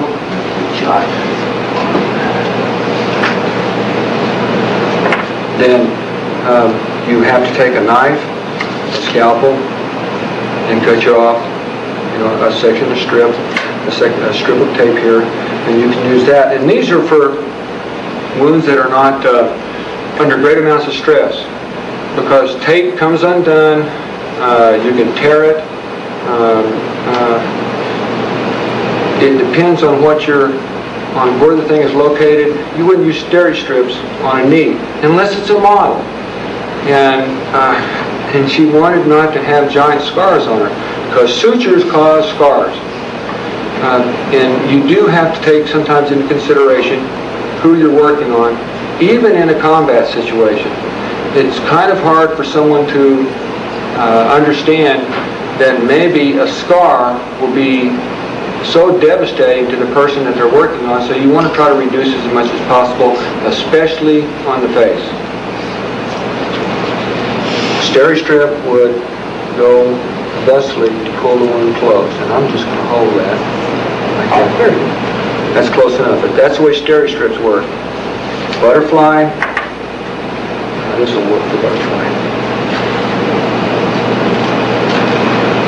I'm sure most of you, how many of you in here have used butterfly? Okay. Imagine everybody out there uses butterfly also.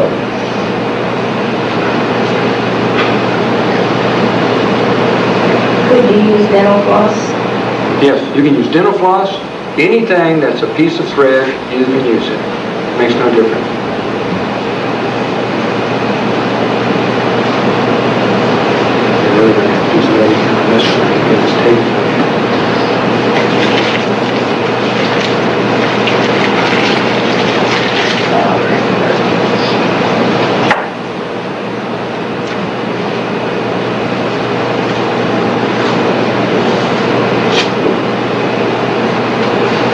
I'm going to make this butterfly large so you can see what I'm talking about. You'd actually want it about 1/2 this width.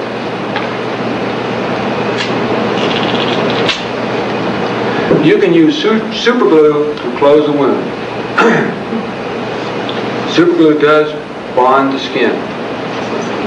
This wonderful new glue that they use to glue wounds is like a cousin of super glue. I talked to a veterinarian, he says, oh heck, you could actually use super glue if you wanted to, it's a lot cheaper. Of course, I have talked to several veterinarians and some other medical people, and they're pretty much agreed that you also throw a couple stitches in there to help take up some of the tension that's on a wound, because super glue is not been around that long, and the problems with it will show up later. Okay, you make let's start this out first. A butterfly is just a piece of tape, like this right here, and you cut a gap right here, and a piece out right here, like this. And you fold You don't cut this right here. You take these and cut like this, and you fold this under to keep the stigma away from the wound.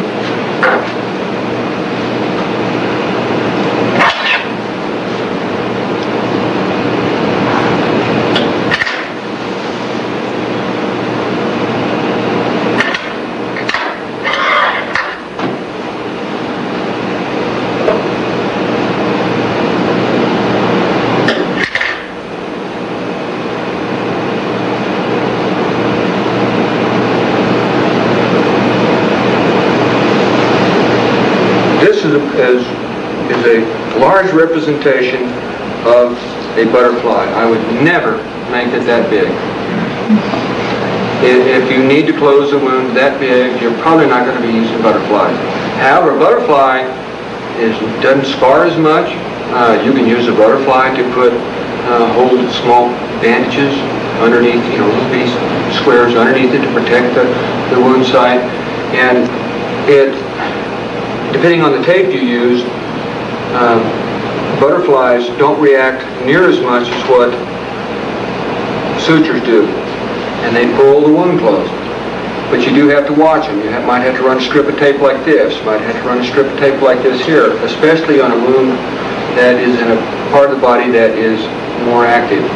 But these butterflies, I don't know how long they've been around, but they have been around for a pretty good while and in use, because I imagine all it takes is just someone saying, well, this right here would work. Okay, butterflies are something that you can buy, but I would much rather myself just make them and spend the money on something that I can't buy.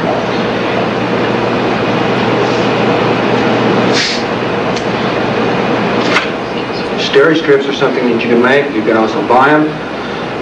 That's up to you. If you want to, if you have the money to spend on steri strips, then by all means spend it. When you work on the face, or you work on a place that you don't want the scarring as bad, the closer you make the sutures together, the less tension there is on the wound, and the less scar that you make, because the scar is oftentimes caused from when the wound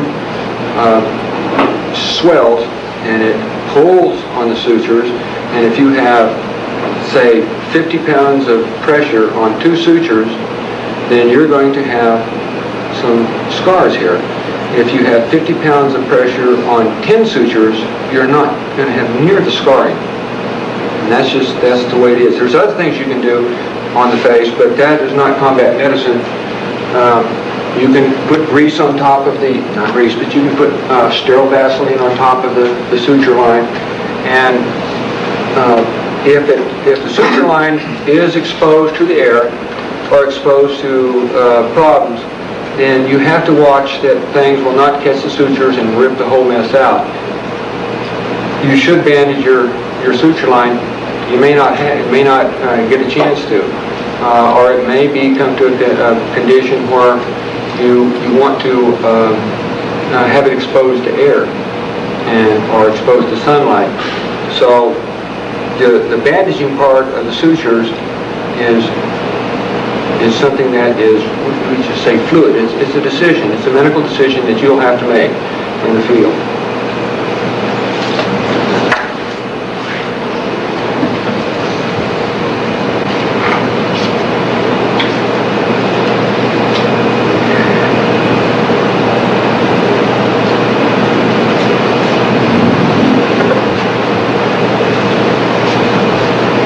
This is the type of suture that I just performed. I didn't have to go down through the fat. All I did was close the surface of the cut. This right here is another type of suture that you might have to perform. This will draw, this cut here is down into the fat. It's not to the muscle. When you get down to the muscle, then you have to go with internal sutures.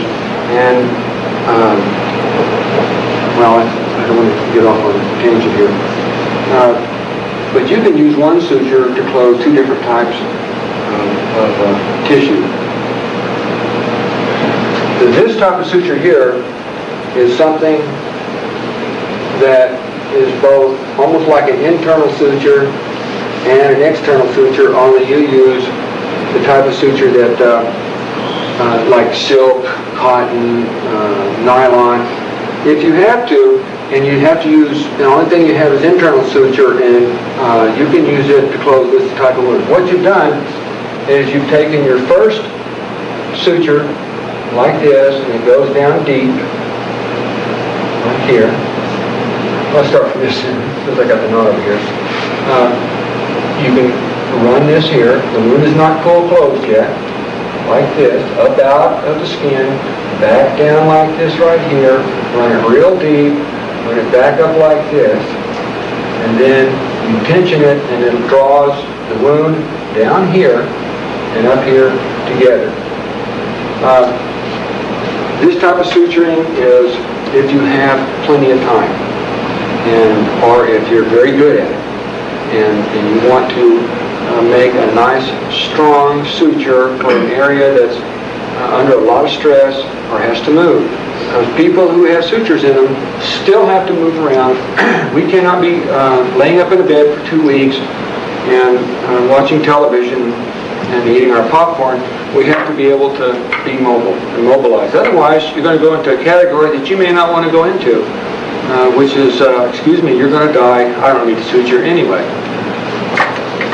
Now, another suture that takes a little longer is called a mattress stitch, or it's a running suture. You don't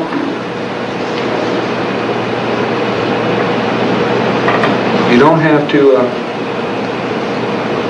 take and cut and tie each individual suture line here. You're going to make the holes in the same place, but you're going to make it where you don't cut this each time. Now, say it takes longer. It depends on who's doing the suturing and how long you've been doing the suturing. You may be so good that it makes no difference if you have a running suture or internal sutures or even this one right here.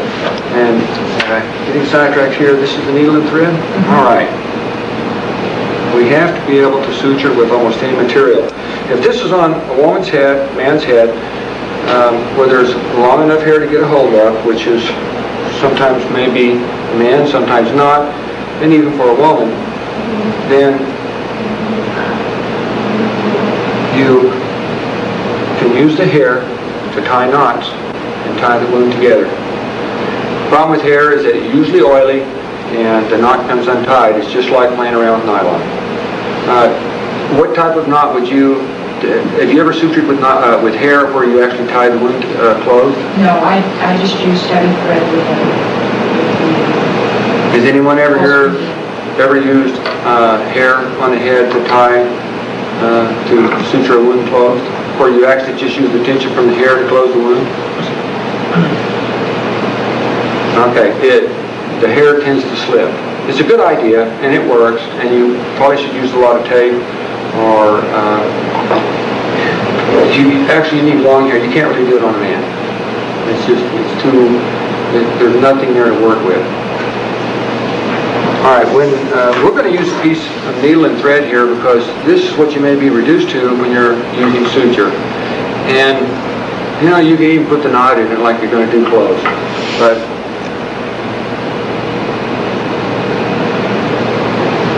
now, I would probably use a pair of pickups, but we don't have pickups because we have the ultra modern medical situation here. The future medical situation. And the thimble would be good on this. I'm going to pull this through. It's almost too far because I don't want to pull that one out. Now you notice I pulled my gloves off, and the reason I did that is gloves really get in the way. However, if I'm out working on a human or even an animal, I will be wearing gloves. I don't think I'm going to catch AIDS from this deer. Depending on where he's from.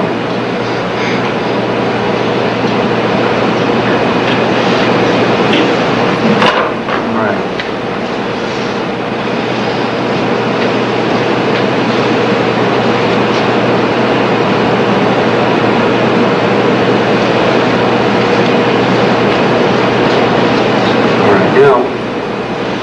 Nothing's changed. In fact, you can use the needle to help tie the knot.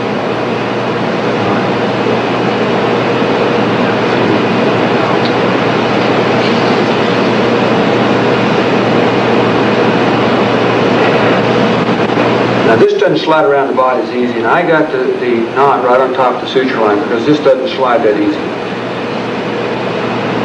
Work it over here like this. Turn this down.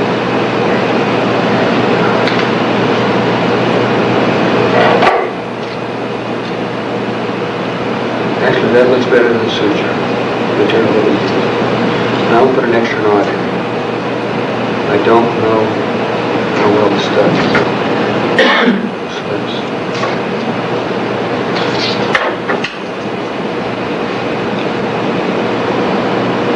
Well, when you're measuring the length of how you're going to cut, you don't want to be chasing this around. You actually start up here like this and come on down and give it a cut like that, and hopefully it cuts it. There I go.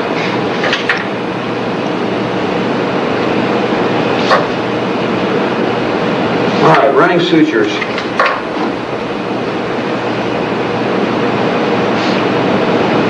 Suture removal kit. I have one here somewhere. A suture removal kit is, it does contain some instruments, but all it takes to remove sutures is something sharp to cut the suture and something that you can grab onto the suture with and pull it out. The thing that you have to remember about sutures, and I've had it done to me, and I've probably done it to other people that have had suture lines, is that if the knot's right here, and you cut it right there, logical place to do it, and you grab right here and try to pull this suture out of the body, you're pulling a knot through a wound. And you can do it, probably won't damage the patient, but it hurts when you have a knot that goes through a hole that's already healed up. And it's real easy to do. I've had people drag, in fact, yes, I had to tell the nurse that this was not the thing to do because I had wire sutures in the back of my leg, and she cut the suture line and tried to drag a wire knot through my leg. And I can tough it out sometimes, but that wasn't the way to do it. Just go ahead and cut your suture here and grab the knot and pull the suture out. And it will, or it should, come out. If it stays in the wound, or if something breaks, you can't get a hold of it, it doesn't make any sense to cut the person open chasing down something that's not going to kill them. There are a few more procedures that I'll cover quickly on things that you may run across on a battlefield.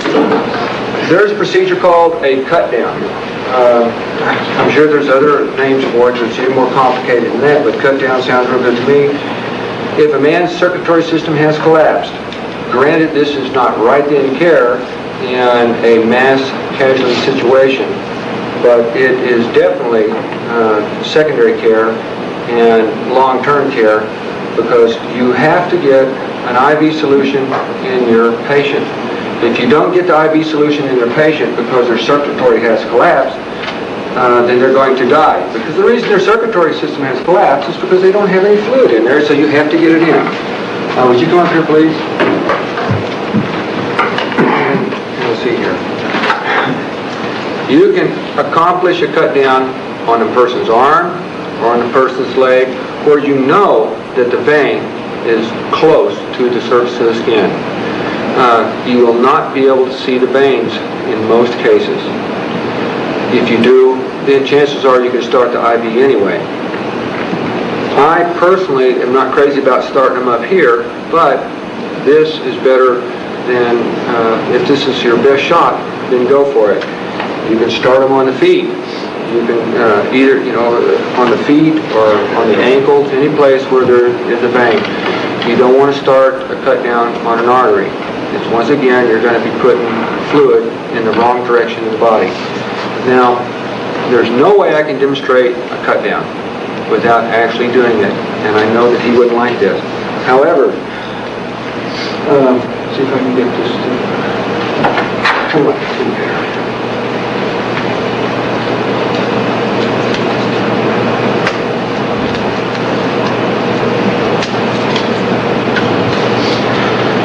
Okay, you know you have some veins here, so we're just going to talk about this one.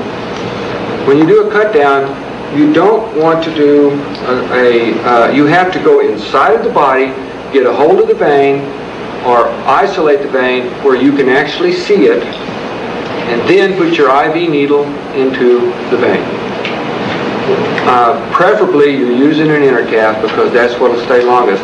If you collapse this vein, your chances of ever getting the thing started again, or if you blow the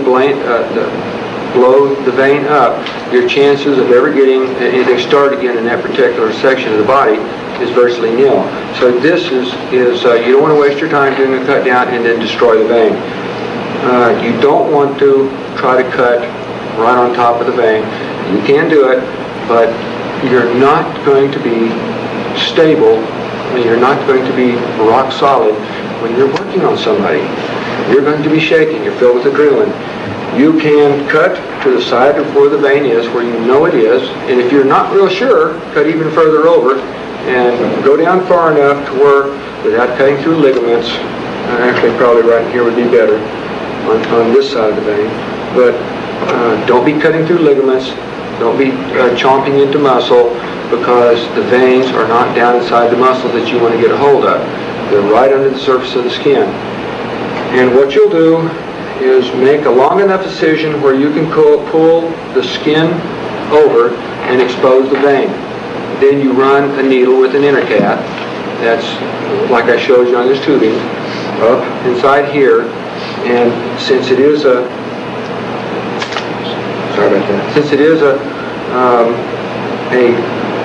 situation where you may have to move the patient, you can put a couple of sutures in here to close it back up, trying your best not to run it through the vein. You don't want to suture up the vein, but you have to hold this thing in place. You want to put an arm board on this man to make sure his elbow does not bend. If you have it on the back of the hand, and you can do cut downs back here, you want to immobilize the joint. So you have problems with this even if you have an IV in somebody, much less that you've done an invasive type surgery just to get an IV in them. Remember, you do not want to lose the vein once you get it. And things happen, you may have to go down to the foot.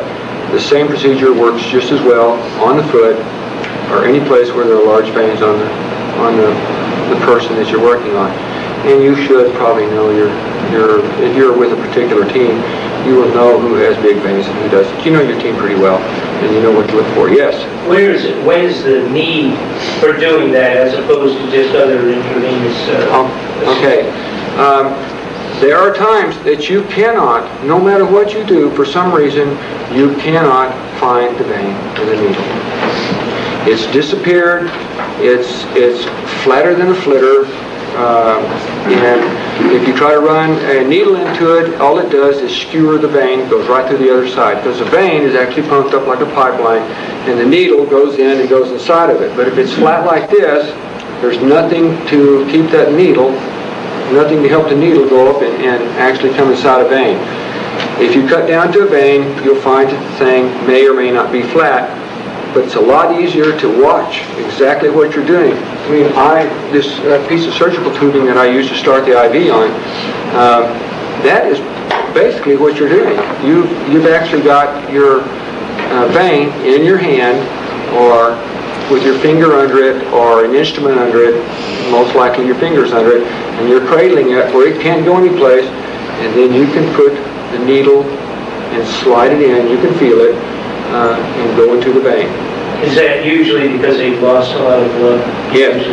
Dehydration would do it also. Pardon? Dehydration. Dehydration, shock, loss of a lot of blood, the neurogenic shock. What it is that your vein system has collapsed, and you can't get oxygen where it's supposed to go, and you can't get food where it's supposed to go, and the blood is not getting up and not circulating like it's supposed to be, and probably not any place in the whole body. Actually, the closer to the heart you can get your IV in, the better off you are on this one. but that's not always possible either. They even have, when I say they, the medical professions even have to do where you have a subclavian cut down, where you actually go under his collarbone and get the vein here. But that is beyond we can't do that. We have to go with our best guess on this one. And it does not always work. This is a last resort, and where a man usually doesn't have that bad of wounds, but his system has collapsed, and you're going to try to save his life, because you know if you can get him pumped back up with fluids or blood, then he will live and be okay. Any other questions on this? Can you hemostat, like if you had to suture a vein or tie off a vein, do you hemostat both sides of the vein and tie it off if you had to? Usually the veins that I've had to tie off, it was the end of the line. Oh, okay. And I don't know what reason I would have to tie off a vein right in the middle. On an artery, I wouldn't think about tying it off an artery. However, if the artery is not severed and it has a split down it, is the cut where it's a nick. Even though we're not vascular surgeons, if you have a fine enough needle and a fine enough thread, you can pull that close and possibly save the man's limb and his life. We're not talking about great long pieces here, because once the artery is severed, it takes vascular surgeons who are trained and have the equipment to do this to reattach them. And that is beyond me and most people I know. Any other questions? Debridement of wounds. And this is a surgical procedure. When you have a wound, or you're working on someone who has a wound, or even yourself actually, there's much dead tissue from the trauma that's been done to the body. And this is not something that we're not talking about debridement, say 2 weeks from now when you know there's a lot of dead tissue around there, infection. It's right then. Healthy tissue is a pinkish and it bleeds and it has sensation. If it is not pinkish, if it's brown, if it looks like the tissue on this deer leg that I was working on, that tissue is dead. And if you don't get it out of the body, then it will putrefy and infections will set in, and muscle tissue, dead skin tissue, any type of human tissue is a perfect breeding place for all manner of germs. We have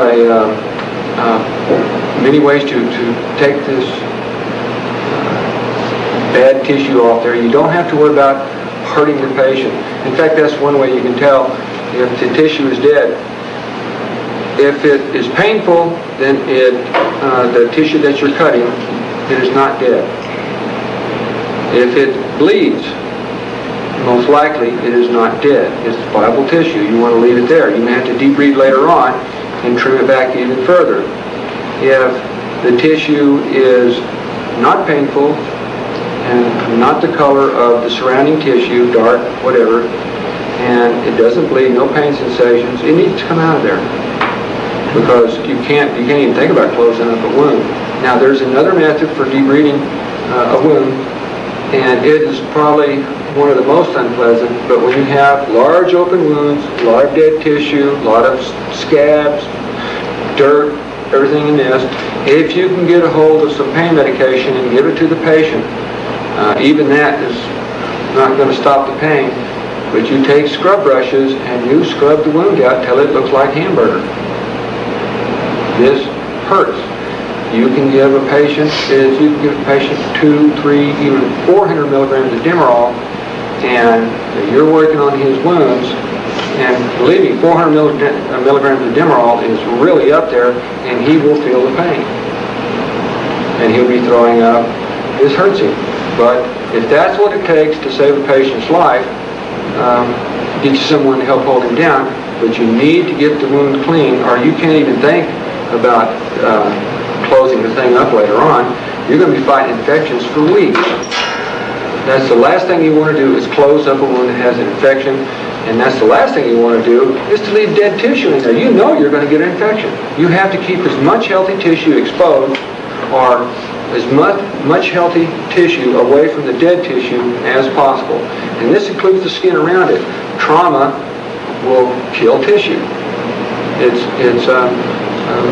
Someone punches you in the nose or the face and you get a big bruise there, that's because this tissue, where the bruise is not healthy any longer.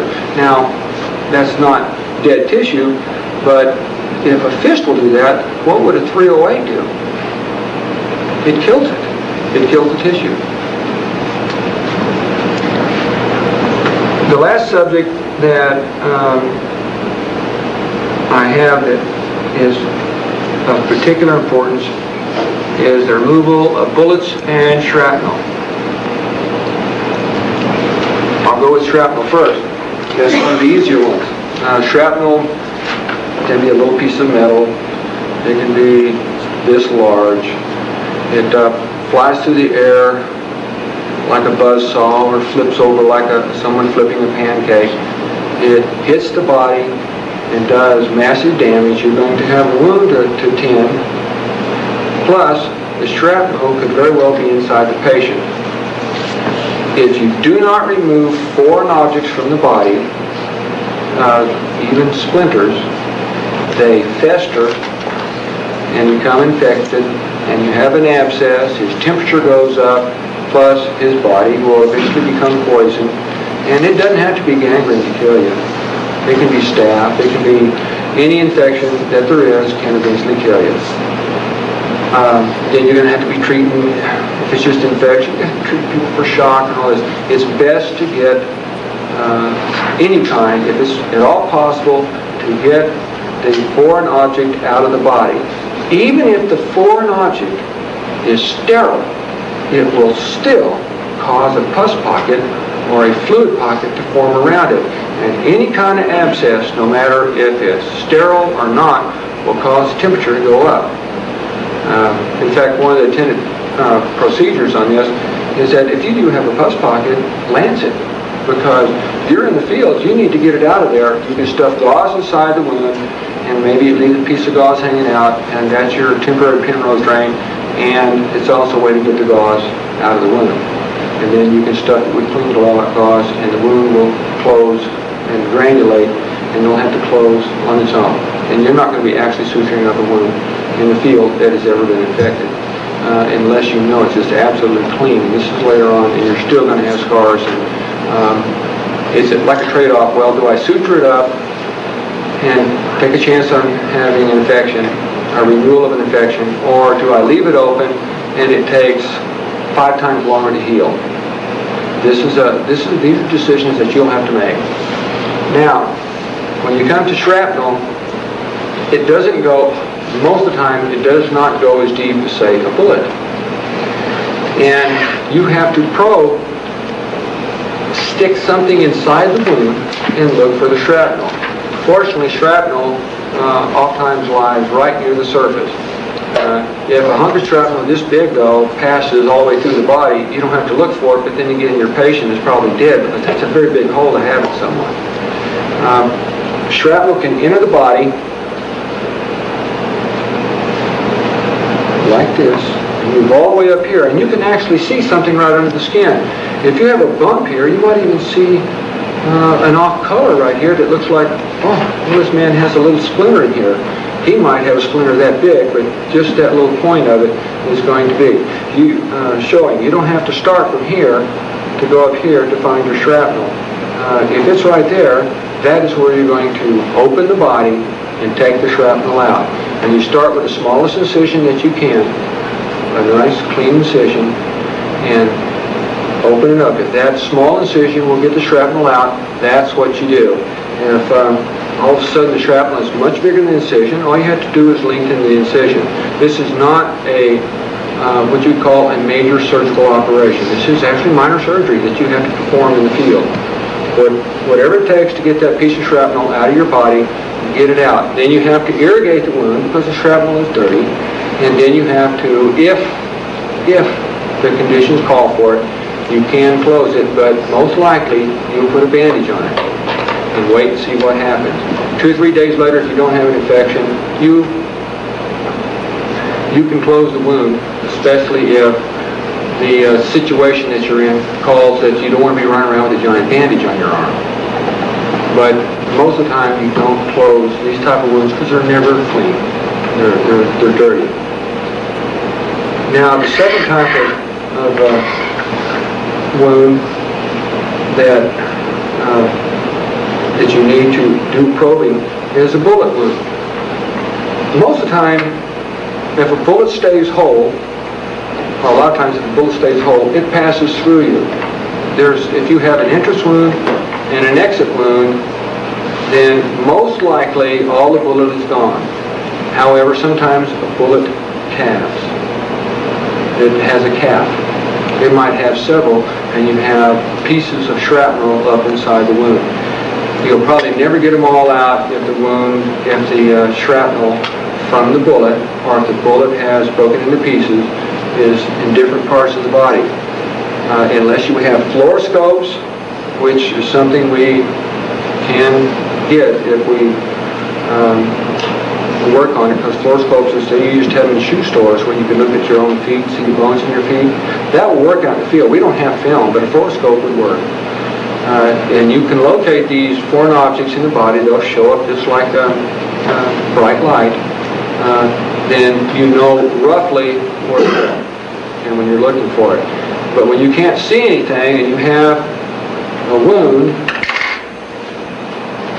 in your body like this, an entrance wound, and we'll just say it was real easy. The bullet was a small caliber and it didn't go all the way through. You have to look for it. You can use hemostats to probe for it. And this is painful. But if you're relatively gentle, you'll follow the wound channel. Now, if the bullet takes, after it gets down to, say, some sort of connective tissue or a softer layer, it might take a right or left, go down or up. But you still have to try to get the thing out, and you can't do that unless you find it, and to find it, you have to look for it. You're probing with your hemostats, or you're probing with anything long like this right here. You're probing with something like this, and you can bend this all over the place to follow wound channels. You're probing with everything except your finger. Sometimes that's all you have, though. But once you find something and it's not a bone, because a bone will feel different than a piece of metal. Now comes the tricky part. If you can grab onto it with a pair of hemostats, you're fortunate, and it works out like that a lot of times. A bullet, you have to get out of somebody. Sometimes you can't, but you're going to have to get it out of them. If you can grab onto the end of the bullet, or the side of the bullet, or anything else with a pair of hemostats, clip it on there, it's probably lead, or something soft enough, whatever's left, to clip onto, then you can pull it out of the wound.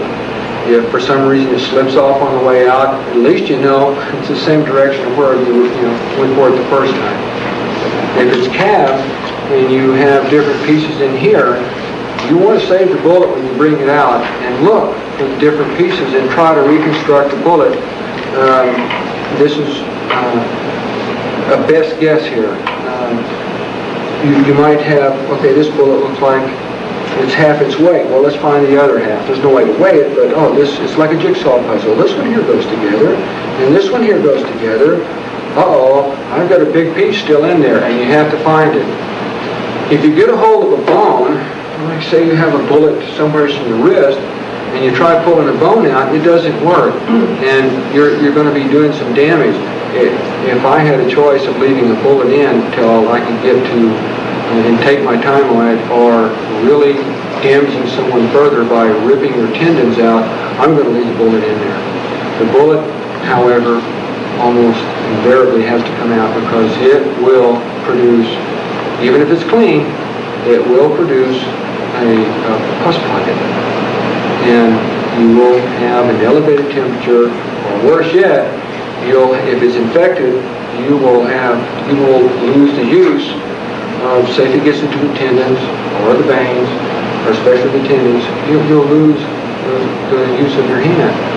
And you have to take all of this into account and say, okay, what should I do here? I know it's going to hurt the patient. That is not too much of a consideration in combat medicine. You have to just consider, well, is he going to hurt me while I'm trying to work on him? Because you have no defense for yourself. You might have a bigger man come and help you, and because when you're sticking things into a human's body, they don't like it. And it is a good thing to put a towel across their face if it's not going to scare them. Say, this will calm you down a little bit. We'll put a wet towel and make you feel better. Yes? What about a head wound where bullets in the head were pretty close to the brain, you don't probe the eye? Never. You do not touch a head wound. That is something for secondary medicine or follow-up medicine because the head is going to swell up anyway and crowd out, and the person who has a brain injury is going to have big problems. And if you make it worse by sticking a piece of steel in there, looking for a piece of steel, the brain is extremely delicate, and you'll wind up, maybe the patient will live, but he will be good for nothing. How about the neck? The neck, you can go after it. If the shrapnel is near your carotid or your jugular, and it's got sharp edges, you better beware, because not only do you have to get it out, but you have to protect these two. You might have to stick a hemostat in beside these two veins and get them out of the way, or use a retractor to get these veins out of the way so you can work on this, because you have to protect these two veins, or this vein in this artery.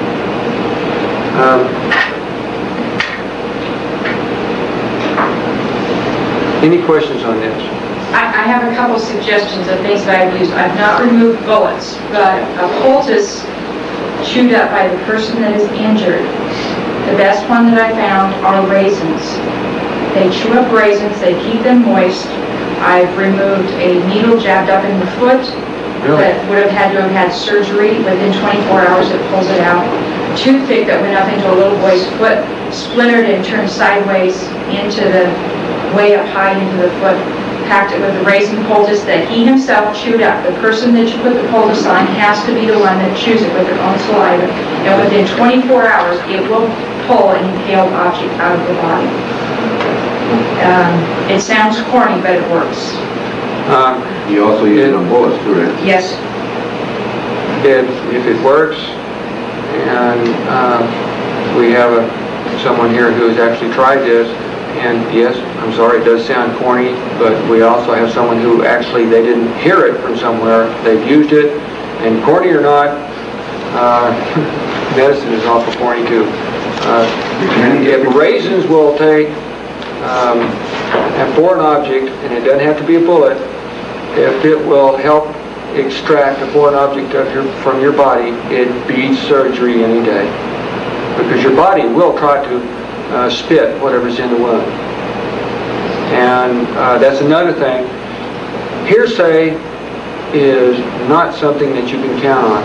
But if someone has actually done something and they are a faithful witness on that account, you better be listening, because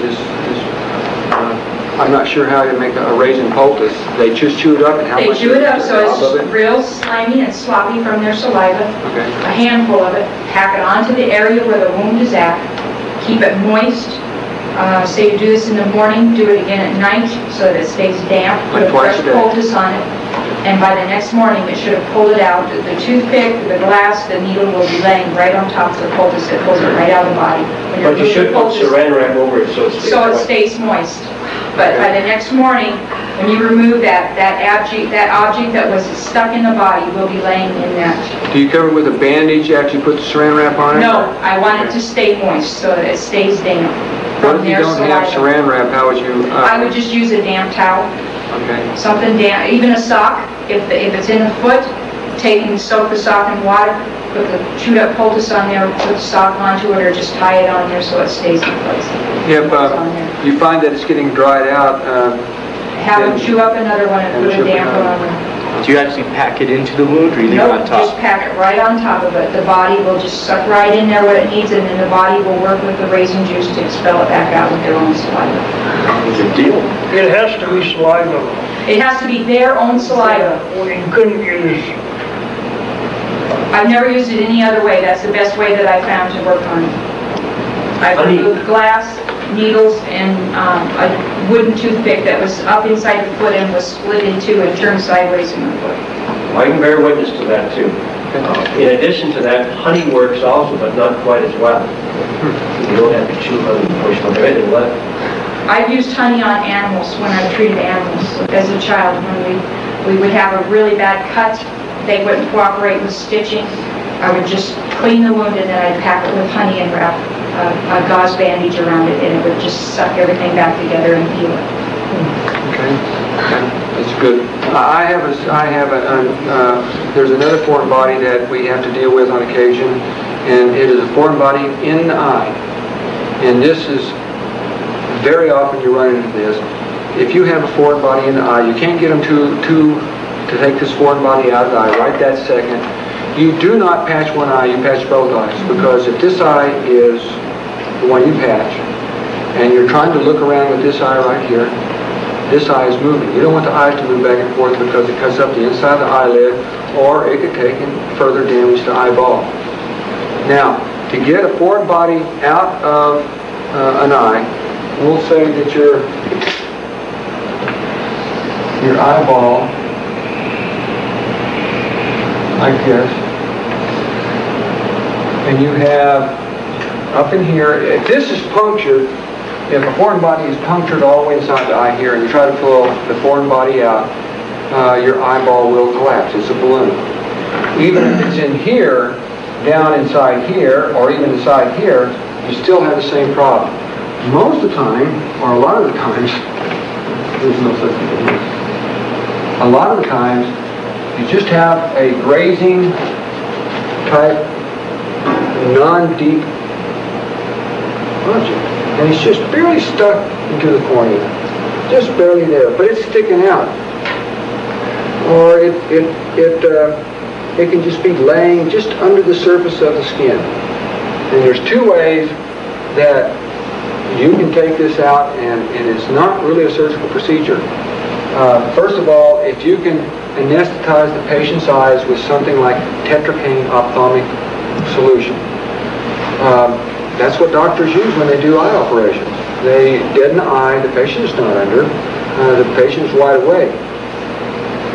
You can take, if it's steel or something with enough ferrous content in it, you can take a magnet and touch it and pull this object out of the patient's eye.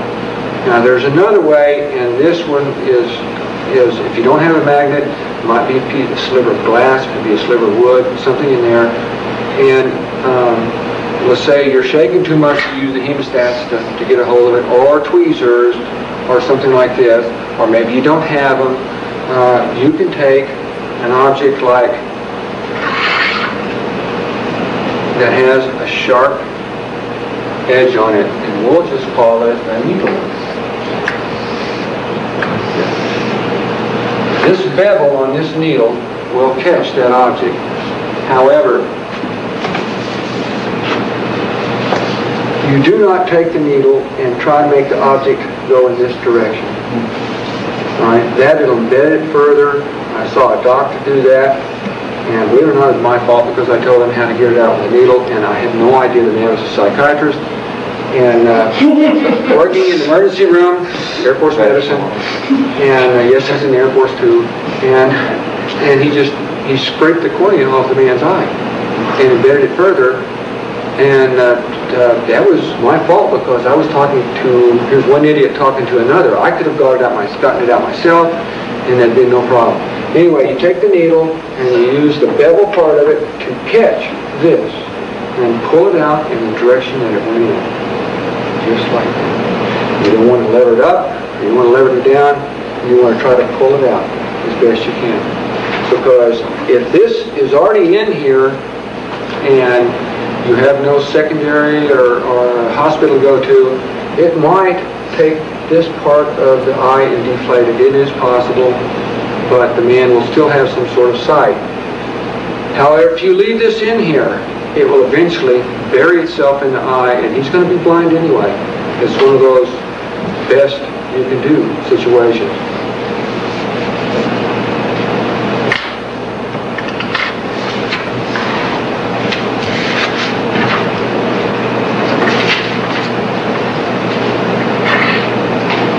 Any other questions on the minor surgical? On the neck, to reiterate. Pardon? On the neck, to reiterate, be very careful. Do not just pulling and dig around.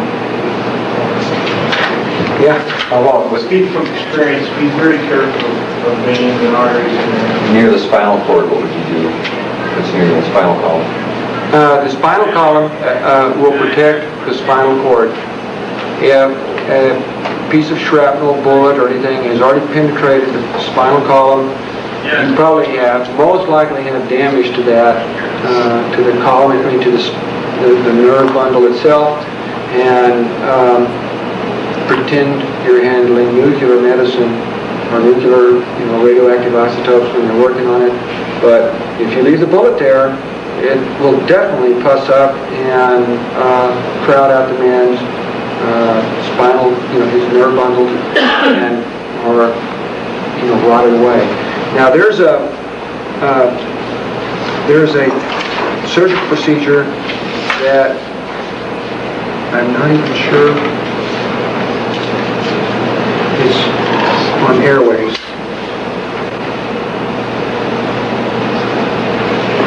It's on the same page as shock. I was involved in a situation a few months back where a young man accidentally shot himself. He shot himself through the hand and it went into his leg. I found no exit wound on the opposite side, and I found no globbing of blood, so I knew he hadn't hit any main arteries. There was nothing coming out of the top nor anything pocketing in the back.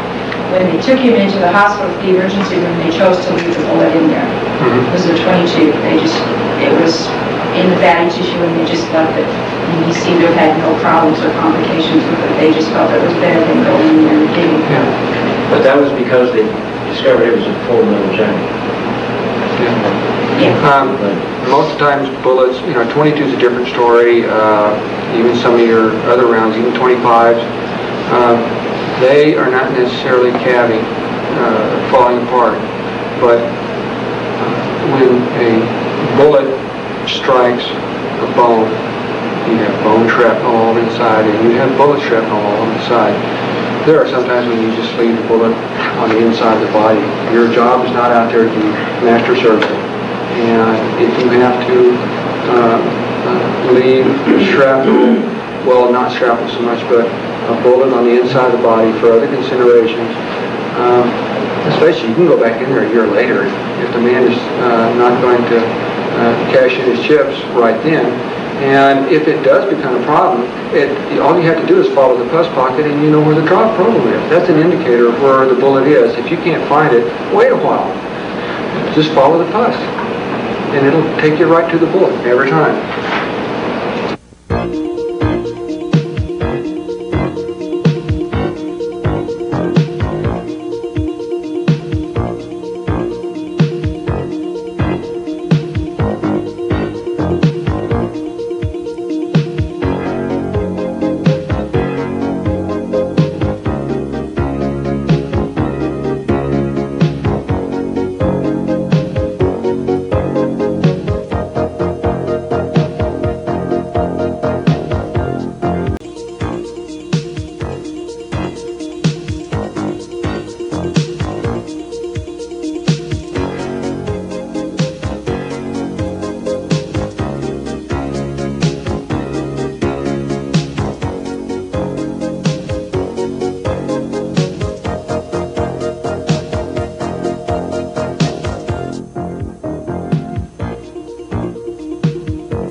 To assist in the next part of this combat medicine, we're going to have Micah Schreiner come up and help us. If you come up at this time, please. Micah works more on the civilian side and is more well trained in this area. However, we'd like Chuck to stay here with us to translate to the military side of the personnel what this is all about. Okay, what we're going to be covering right now is thermal injuries. And we're dealing with heat and cold emergencies. And most of your burns out there in the combat setting are going to be done by fire or blast. And dealing with the blast injuries, we've already covered most of the trauma. So that you're going to be dealing mostly with those techniques that you learned earlier with amputations and breaks and so forth. And with fire, you have 3 different classes of burns. You have type 1, type 2, and type 3. And I'm going to see where's the chalk here. Get rid of the eyeball. I'd like to explain something real quick. A blast is not just compressed air. A blast is a giant ball of fire. And this is why you have burn injuries in a blast.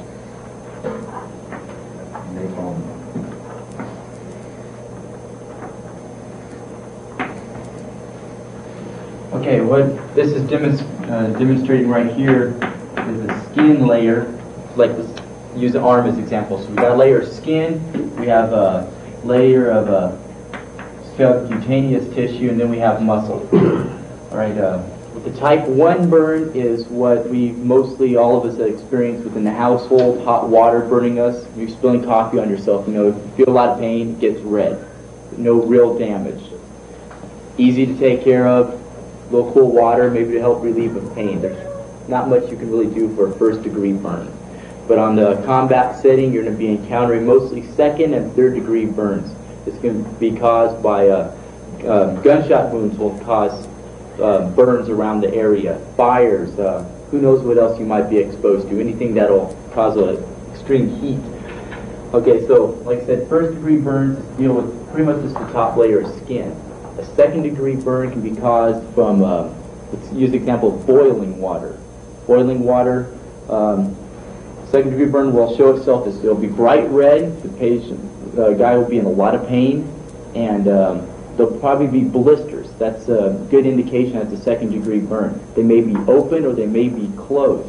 So second degree burn is going to go through the skin and it's going to get into the subcutaneous tissue. It is not going to reach to the muscle.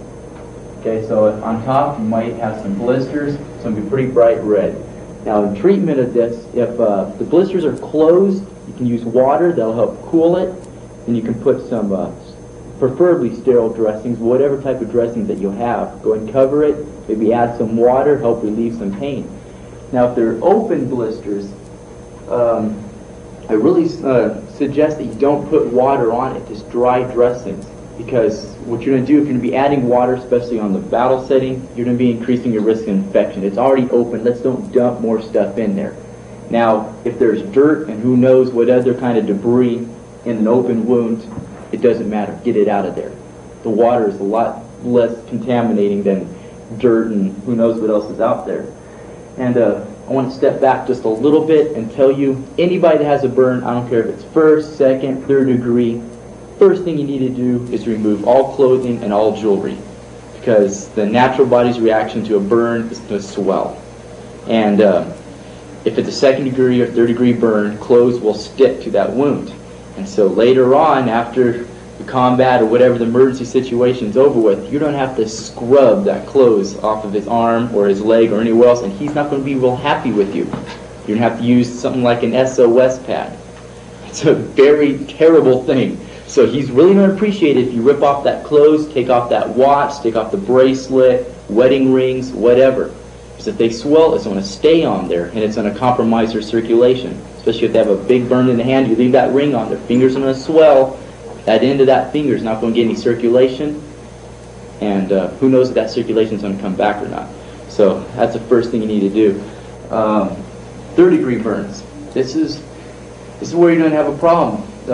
There is a good point about third degree burns. Most people aren't going to have very much pain. It's not going to be very much pain at all. All your nerve endings are dead. you're going to see it's going to be black. There's going to be some red spots, some even white charred spots. And this burn is all the way into the muscle. And this can be caused by blast injuries, fires, someone could fall in a fire, all kinds of stuff. And this is a pretty tough deal. You don't want to use water unless there's debris. Once again, with the infection, you want to cover it with dry dressings. And there's not that much you can do with a third-degree burn. If I may interject, the pain is like you said, the nerve endings are dead inside of a burn area. The area surrounding the burn, you have the other two classes of burn, and you will have much pain out there. But on the inside of it, there is no pain. You'll be able to see all classes, most likely in a third-degree burn. You'll be able to see a blackened area, and then you'll get red, and you'll get less as it goes out. So you'll have pretty much all three classes. So it's going to be hurting on the outside, but the worst looking part really isn't going to affect them that bad as far as pain goes. But once again, remove the clothing, remove the jewelry, and the problem that you have to watch for with somebody with like a lot of burns is dehydration. Your body sucks a lot of water when you're burned. So this person, if you have access to IV fluid, good time to do it if there's a lot of burns. And one way that you can determine the amount of burns on his body is through what we call the rule of nines. That's pretty standard throughout the civilian aspect and the military aspect. Let me give you a rule. Is there? Oh, there we go. That's right. We do have. Would you like to we have some. Again? Thank you. Now it's my turn to take advantage of this gentleman. Okay, I'm using this book for reference. Let's see. Your entire head's composed of 9%. So if his whole head is burned, it's going to be 9%. Now, so you can be able to tell that if just his face is burned, it's going to be 4.5%. Now, this really, in the combat setting, this really doesn't matter. It just really doesn't matter. But if you have the idea of the body being certain percentages, you need to know, does this guy really need to sit down here and drink a lot of water? Or do I need to start an IV? You know, do I need to take him to a secondary facility? It'll give you some sort of example, so I'm just going to give you these numbers. His head's going to be 9%, each arm's going to be 9%, his chest is going to be 18%, and his back is going to be 18%, his groin area is going to be 1%, each leg is going to be 18%. So you can, like the front of the leg's going to be 9%, the back's going to be 9%, so the entire leg's going to be 18%. And major areas that you need to watch for is when you have any burns to your chest or your throat. He's going to be if something's going to cause that much burn to the throat or the chest, he's going to be inhaling a lot of smoke. So he's going to have a lot of problems breathing. If you have oxygen available, good time to do it. Have him take deep breaths. Keep watching him because he's liable to go out on you. If he has a lot of stuff in his lungs, his body's not oxygenating pretty well. So you got to watch out for that, and then that can get into the crite, especially if his whole airway is burnt. Like I said, when something gets burned, your body swells. So if your whole mouth and the inside and your face is burned, everything's going to swell up. So it's a good time to use the cricotherapy technique that he showed you. Oh, let me interject something here. Sometimes people call it trach, we call it crite. Either one of those, we're talking about a hole in your throat. This is true, okay. That's about it on that one, bud. Thanks. Okay, we've got the heat. Any questions so far on what we talked about? No, it's kind of... Yes, sir. I understand that there's should I say a wives' tale, that you should put butter on them? No, that goes along with the water. Like, it's going to cause infection. I know a lot of people, I've been to a lot of calls. I am a paramedic, so I'm out there, and a lot of people, that's the first thing they do. They want to throw on margarine. They want to throw on butter. They want to throw on Vaseline. Maybe eggs. I haven't quite seen that one. But you don't want to put anything foreign unless you have to. Only on the first degree burn, because that's just slightly red, and the water will help relieve the pain. But there's no real risk of infection. But anytime you have a burn with blisters, or it's thoroughly charged and it's open, you really want to keep any foreign objects. How about aloe vera? Aloe vera, well then you wouldn't want to use aloe vera until like you're in a more controlled area, because If you're out there in the battlefield, aloe vera is still going to track debris. It's going to stuff from the air, stuff from the dirt. It's still a foreign object. Yes, aloe vera is a great product. It'll help in healing, it'll help in the scarring, but that's when the wound's clean, you know what you're dealing with, you can put some aloe vera, then you can put your dressings and so forth. But that's after everything, when you're a little bit more calmer. You wouldn't want to do that in the heat of anything. My guy used aloe vera juice and honey, aloe vera gel and honey mixed together. It seals the wounds, nothing else can get in there. It kills all the pain. I blew all my skin right down to the bone and off my thumbs from the torch. Within 3 days it was healed back. But then again, you're not rolling around in the dirt, you're not running around, stuff flying, you are controlled. I still work at that point in time, but it sealed everything. Oh, that's I said, it aids in the healing process and scarring, but... Aloe vera is aseptic. Oh, yes, but it will attract debris that will cause an infection. Yeah. That's, that's not, your body doesn't produce aloe vera. So if it's there, it is foreign. If it helps or not, stuff's still going to be attracted to it. Okay, I have a question. When you have any kind of injury in a battlefield setting, the best thing to do is cover that injury. That's right. All right. Now, is there any of these injuries here that would be detrimental, worse to have it covered than uncovered? Because what you should do in any field situation is cover it. Yeah, if there's anything open, you do want to cover it. But like I said, unless there's debris, don't use water. Cover it dry. Cover it dry, remove the clothing. Any questions on the heat? When you bandage it up dry, not wet? No, you try to bandage it up dry. You want to cover it. You don't want stuff going in there. Then once you get to the controlled setting, then you can use more man-made products or natural products, which are great. That's when you're a little bit controlled, where stuff's not going to be getting in there. If you've got a bad burn, a blast burn that's burned down into the muscle in a battlefield situation, would you still cover that with a dry bandage? Oh yes, you don't want stuff getting in there. When they take one, that bandage stick to that when they... That's why it's loosely. Put it on there loosely. You don't want it tight, because it will stick. Yes? Michael, when Della's brother got burned over most of his body, and they took him back down to the hospital, they called, what's the burn center in San Antonio? Brooks? Yeah. And the woman doctor up there told him down here, don't touch him. Don't put anything on it. Just put a very loose cover over him, and don't do anything else till I get there. And she immediately flew down in a jet and picked him up. Yeah, that's usually the standard. Also, would comment that again is controlled, and we're talking combat. Right. Right. Here's something else you can expect when you have blast injuries, burn injuries in a combat or a very hostile situation, is if you're wearing a synthetic shirt, uniform, socks, boots, anything like this, it will melt right into your body. Yeah. You will have, all of a sudden, you have, instead of a nylon shirt, you have nylon skin. Then you're in big trouble because you can't even get to the wound and you have to rip it off. And yes, scrubbing is one thing. We're talking about ripping everything right off of it. And that is something you might think about when you're buying clothing. I know that some of the clothing is quite nice, but cotton's bad enough just because it burns. But nylon, I don't want nylon on me. I don't know if anybody's ever got any melted rope on them. You can't get away from it.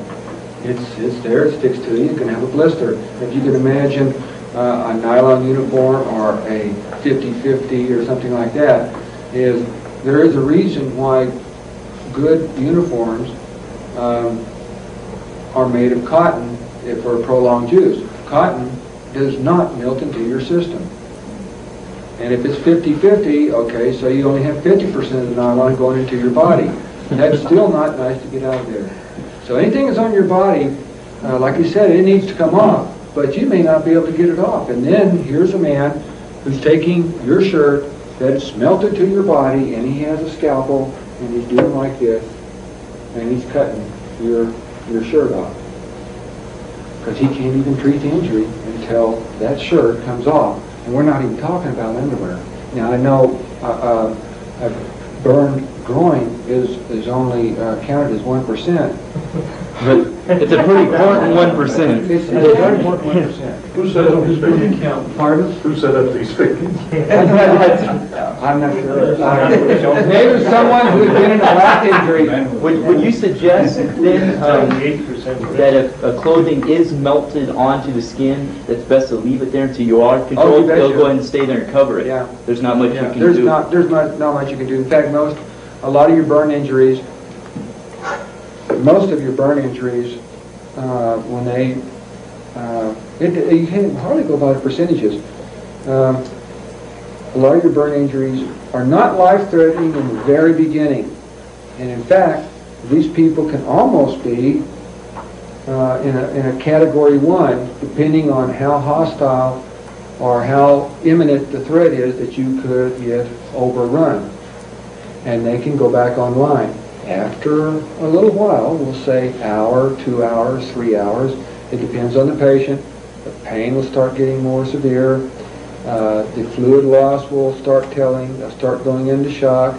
And most of the time, if the blast injury or the burn injury is severe enough, they're going to be in a category 3, which is one of the last to be treated.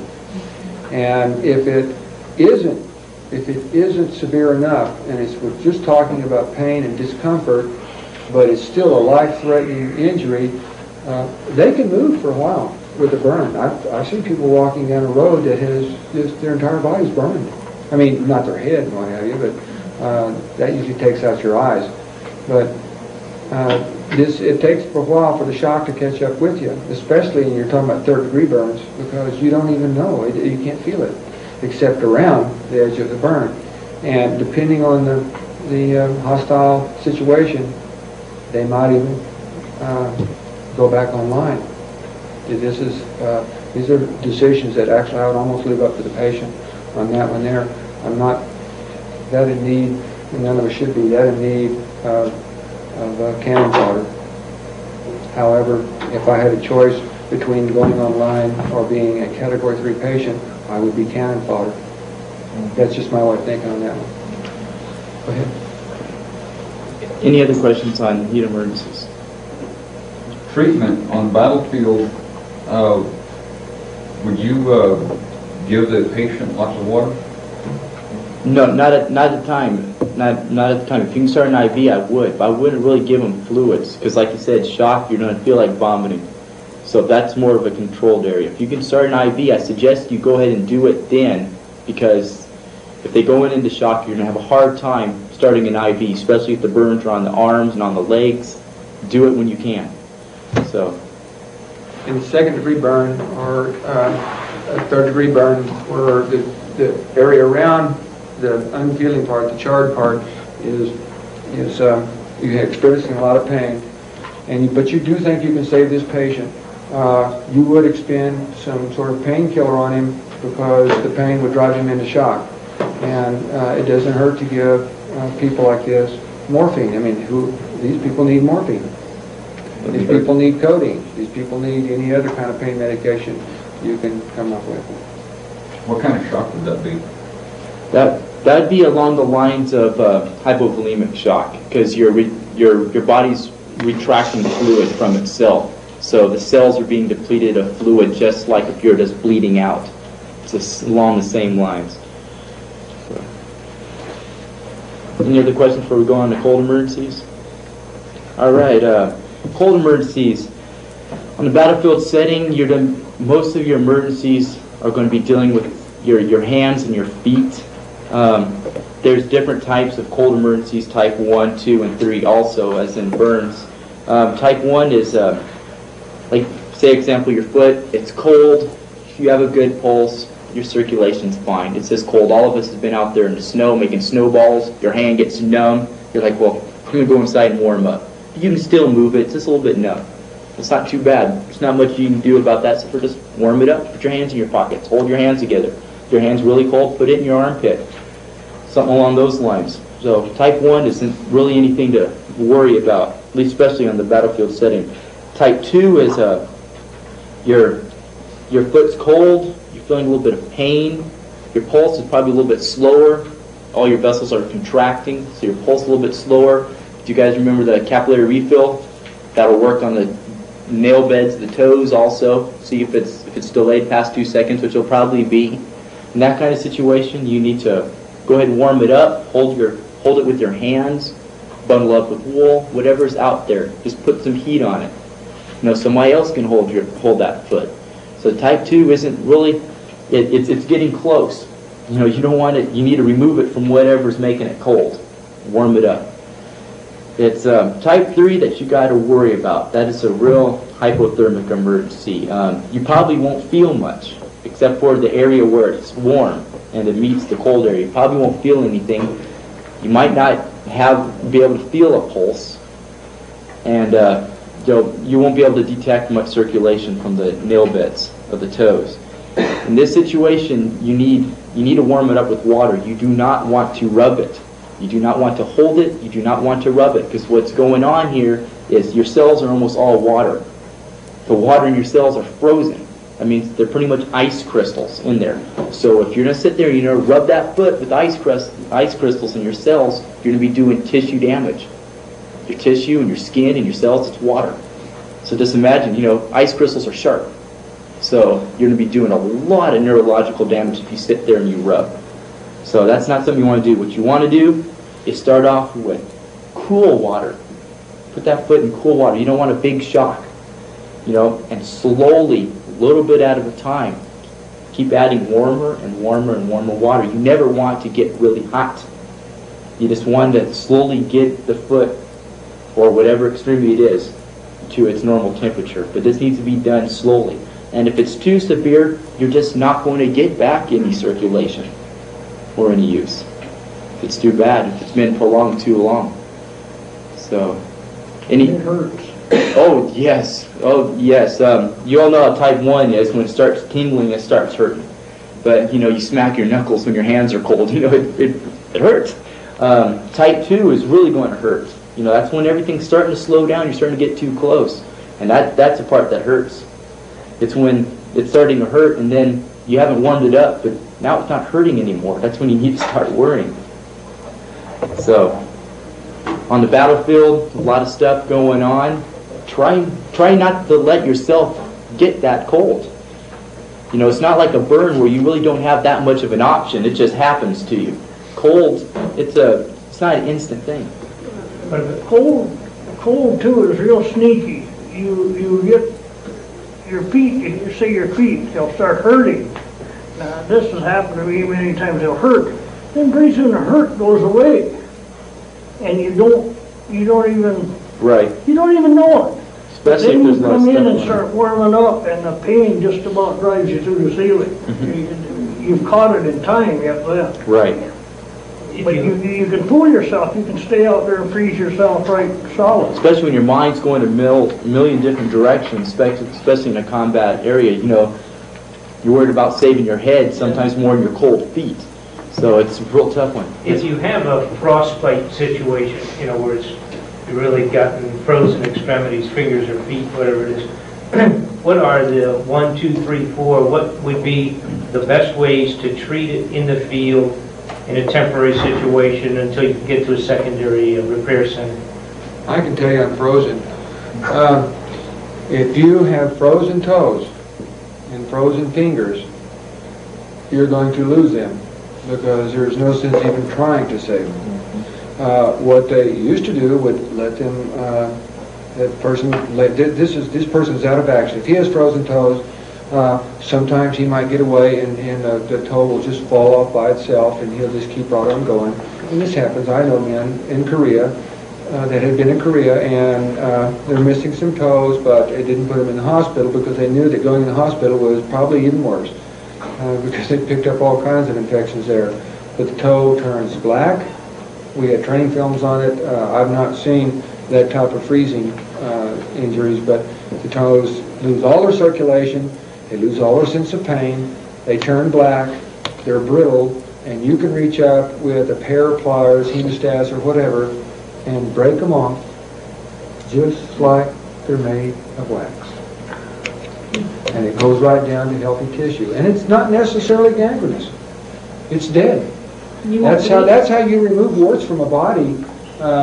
rather than taking a scalpel and cutting in and having some sort of invasive surgery, you can take liquid nitrogen, you can reduce scars with it, take the moles and warts completely away. You just take a Q-tip, dip it in liquid nitrogen, touch it to the wart, and the wart freezes, and then the wart sloughs off. However, there might be some more under there, so the next week, or maybe 2 weeks later, it takes a while for this to fall off, 2 weeks, then you do it again. And this is, if we can get a hold of liquid nitrogen, I'm not sure of all the uses for it, but this is a good treatment for certain conditions, skin conditions especially. But that is what your toes do and your fingers do. It doesn't necessarily go gangrenous. That is a distinct possibility, but it doesn't necessarily go gangrenous. What is the difference between frostbite and freezing? Well, not much difference at all. But there's different levels of freezing. We went over different stages. Once it gets to a type 3, like you mentioned, it's not a real high likelihood that you can save your toes especially, but you can at least try by slow rewarming. And that's once you're out of whatever situation you're in. This is nothing you're going to do out there. But that's a chance to possibly save something or a few toes.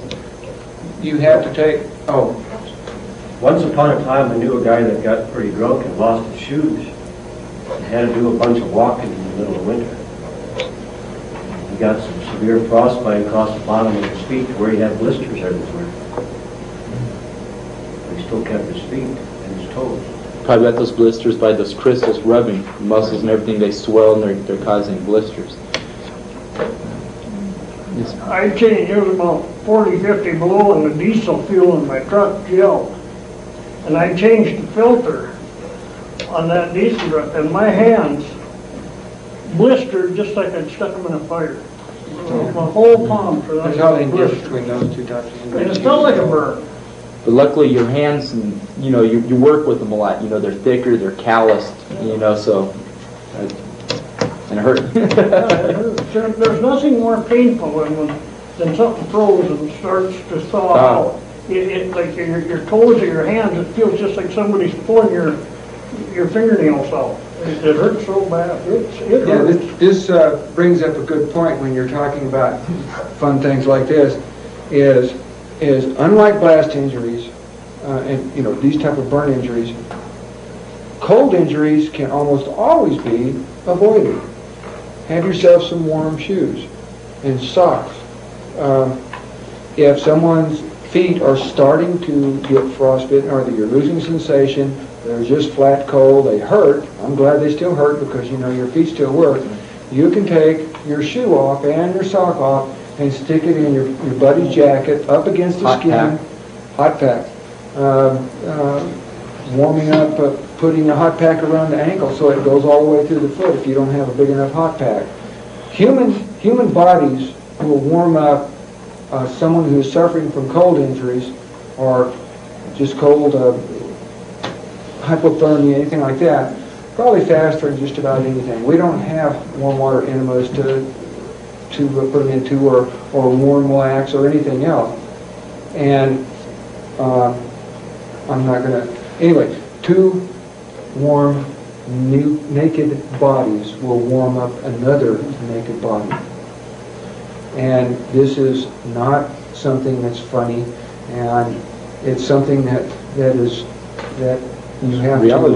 to... it's reality. And yes, the guy will have to suffer jokes for the rest of his life, depending on who it was that warmed him up, but this is the way you save people's lives. I say it's not funny, excuse me, it is. One thing to prevent frostbite in cold weather, I went through cold weather survival twice in the Marine Corps, is to keep dry. And they made us change our socks about every 3 hours, whether they were wet or not. You take the socks you took off and take them and pin them under your clothing, and that'll dry them out. And then you don't smell very good after a while.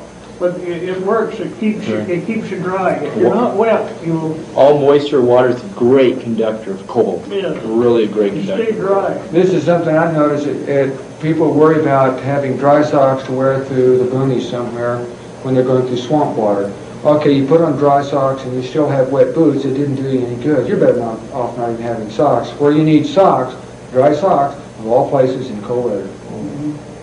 Because your feet sweat.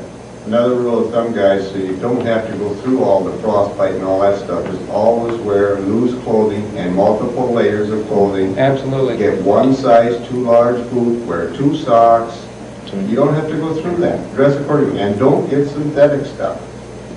Old-fashioned wool. Yeah. Wool will insulate you even if it's soaking wet. Ma'am, you had a question earlier. Oh, I was going to say, I don't know if this applies to up here because I was raised in Texas, but in the wintertime my legs would get real cold and I would start having cramps real bad. And when I was a little girl, and my dad always took kerosene and rubbed on my legs, and almost instantly they began to warm up and the pains would go. So I don't know if that would work up here. Like I said. That warming's probably you're feeling it just on the outside of your skin. Minnesota will use cayenne pepper. But it worked. That'll warm up just about any part of your body. You can take cayenne pepper actually internally, and As long as it works. this is not something I've done before, but I've talked to people that have done it before. What's that? And cayenne pepper taken internally, either in capsules or if you're real brave, a spoonful of it, it increases your circulation and will provide better circulation to your extremities. And it's actually been used in cold injuries. Yes. I know people that have had circulation problems in their legs, and what they've done is put their, like say, from their knee down into a 5-gallon bucket of water, and it's about as hot as they can stand it, and leave it in there. Now this is in the home. Leave it in there till everything is dilated a little bit, and pull it back out and wrap it in a piece of like that brown paper we had laying on the table with the deer leg on, just with no ink print on it. Wet the paper. Sprinkle cayenne pepper on it, spread it out evenly, and wrap it around the leg, and put a towel around there. And after about 15 minutes, you're going to go through the biggest heat process you've ever felt. But it starts making your blood circulate again, and it brings your childish pink skin back to where you had problems in the past. Is the cayenne pepper next to the skin? Right on the skin. Right on the skin. And so you take cayenne pepper, put it on the skin, and then put the wet paper on top of that? Wet the paper down, put the cayenne pepper on the paper so it sticks, just a light coating of it, and wrap that around on the skin, and then put a towel around that to hold the heat in. What you just described will also remove fat in case you want to get rid of your tires. Better liposuction. Yeah.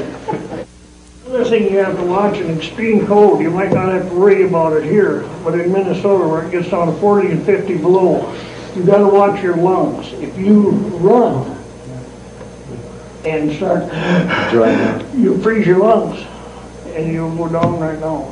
You gotta watch that. You can spit and it will freeze before it hits the ground. Yeah, so you gotta put something over your mouth if you run. For you're not sucking that, you put a scarf or something over your mouth if you're running. You suck in that cold and you run. Can't feel it. You really can't understand the cold because there is no moisture. There is no such thing as snowballs in Minnesota, or even up here in certain areas of this, I'm sure, where I would think that the snow is so dry, you pick up and try to, it's like sand. You pour it right out of your hand. It's dry. Another thing that happens too is cayenne pepper inside socks. I don't care if you get your socks wet, your feet are going to stay warm. Oh, I bet. Keep it off that 1%.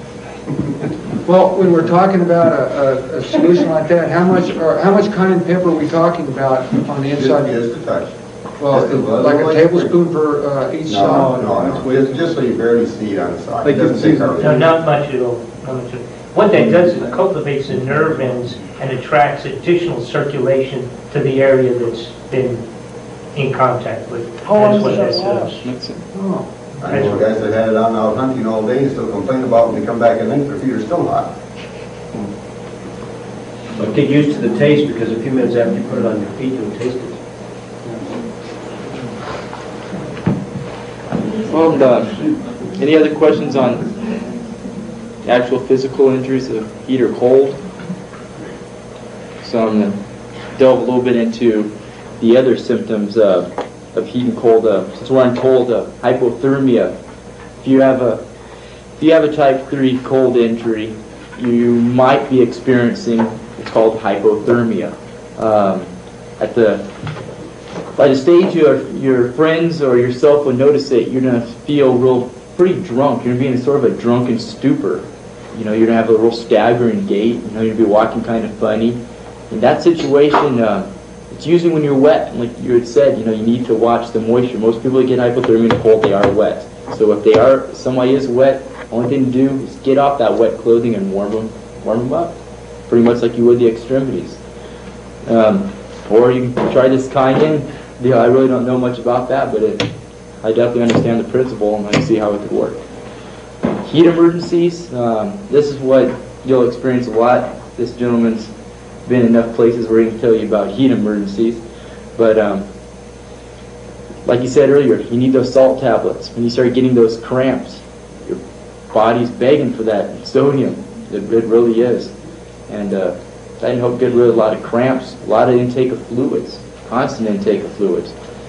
Yeah. Do people, when they get hypothermia, think they're warm? We had last winter we had 3 young men, they were in their 20s, walked out in the woods. Only 2 of them come out. When they found the 3rd one, all he had on was his shorts. They say, you think you're getting hot. He peeled off all his clothes. They found him dead, and all he had on was his shorts. You get confused when your brain is cold, you're confused. So you're like in a drunken stupor. You really don't know what's going on. Your coordination's gone. Your normal thought processes are gone.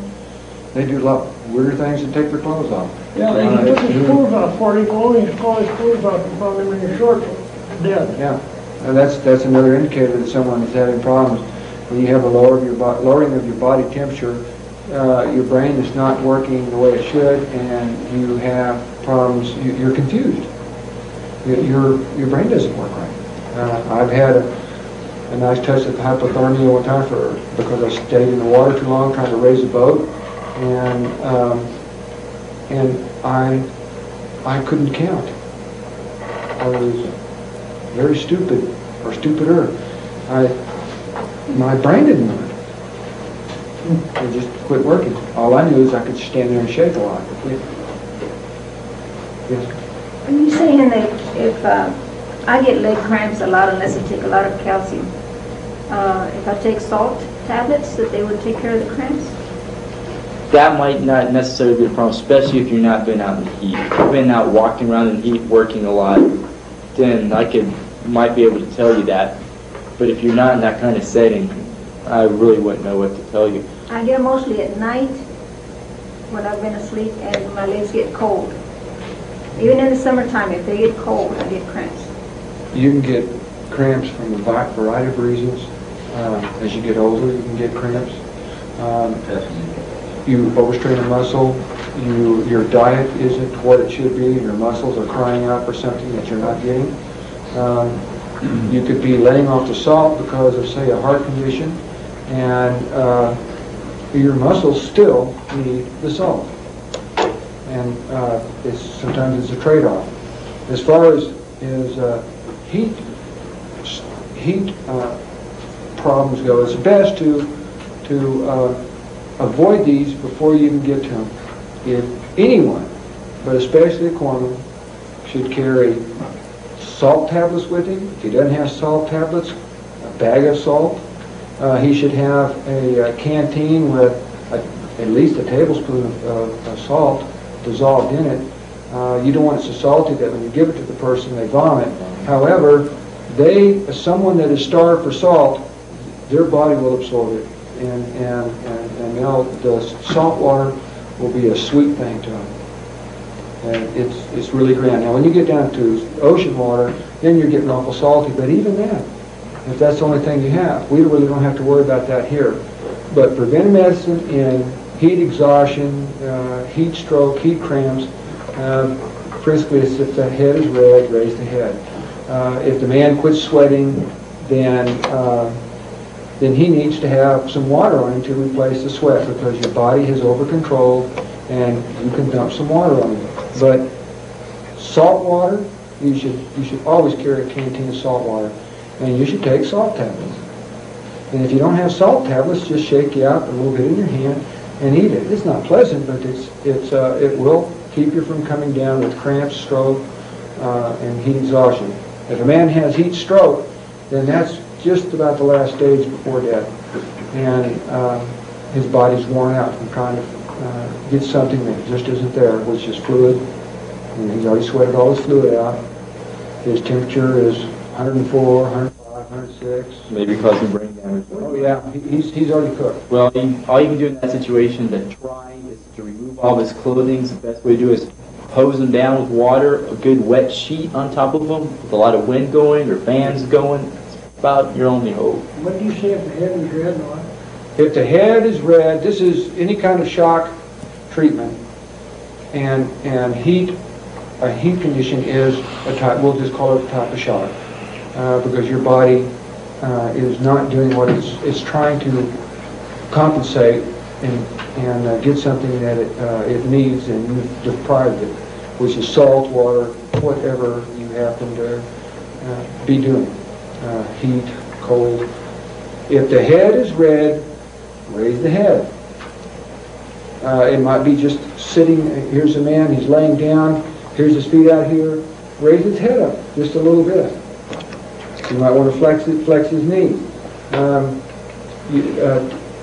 This is just to get the man comfortable where he has circulation again, but if the head is red, you want to get the blood away from the head. If the head is pale, raise the tail.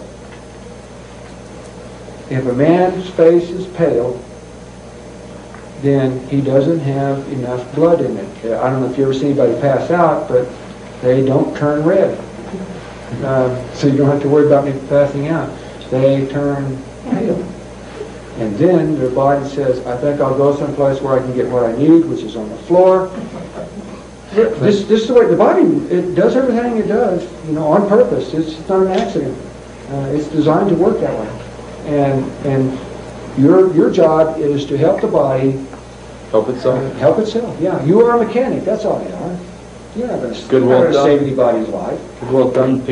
Elevate the legs, maybe 45-degree angle. Sure. Easiest way to do it. Yeah. I would like to add one thing. I need to backtrack a little bit. Let's lay some confusion around here. Back on the hypothermia, something real important.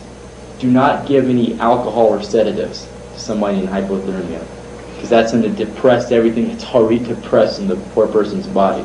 So a lot of people say, here, relax, let's heat up some, here's a warm shot of whiskey or something, let's help them out. That's not going to be helping them out. So the guy that's caught up in the avalanche in the chalet doesn't need the St. Bernard coming with No, that is a big falsity. No, you do not want to do that. Hypothermia is depressing your respiratory system, and that's what alcohol and sedatives do. You can just totally put them out. Unless you don't like the guy, and then go ahead and give alcohol and sedatives. Any questions over everything? What about for hypothermia? Hyperthermia? That's the heat. That's the heat. That's what we talked about. Hyper means over, hypo means under. What's that? Give them some whiskey? No. Oh, I see what you mean. That's true. Okay. Oh, excuse me, go ahead. No, that's not any more questions. All right. Get from here, huh? I tell you what, I'm going to talk real quickly on stress, because you'll run into that. And would you look through these 3 books and find something on phosphorus, white phosphorus? Yeah. You can probably start with the Green Beret manual, the green one on the bottom, right there first, and find something on white phosphorus, because white phosphorus problems, I'm just going to read it to you. The chances of you having to go through the long process of treating white phosphorus burns on the field and trying to keep from burning yourself up is pretty remote. You might get white phosphorus. One thing that you will find on any battlefield is stress. We're not talking about I'm nervous. We're talking about the kind of stress that makes Men kill their buddies. We're talking about the kind of stress that will make a man kill himself, or a man get very upset and go running right straight into the jaws of the enemy, or a man will actually go into a type of shock. He will withdraw. He will lay down and shut his whole system down, and he just wants out. He's not a coward. He's had too much. Artillery will do that to you. It will pound you silly.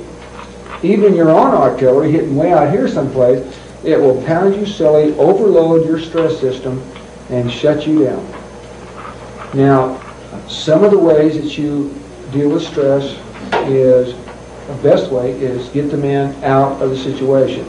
If you don't know anything else, you can't figure out how to get this guy back online, you can't figure out how to get him from doing the weird things he's doing. He might be eating dirt.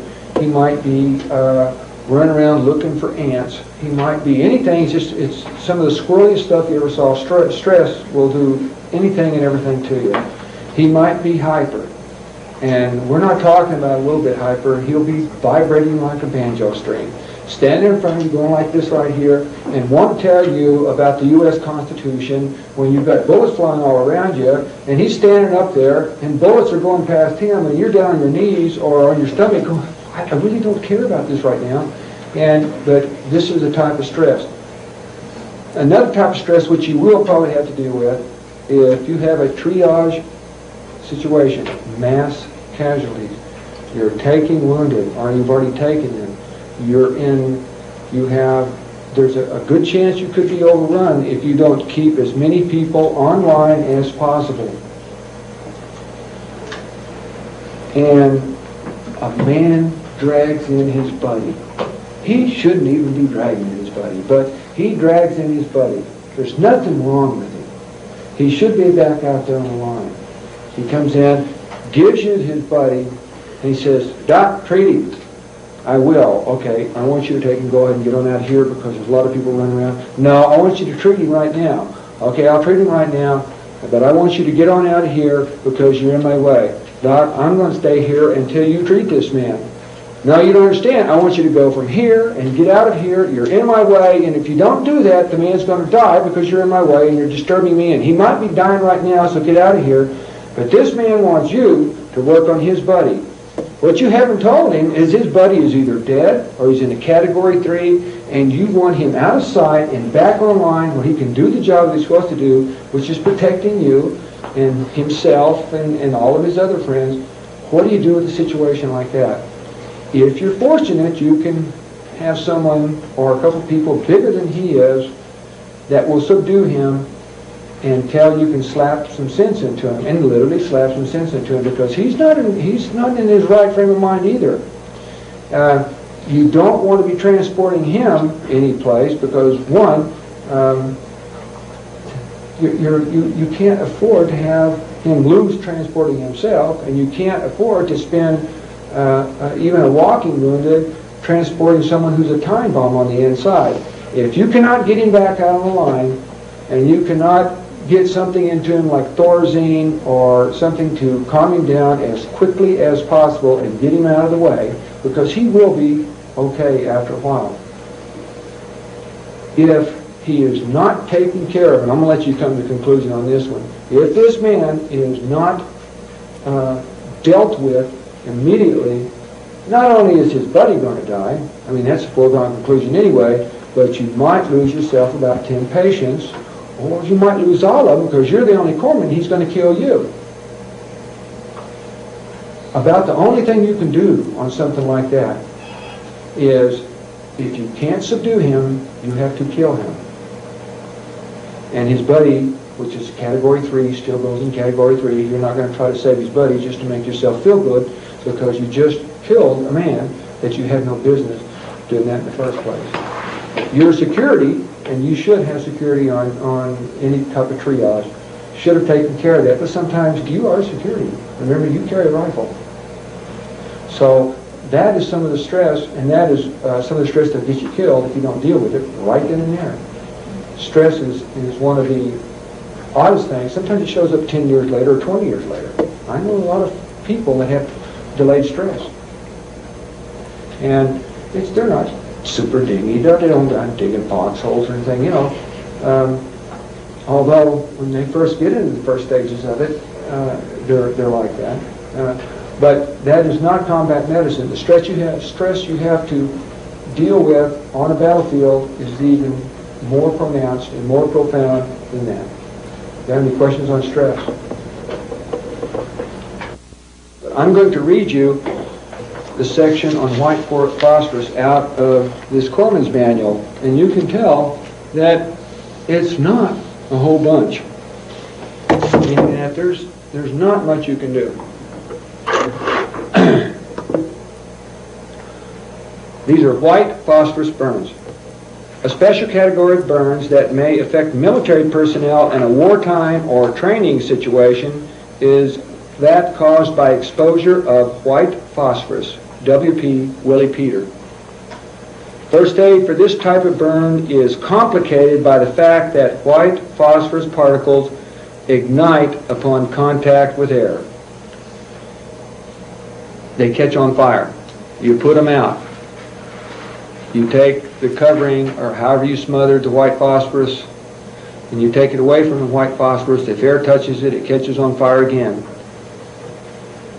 Superficial burns caused by simple skin contact or burning clothes should be flushed with water and treated like thermal burns.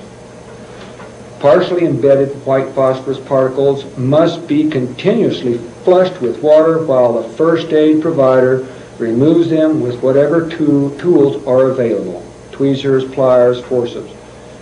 Do this quickly but gently. That is one place where a stream would come in very handy. You do not have enough canteens to keep running water on a lot of white phosphorus burns.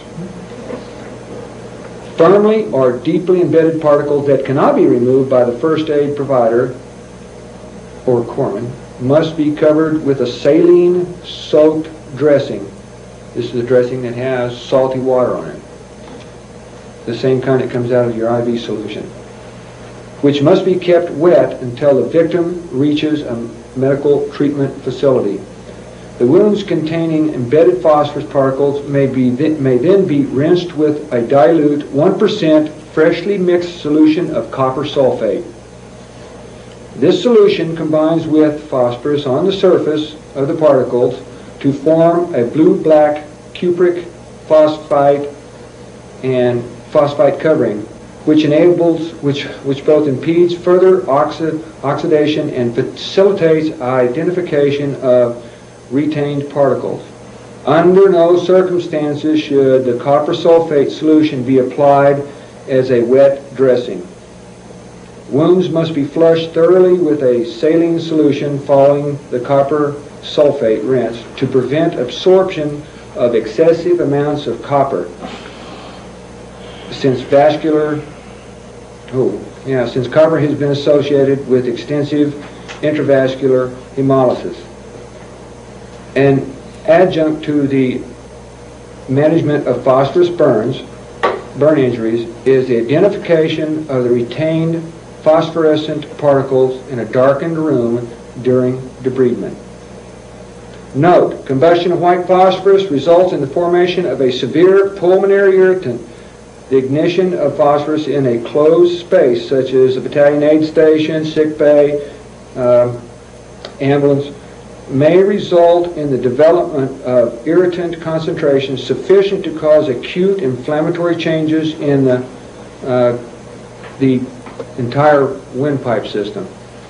The effects of this gas, especially during debridement, can be minimized by placing a moist cloth over the nose and mouth to inactivate the gas and by ventilating the tent.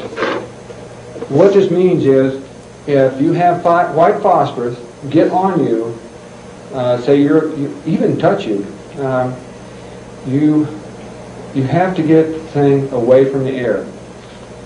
There are several ways that a person may think they can do that, but if they say that you should use water, that is the best way. If you're using Vaseline or something like this, which people have used before, and the white phosphorus becomes exposed to air, then you have yourself more than a white phosphorus fire. Now, do we have questions on white phosphorus from what I read here that you may not have understood? This is one of these situations that we better be thinking about other ways to do it, because this is the best they have. And there are a lot of white phosphorus used in battle. You betcha. Artillery Whirlpool shells. grenades, that's another thing. White phosphorus in CS grenades, the gas combines. That's bad news. That'll kill you. If a person got hit with white phosphorus and jumped into the stream, say you stayed in that stream for an hour, if you come out, it would still ignite? Yeah. If he stayed in there for a year, if he comes back out, it's still ignites. Yes, absolutely. Yes. The copper sulfate, when I was really young, I had psoriasis really bad. And a lady in her 80s came to my home, and she said, "Does Carolyn have psoriasis?" Because it covered from my knees to my ankles on both legs. It covered different portions of my body. And my mother said yes. And this lady said, "Well, I had an old German doctor tell me how to create copper sulfate. You take the old pennies that dated back before 1950s, when they were pure copper, put them in a quart jar, a dozen of them, to a tablespoon of vinegar, and fill it up with water. Let it set for a week, week and a half, and it begins to pull the copper. It turns a green color. That creates the copper sulfate. I treated my psoriasis and cured it with that. Now, is that the copper sulfate that you're talking about? If it's copper sulfate, yes. Now, when you say it turned the pennies green, how did you treat the... Did you use the liquid? I took the liquid from that was in that had come from the vinegar and the water, removing the copper from the pennies, and I bathed my wounds, my psoriasis with it. It covered my elbows, and in like 6 weeks it was totally gone.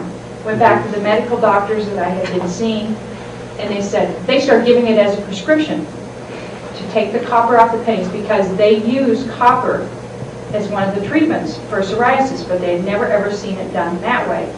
And so this doctor in Missoula was prescribing it to all of his patients that had psoriasis.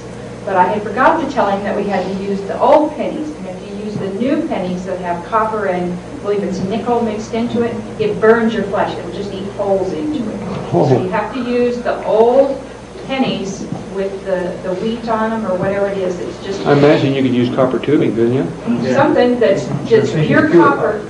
Put it in a jar with vinegar, and the vinegar will suck the copper off of the whatever item you're using into the water, and you use that liquid to put onto your skin.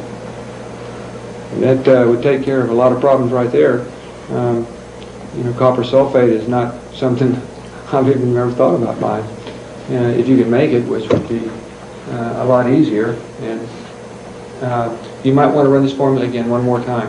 Okay, you take a dozen pennies, the old pure copper pennies, put them into a quart jar, fill it up with water, and add 1 tablespoon of vinegar.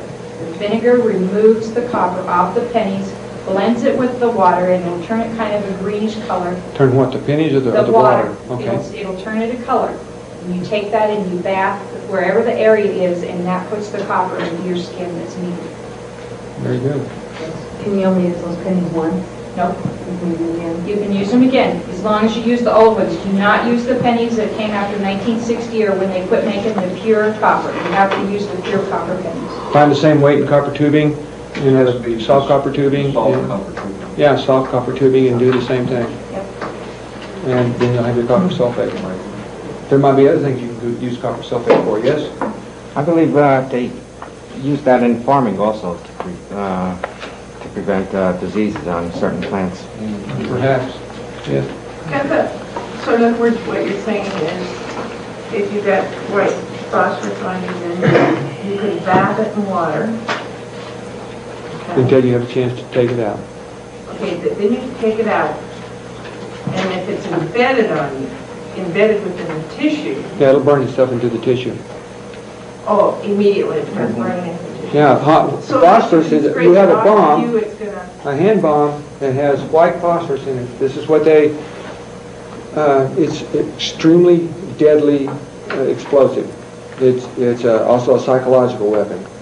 and it explodes. Burning white phosphorus goes every place. It's on fire. It sticks to you. It burns its way into your body. Might even go right into your bone. Who knows? It is not. This is really. Yeah. It just keeps right on going. And if you're fortunate, it passes through your body. If you're not fortunate, it embeds itself in your body where it can't get air. It quits burning, and you can. What you need to do is, one, keep the patient from being further burned up by smothering with water. And if you can haul them down to a stream, and you should be in an area where you can get to water, that's what you do. And when it gets dark, you don't have to be in a dark room, white phosphorus does glow, and you can find it. And I'll guarantee you. And if you miss any, Yep, take it out. and if you miss any, you'll find that too, because the patient will tell you exactly where it is. I'll guarantee you, if you're dug out in the mountains here someplace and they want to get you out, that's what you'll be attacked with, either that or napalm, because it has a psychological effect. Oh, yeah, by far. It scares the hell out of you.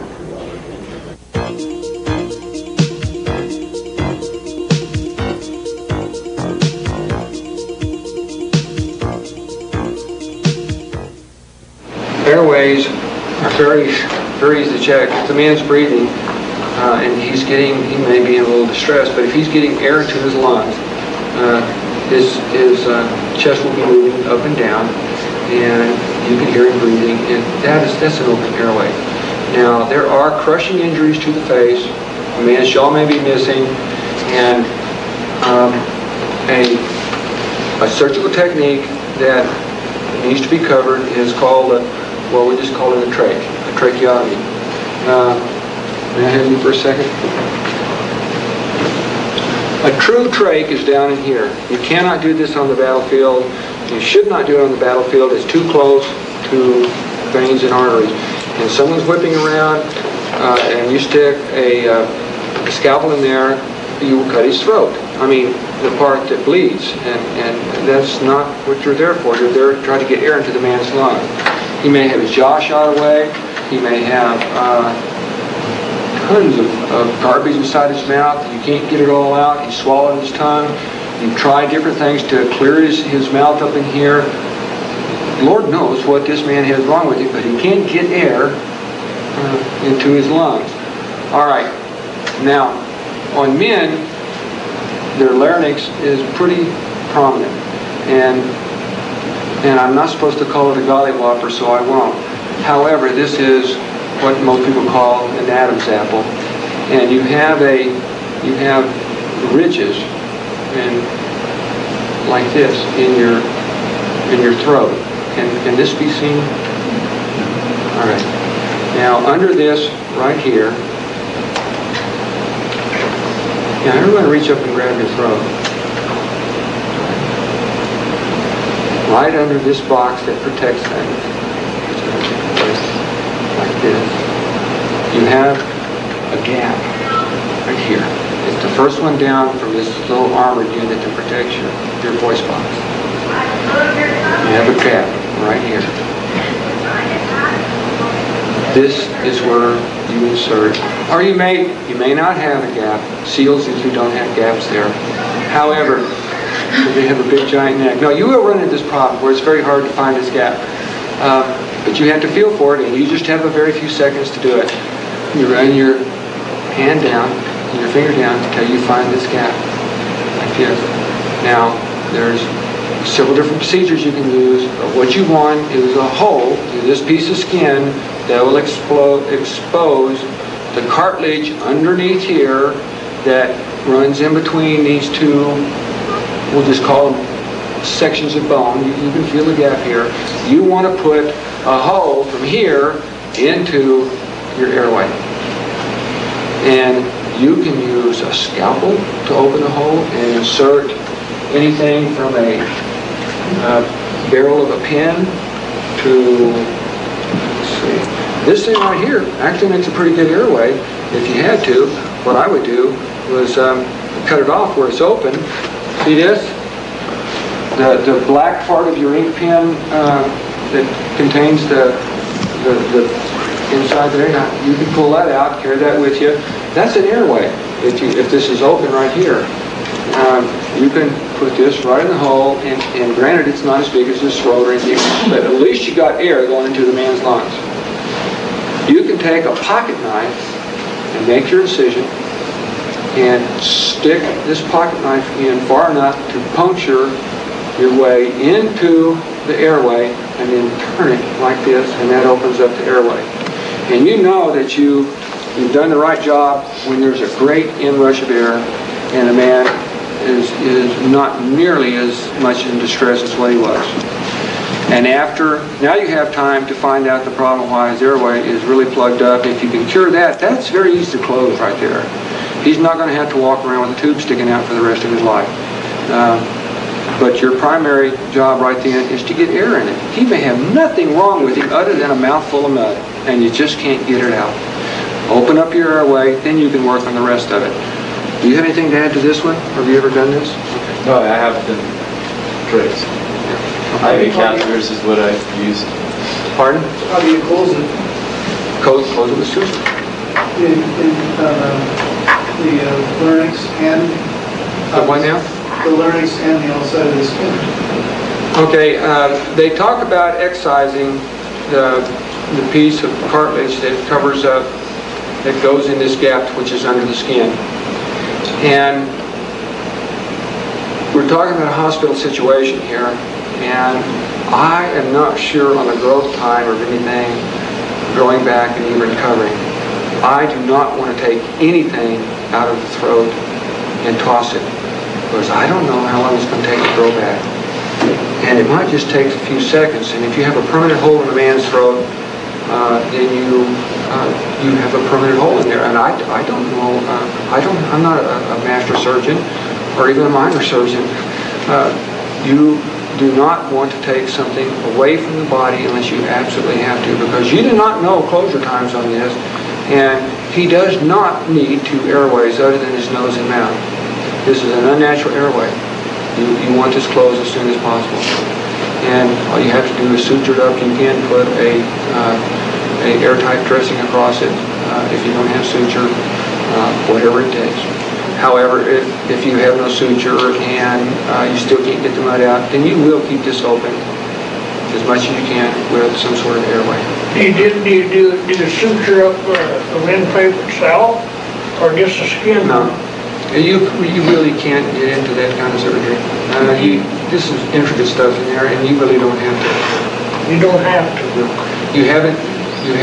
It should close by itself. If not, people in secondary care and mobile surgical will.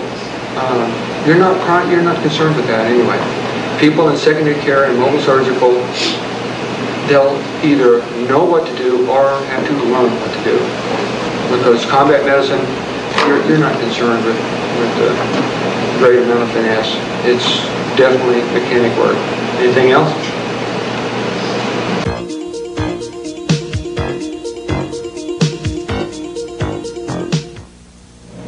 I'm going to go ahead and discuss an aspect of battlefield medicine, combat medicine, that's called triage. Triage is, in a combat situation, triage usually means you're faced with the threat of being overwhelmed by the enemy. An overwhelming force is going to run right through you, and you have to keep men and women on the line or at work. Oklahoma City, what happened at Oklahoma City is a good example of triage. However, they had it made because they had all kinds of hospital ambulances, and the only aspect of triage that they really incorporated was right on the spot surgery to get some of the people out of the rubble. And I applaud the way they did it. I don't, some of the things I don't applaud about it because I don't understand why they would have everybody run away, bomb threat or not, when you're right there getting ready to grab a human being out of the rubble. There's something wrong, because somebody, I don't know, maybe they didn't want to, maybe they weren't oh, we don't want to get sued for this. We'll just let the person already there die, and these guys can run away. And I'm not sure what the reasoning was. It's a pacifistic approach. Someone forgot somewhere that medical people,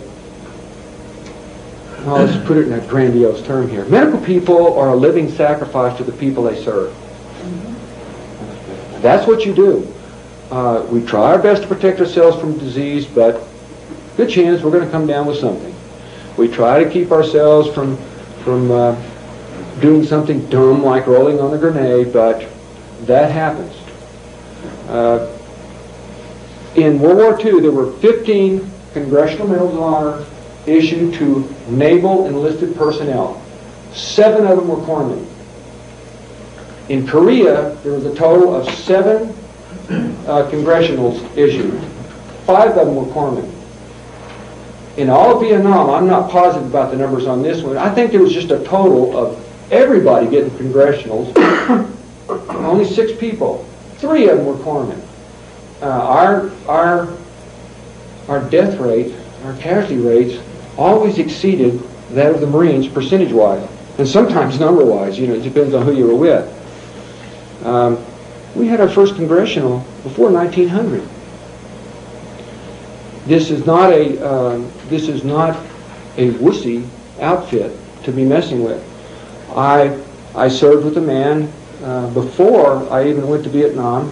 I'm not going to tell you his name, but his unit that he's with, he was a corpsman, had been attacked. Everybody was down, hurt, wounded, and of course they took their toll on the enemy. But the enemy waited there all night, laying out there. Some of them wounded too. They were hurt, but they wait for the sun to come up.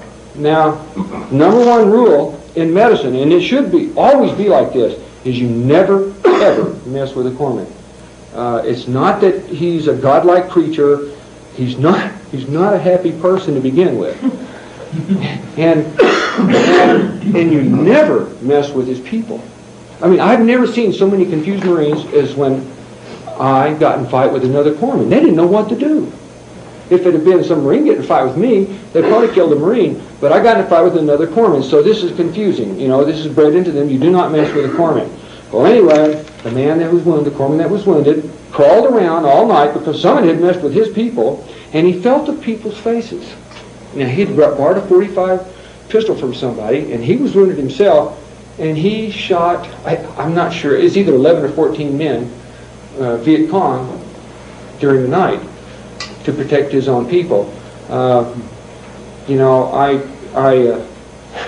grew up with heroes, and I served with them, and it's really a grand tradition. But it will milk you of everything that's inside your body too at the same time. It's not a fun deal.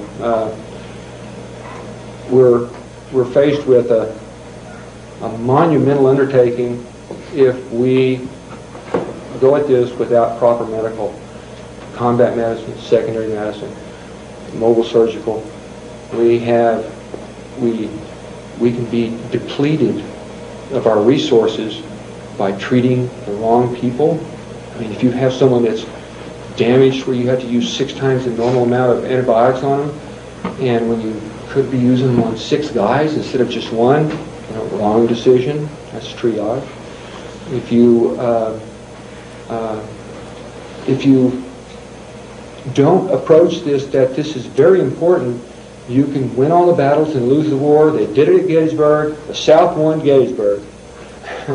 And they lost the war because of Gettysburg. Oh, that's a great win.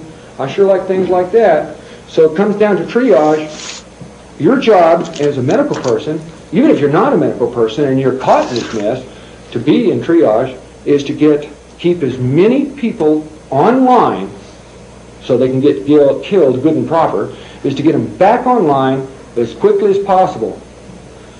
You have, we'll say, 3 categories. Even that is fluid. You might have 5. But we'll just say 3 categories. You have category 1, which is the ones that come in with broken finger, maybe a bullet hole through the palm. He's not going to die. He can get a lot worse, but you fix him up right then, get him right back out in the field. or maybe someone else that you just fixed up, he's getting ready to go back out in the field, but he's cross-trained. We'll have him work on the man with the sight in his hand. You know, let's fix this up. Get him back out in the field. That's category 1. It covers a lot of things.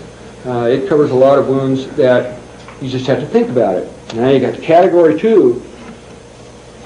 Those are people that if you can get them to a medical establishment, they have hope, and they're going to live.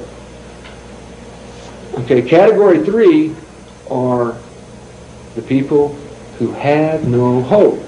They're going to die. They are the last people that you ever treat. They're in a category all by themselves. You got them laying over here. They're still alive, but they're going to die. And you don't expend your time or resources on category 3, because this is a heartbreaker. There's no way to get around it. You do not expend your time or resources on these people right here until you get through with these people right here in categories 1 and 2.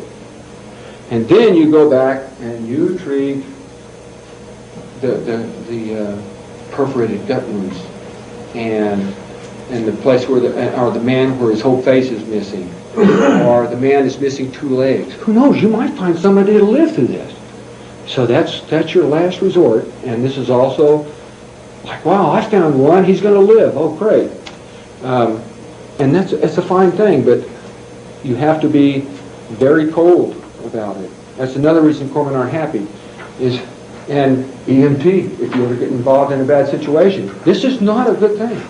Any medical people know this. This is terrible. This is unspeakably wicked what you have to go through. However, life is not fair. No one says it is. Someone says, oh, that's not fair. I don't care. It's not fair. So what? Who says it has to be? Now, we come to the problem, which is category 2. I don't know if anybody caught it, but I says, these people who have hope if you can get them to a medical establishment. Well, there is no medical establishment. So what do you do about category 2?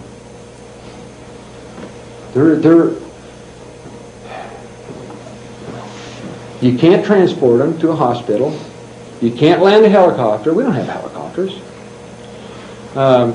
If you're in a situation where you can transport, then fine, you got a category 2. But if you're in a situation where you don't have, and that's principally what this class is about, if you don't have that, there is no medevac, no ER, no OR, no hospital, no ambulances, not even a rubber ducky to get them down the river.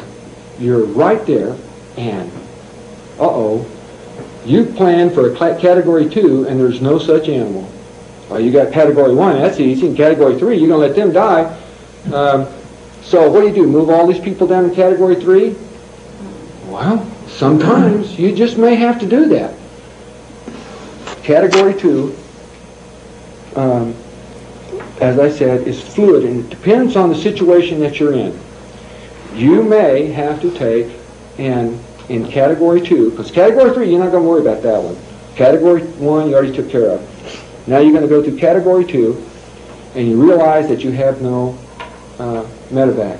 Maybe it went down in the hills, or the school bus that you're just going to use for it broke down or ran out of gas, whatever. You have category 2, and you can subdivide category 2. You can subdivide them, and if you do have a secondary care that is further away from the danger zone, or you find something like mobile surgical. Mobile surgical is still a type of combat medicine, but you at least have surgical procedures there that you cannot perform in the field right then. You have to be able to either turn category 2, some of the patients, into a category 1, and select some of them to go into category 3. And if you do have any kind of transport, whether it be hauling 2 sticks on your shoulder, you need to get them from here over to there. In transport, in combat medicine, you cannot have 4 men on a stretcher, because that's 4 men out of the field. Otherwise, you waste your time with category 1. You can't even have 2 men on a stretcher. Why do that when 1 man can haul either someone on his back, just pick the biggest guy you got, one man on his back, or put people on a travoy, a drag, and they'll haul a patient. You might not even be able to do that much. You might have to subdivide these people into Category 3 and Category 1. And you're going to have some very hurting people in Category 1, but they don't have much of a choice. They can either go up in Category 1 and be in pain, or they can go down in Category 3 and wait to die, because they're going to know what's going on. They're going to understand this. And you'd be surprised how healthy that makes somebody feel when they have that kind of choice.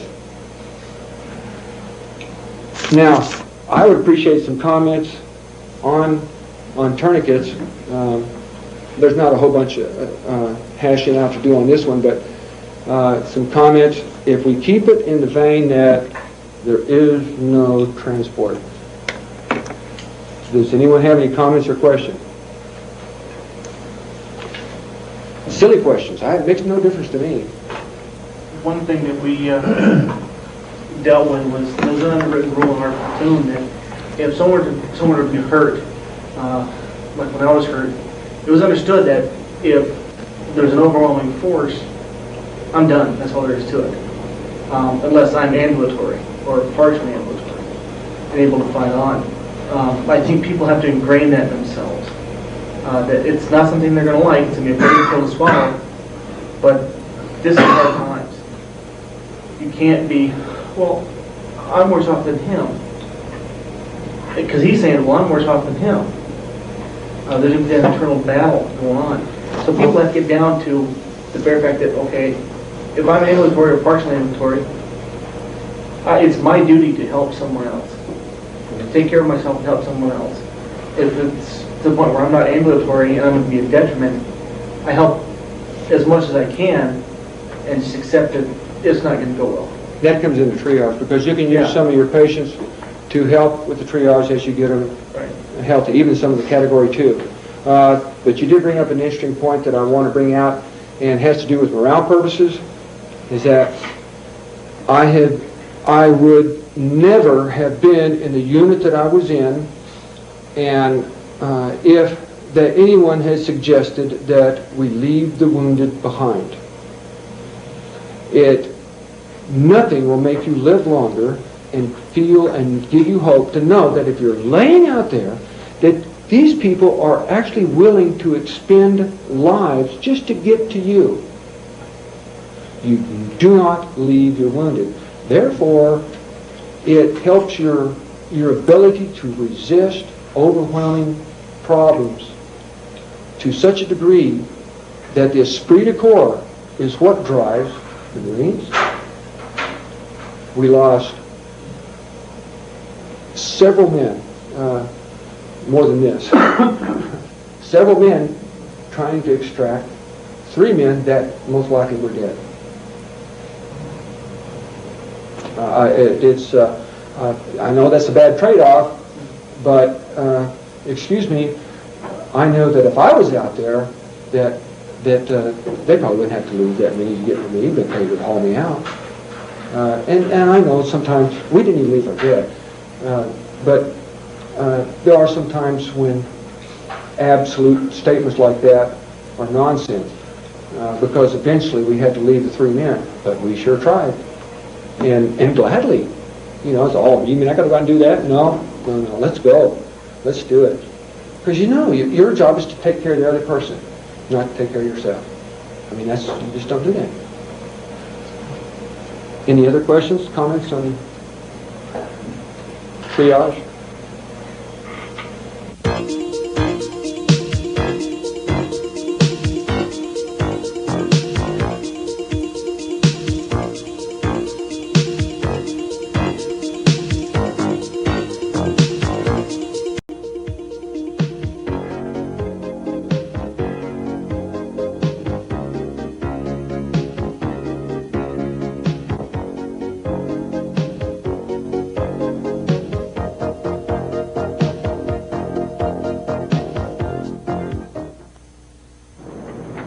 There are 5 classes of shock: hypervolemic, neurogenic, cardiogenic, septic, and anaphylactic.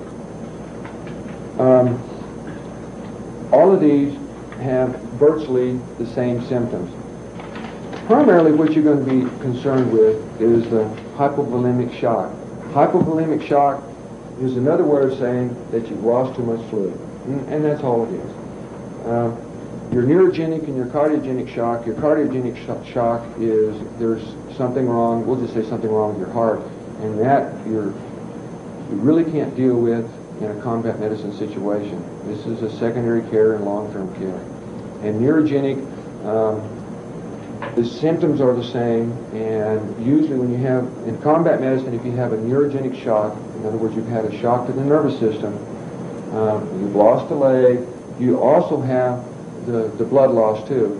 So we're going to get right down to just some simple symptoms of shock.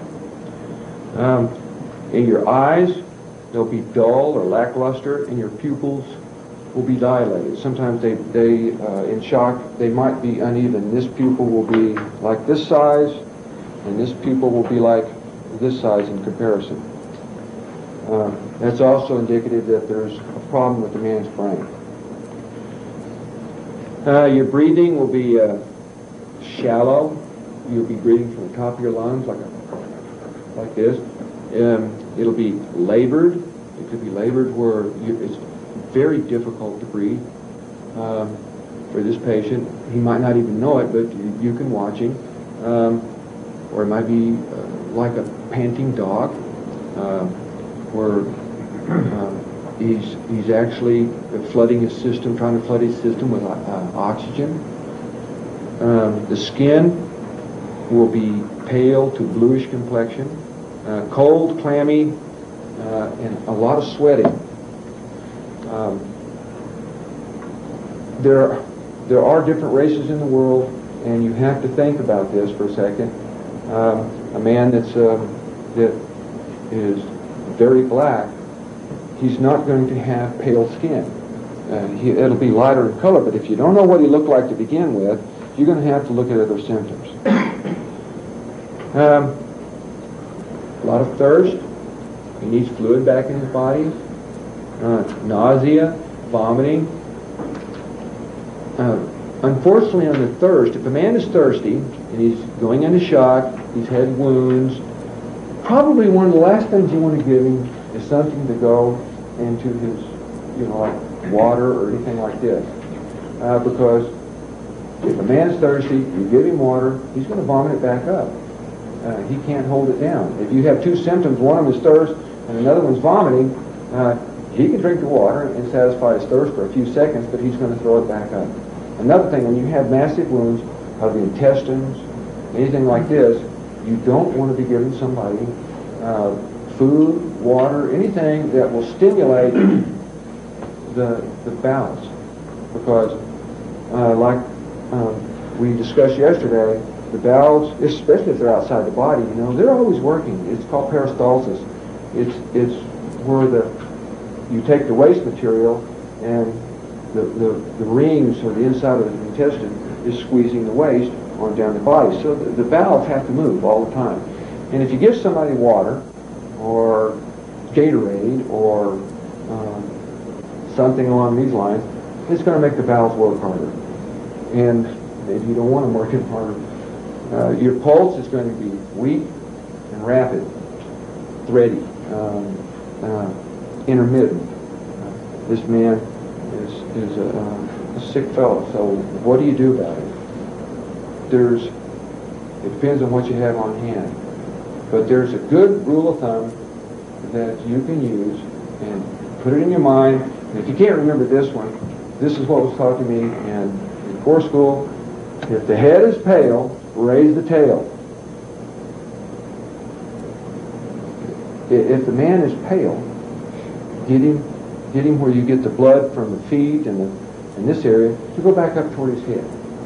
And if his head is red, this will be in a different type of situation with, say, exhaustion, heat exhaustion, heat stroke, things like this. Then raise his head. Head's red, raise the head. Head's pale, raise the tail. The best position for shock, position and the way you do this is called Okay, it's called the Trendelenburg position. It's where you have, if the man's, would you hold that computer for a second? Just hold on to it. You might have a hill like this here. You might have a stretcher. You might have anything. The man's head is right here, and the Trendelenburg position is like this. You don't want it up too much because then you overload the brain system and then the heart system, and the man can have heart attacks and everything. But you want it raised up. We'll just say, I don't know, what's a good? This is really very. You don't want it too much. But yeah, about like you said. Yeah, 6, 8 inches. Normal pillow. Pardon? Normal pillow height is about right. Yeah. And I just didn't want to slide. Okay. Man needs to be. You need to keep them warm. Now I say man, I'm talking about any human. You need to keep them warm. You need to watch over them. If you can get fluids in them from an IV solution, you want to do this, and I'll get into that in a second. There are different.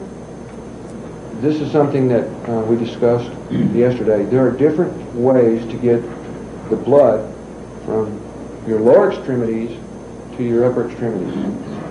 We do not have shock suits. A shock suit is it's like a pair of breeches, but it's air filled, and it pumps the blood from your lower extremities. You're laying down, and it forces it up into here. That's what your body's trying to do. It's trying to pull the blood and the fluid up into what counts the most. Like a G-suit. Pardon? Like a G-suit. Yeah, well, it's G-suit, shock suits, G-suits for pilots. That keeps them from passing out, keeps blood up in the brain, and works most of the time. Sometimes it doesn't, and that's when Coleman comes in handy. This is an aspect of combat medicine that it gets into really strange areas because we have to come up with other ways of treating shock. Here's the problem I see with shock suits. One, you can't carry them around in the field. It'll be secondary treatment or long-term treatment. If you can get them, that's really great. However, it takes special special instruction just to operate one, and just to take one of them off. Yeah, you can. 2 to 3 hours to take one off. Sure, this is not a. To me, it's not a good thing because if you have someone that can operate a shock suit, this is fine stuff. However, a shock suit forces the fluid up into the body, and if you take the shock suit off for whatever reason, and you do it suddenly, and suddenly can be 30 minutes instead of however long it takes, you have to watch blood pressure and everything else. And let's face it, you can't do that in combat medicine, but you take it off, all of a sudden all the fluid drops right out. It's like if your blood pressure is low in the morning and you stand up, you fall down. Your body's trying to get the blood where it should be. Well, a shock suit, if you have this up here, even any kind of shock therapy, and the fluid goes back down, you go into even worse shock. And shock is funny. It's and I don't mean ha-ha funny. You spiral down. You can watch someone go down, and they get down about right here, and pretty soon you can't reverse the shock. They're going to die. I could probably spend several days on different aspects of shock, but that's not combat medicine. In fact, even in general anesthesia, you go through several stages, and the last one where they work on you, that's the stage right next to death. Anesthesia is not something that oh yeah, that's real easy. You're that close to death when you're on general anesthesia.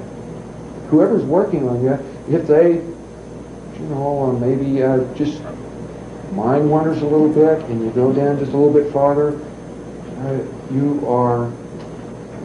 If you're fortunate, they will not revive you because you're dead, and you have brain damage, and it's the same thing with shock. you want to, the best way to prevent shock, or the best way to treat shock is to prevent it. Right then and there, you have the person that's injured, and it doesn't even matter if it's a thumb wound. You're working on them, lay them down, watch them, talk to them, keep them calm, keep them talking. If they're shocky anyway, and you can keep them up to the surface, you know, and they can fight it. Not fight it, they can actually fight this thing. And even when they start slipping under and going to a coma, you keep on talking to the patient because they can't hear you. Don't call it, well, you might want to call them names, get them angry. And they'll remember, and then apologize profusely when they wake back up and they're okay. I can give you all kinds of examples of where people have, a corpsman has walked past an operating table, looked down at a patient, and maybe he's a field corpsman, maybe he's an idiot, who knows. And he looks down and here's a patient laying there with his groin shot away, and the corpsman says, I'm not even told you about this. Or maybe he says, oh, the man's leg, look at that guy, he's got his leg blown off. And the man that's in the coma will raise up, take a look, and lay back down and die. That's another reason you don't let people look at their wounds, and you don't actually tell them what's wrong with it. Honesty's fine. Being frank is fine. However, a skunk is quite frank. I mean, you know exactly where he's coming from. And it's not a good deal. And being honest, straightforward, yes, mister, you have lost your leg forever. Maybe we can save the other one. It is not a way to approach patient care, even in combat medicine. I don't care how tough the guy is. If he says, do I still have my crotch? And this is very important to a man. And I don't care if he's 90 years old. Do I still have my crotch? Yeah, don't worry about it. I'll take care of it. Just have a little nick down there. He may have nothing down there. And that happens. You don't want to tell this man that. It'll kill him right on the spot. You can send this patient into shock just like that. Because a lot of it is psychological. Your body's trying to repair itself. That's why it's pooling the blood up in here. And it takes every bit of brain power that you have, if you're by yourself, to pull your own self out of shock. Now, shock is not an unusual condition because it is quite natural, and it does help you heal. Unfortunately, the body gets to a point where it can no longer control itself. It's just like an elevated temperature. 103 temperature taken orally, that is not a bad temperature, because that means your internal temperature is somewhere around 104, and most of your germs that attack the body, your body understands this, are killed at around 104 tenths. That's why when they do the thing with the milk, pasteurization, they pasteurize it at 104 degrees. I'm not trying to say we should pasteurize milk or not, yes or no, but your body is actually pasteurizing.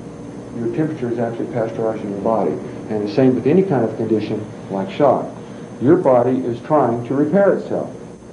However, when you get up just like a temperature, if you get up around 106, the body goes berserk. You better be doing something about the temperature, or 105, or even 104. When you get into shock, your body is spiraling down, still working fairly good. The lower it goes, the worse it works, and you do have to have all your faculties in your brain, but your brain it is not working good. You're delirious. You might be talking to your pet dog. You hear unusual things come out of a patient's mouth, and these are indications. You have to watch and listen all the time. And if the body over controls or under controls, then it's up to you to take the place of the body's defense mechanism. Keep the patient warm. Keep his feet elevated. Might want to look for other injuries. Maybe you missed something. You might want to get into heroic life-saving measures if you have the time, and try things you've never tried before. Just if you're thinking correctly, you can. I've heard of people packing sand around a shock victim and working it up like this, where they work the fluid up into the body. I don't know why it wouldn't work. I mean, it's better than a dead man. Did you have a question? No.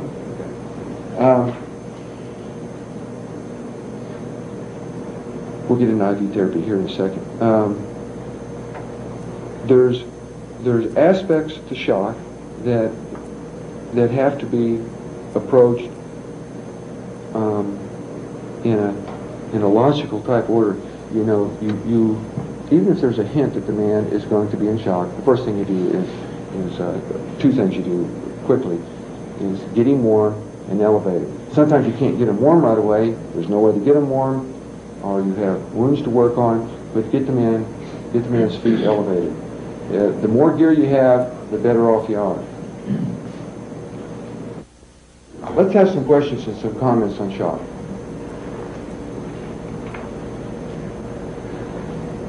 Well, I just, Correct. because I'm not battle trained. There's actually 9 kinds of shock. And how I remember it is I remember the term shrimp can.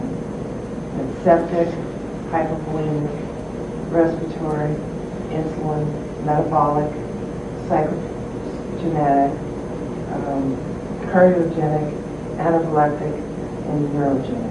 Okay. Well, all of our reference material, we usually just go with 5 types of shock because the symptoms are roughly the same on this. But thank you. I could probably think up 3 or 4 more. Yeah. A new baby coming into the world.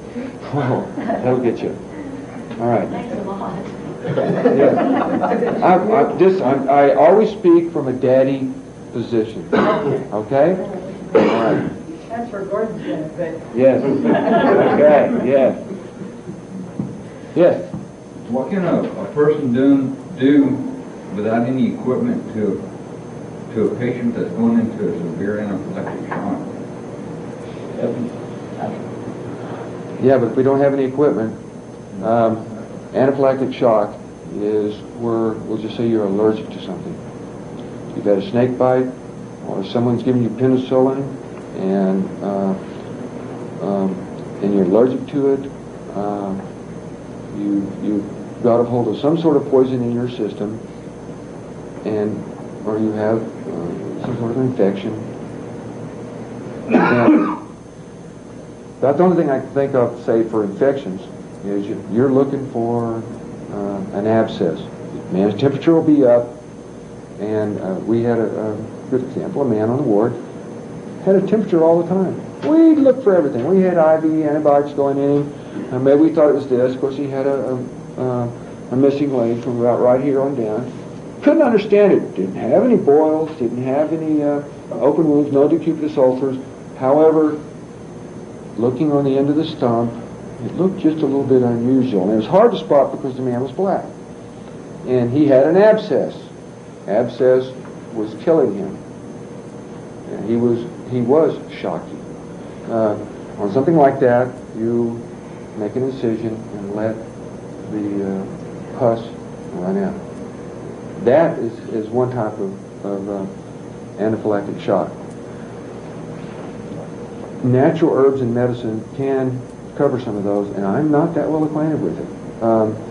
I would treat the patient for shock and talk to them, keep them awake, and let them fight it. If they can't fight it, they're going to die. If all your life-saving measures don't work, they're going to die. There's not many things you can do. If you're fortunate, he has a bee sting and he goes into some sort of anaphylactic shock from that, and you do have some Benadryl. Benadryl's wonderful stuff. Give them some Benadryl. If you don't have Benadryl and you have stuff called pyrobenzamine, that's a good antihistamine. If you don't have any of that, try anything. Actifed is an antihistamine. Yeah, sure. Anything like that, any kind of cold medicine, it is better than dying. That's some of the ways you can treat anaphylactic shock. And granted, it's crude, but it's, like I say, it's better than burying somebody. Another question. Chuck, about 30 miles south of us here, there was a dog that got bit right on the end of his nose with a rattlesnake. Mm-hmm. And when the owner came upon him, the dog was kind of limp and just non-responsive. So he and his friend threw the dog up on the fender of the truck, stuck a spark plug wire on his nose and cranked the truck up. Within a half an hour, that dog was just fine. Absolutely. Yes. Okay, I'm not going to get into, I'm not going to get into other things you can do with spark plugs. However, what an electric current does, when you run it through, especially a spark, when you run it through a poison, we'll just keep it simple here. It rearranges the molecules, and sometimes it reverses, the poison. It borders on magic sometimes, some of the things that people discover. I mean, how did they know? How did the people that developed this little gizmo that looks like a body shocker that the police use to take down drunks, how did they figure out that, oh yes, I'll stick this on a snake bite and it'll work real good? Yet, they make special little gizmos that have the frequency that they've determined that will help insect bites, snake bites, and things like this, and they put it across the wound, if they can catch it early enough, before it's systemic, and it rearranges the molecules, and it will change the poison where it's not, including insect bites, snake bites. Who knows what all it'll work on, and who knows what all that they've made these type of let's try it on an infection. I don't know about the infection part of it, but how can we adapt to things like this? A spark plug on the nose, even though it sounds kind of strange, that if it helped the dog, chances are it just may help the human. Any kind of sparking outfit, a capacitor does produce electricity. Maybe it won't work, but what if it does work and you don't try it? The man's going to die.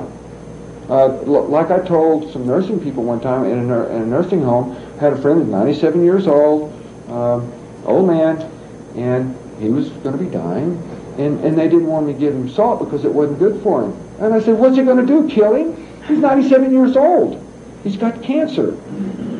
If you don't, you have to say, you have to use your brain. I don't care if it's not good for him, a shocker. The man's dying of shock. I don't care if it's going to mess with his heart. I really don't. If you take a police shocker, who knows? It may alter the medicine, the poison just enough to save the person's life. Because we can't carry around antivenom or any of these other exotic things. If we got them, that's fine, but we just don't. A shocker, I imagine there's people in this room that have shockers. Yes, ma'am. I've just been reading up on some new medical technology that they've been working on, and they've been doing some testing because they had a couple of cases where people with severe cases of cerebral palsy and MS, multiple sclerosis, were, like one gal, she was hit by lightning. She was in a wheelchair, and she got zapped by lightning, and she no longer has MS. Yeah. And so now, and there were several some cases like that where people got shocked, and so now they're starting to do some testing to find out, hey, this is maybe a real possibility because it rearranged the electrical impulses that were sent. It's amazing what is discovered by accident, or if it works. Go for it. There's nothing. A TINS unit is a little battery-driven shocker that you put on your body, and it puts in a mild shock. No sparks. It blocks pain. Now, I don't know what it would do placed over a poison, because I think it's probably of a frequency that wouldn't do anything. I don't know. But if I had a TINS unit, I would turn that thing all the way up and go for the poison. Who knows, it might work. And that's another thing. Any kind of painkiller will work and help with a shock condition. A TINS unit, if you have a man down here in terrible pain, burned hand or something like that, and the only thing he has is a TINS unit, it's something that's like about this size right here, and it has a couple leads come off of it, And you can set it and put it on each side of the body, each side of like this. You want to just put a block. What it does, it blocks the pain signal from here to here. Plus, it stimulates the endomorphin system, which is a natural painkiller inside of your brain, which is more powerful than morphine or anything else. So a TENS unit, you have to think on your feet. A TENS unit will help you in a shock situation. You have to. A man is going into shock. If a man is in shock, you don't want to give him painkillers because it will kill him. If he is in a distressful type shock, and he has everything from what looks like Cheyne-Stokes respiration to the O sign. O sign is where your mouth forms an O. That means the man is on his way out. He's going to die. And well, a Q sign is when his tongue is hanging out, and that means he's dead.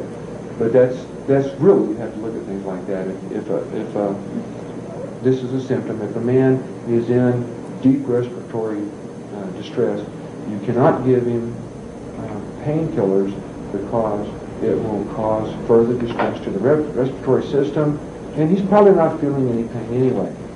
I've been in a position where I was injured quite badly, and I was at a point, I did not want any painkillers because I wanted to keep a straight head. The pain was good because I knew there was danger. I wanted to know there was danger. I didn't want to be smoothed down in.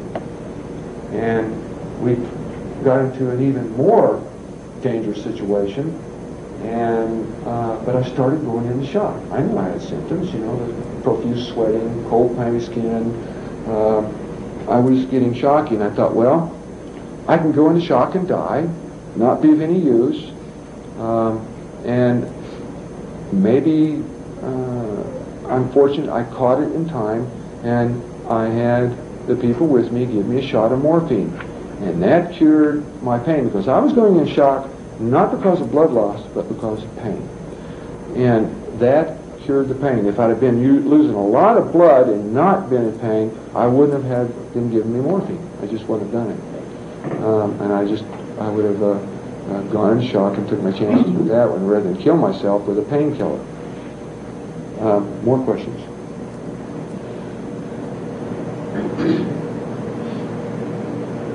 Anyway, okay. You want to tag that as more information? Pardon?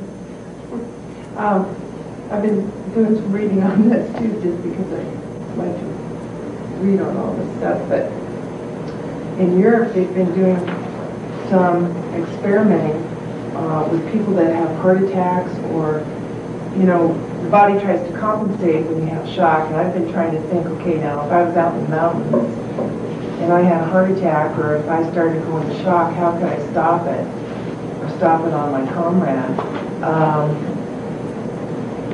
They've been doing this, starting to look at this in Europe for heart attack victims. And what they're finding is that if they can drop the body temperature, it's like you hear stories where people have fallen into cold water, sure, and then been revived a half an hour later. Well, what happens is it slows the metabolic rate and the heart rate. It slows it all down so that you're actually buying time for the person that's, say, having a heart attack. And so I was thinking about, well, now, if it's going to slow the heart rate down, that's going to slow the blood flow down. So if you got somebody that's in hypothalamic shock or hemorrhage shock, then why wouldn't that work also? That might help. That might be a method, say, if you've got a cold stream or something, where you might be able, or even cold pack. Here's where, this is a double-edged sword you're talking about here. If someone is bleeding profusely, they are going to go into shock. If you have no way to stop the bleeding, then you could cool them down, pack them in ice, because that will slow down the bleeding if you have no bandages. However, once someone starts into shock, and you put them in cold water, you know, you stop the bleeding, you put them in cold water, you're defeating the body's defense mechanism, because they're trying to get this blood up here and keep it warm and make everything work right. If you cannot stop the bleeding, there's nothing wrong with putting ice on somebody. But one of the principal precepts of shock is to keep the patient warm. I don't know if you've ever jumped in cold water before, but it's not a fun thing. And if you're a patient and you're sick, yeah. Well, the main problem I see with that, if someone's in hypovolemic shock, the last thing you would want to do is slow their heart rate. Right. Because the body is trying to oxygenate. Yeah. So that's why the heart's beating faster, your pulse rate's faster, it's faint because you're losing blood. Your body's working hard to oxygenate. Now, if you're losing blood and you throw them in a cold river to slow the heart rate, then they're already lacking oxygen, and now the heart's not going to be pumping very fast, so you're going to kill them if you put them in cold water. You're going to totally wipe out their oxygen supply in the body, and they're going to die in that river. Yeah. So, well, I was okay. Yeah, that makes sense. You can use ice and what have you to control bleeding. Water is not a good thing. Yet these are things that we need to discuss because we have to think constantly what would work better. What can we use instead of this? And yeah, water would probably not be a good thing. A lady asked me to define each one of these definitions, the 5 definitions of shock, and I'm sure there's more than that. And so I'll read out of the book here.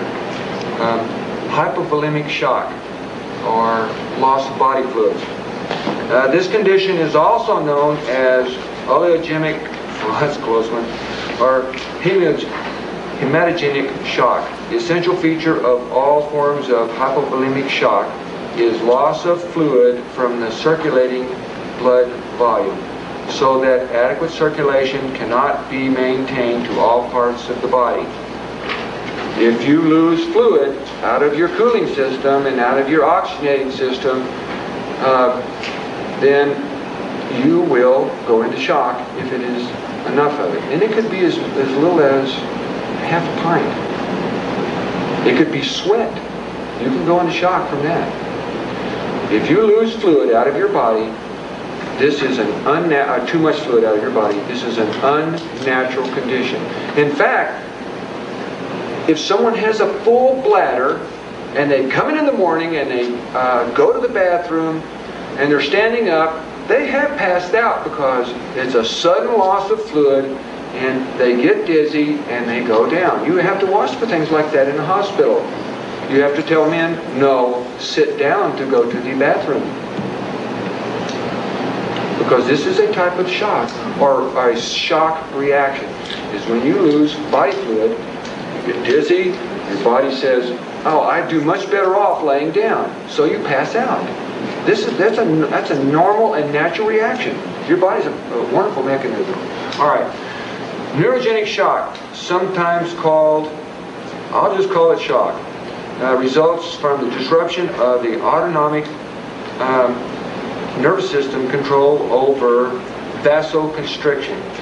Under normal conditions, the autonomic nervous system keeps the muscles of the veins and arteries partially contracted. At the onset of most forms of shock, further constriction is signaled. However, the vascular muscles cannot maintain this constriction indefinitely. A number of factors, including increased fluid loss, central nervous system trauma, or emotional shock, can override the autonomic nervous system control. The veins and arteries immediately dilate, drastically expanding the volume of the circulatory system with a corresponding reduction in blood pressure. If you have a pipe that's this big and it's got a pint of fluid in it, and you make the same length of pipe this big, it still has a pint of fluid in it, but it's just not the way it's designed to do. And if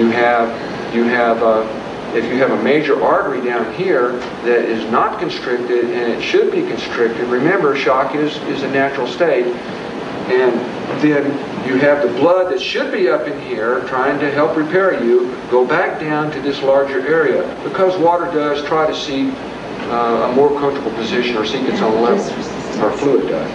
So this is a neurogenic shock, and it's actually where the nerves, where this nerve response that keeps these veins constricted or dilated, whatever, that you have that controls the size of the veins, quits working.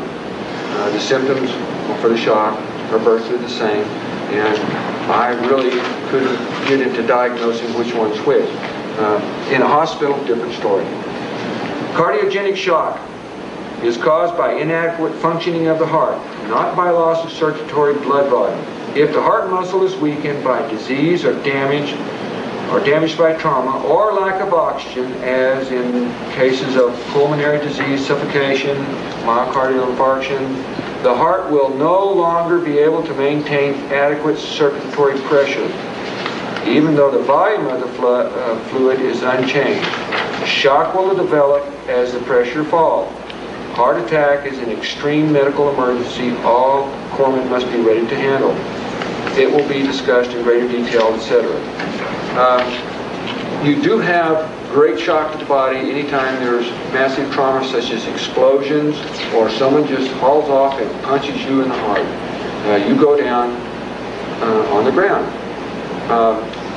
The symptoms of shock for something like this will develop virtually the same. You can't treat someone for a heart attack in combat medicine. They're category 3, they're probably going to die. For a great blow to the system, where there's just a stunning effect, you do have a few minutes to get the person back in order, and that is it's like stunning, it's like being knocked out or something. You can revive someone like this. It's not a hopeless situation on a stern, or where someone has had a great blow to the body, unless, of course, you have a lot of broken bones and wounds, attendant wounds, then you have some problems. Anyone have any comments on that particular part? Okay. Septic shock. Septic shock usually does not develop for 2 to 5 days after an injury, and the corpsman will not often see it in his first aid situation. This is, it may be caused, it may appear during the course of peritonitis caused by internal infection, where you have a punctured valve and you have fecal material inside the body inside the body, however, not inside the place it's supposed to be, which is the valve. It can result from gross wound contamination, rupture of an ulcer, certain types of pneumonia. It's a poison in your system. Your system can't really handle it that well. This is actually not a combat situation. Although if you have a man in combat and he doesn't know that he has this poison inside of his body, and he starts going into shock, you don't really know. You still treat him for shock. It's shock. You treat the person for shock. Anaphylactic shock. Now, you will run into this quite a bit. This is a body's reaction to an outside, let's put it, this type of shock occurs when an individual is exposed to a substance to which his body is particularly sensitive. In other words, you're allergic to it. I have personally seen, where give someone a shot of penicillin. Fortunately, I wasn't doing it. It probably would have scared me real bad. And all they had was just a little bit of penicillin on the end of the needle. And they gave a man a shot in the buttocks. They didn't even inject it. As soon as that drop hit his system, boom, he went into anaphylactic shock. They had to give him something that counteracts this. I think it would be called penicillinase. But he was dead. Now, this anaphylactic shock can be very serious. Sometimes it takes the course of an insect bites you and you're dead. It's sudden, quite pronounced. If you're allergic to bee stings, if you're allergic to penicillin, if you're allergic to tetracycline, these things are very sudden. Your system just rebels at this, and there's nothing that really you can do about this unless you can, I mean, I'm talking about finding out if someone's allergic to these type of things. I always ask, what are you allergic to? Do you know anything you're allergic to? Or does such and such make you itch? Or if you're allergic to penicillin, chances are you're going to be allergic to, you could be allergic to anything that ends in a cillin. If you're allergic to tetracycline, chances are you can be allergic to anything that has cycline on the end of it. So this is like anaphylactic shock. Now, a snake bite is a type of anaphylactic shock, but it's not, most of the time it's not as sudden as this. And we've already discussed that there are ways to treat that. Good medication to always have on hand for, if you can have nothing else, Benadryl takes care of a lot of different types of poisons that enter into your body.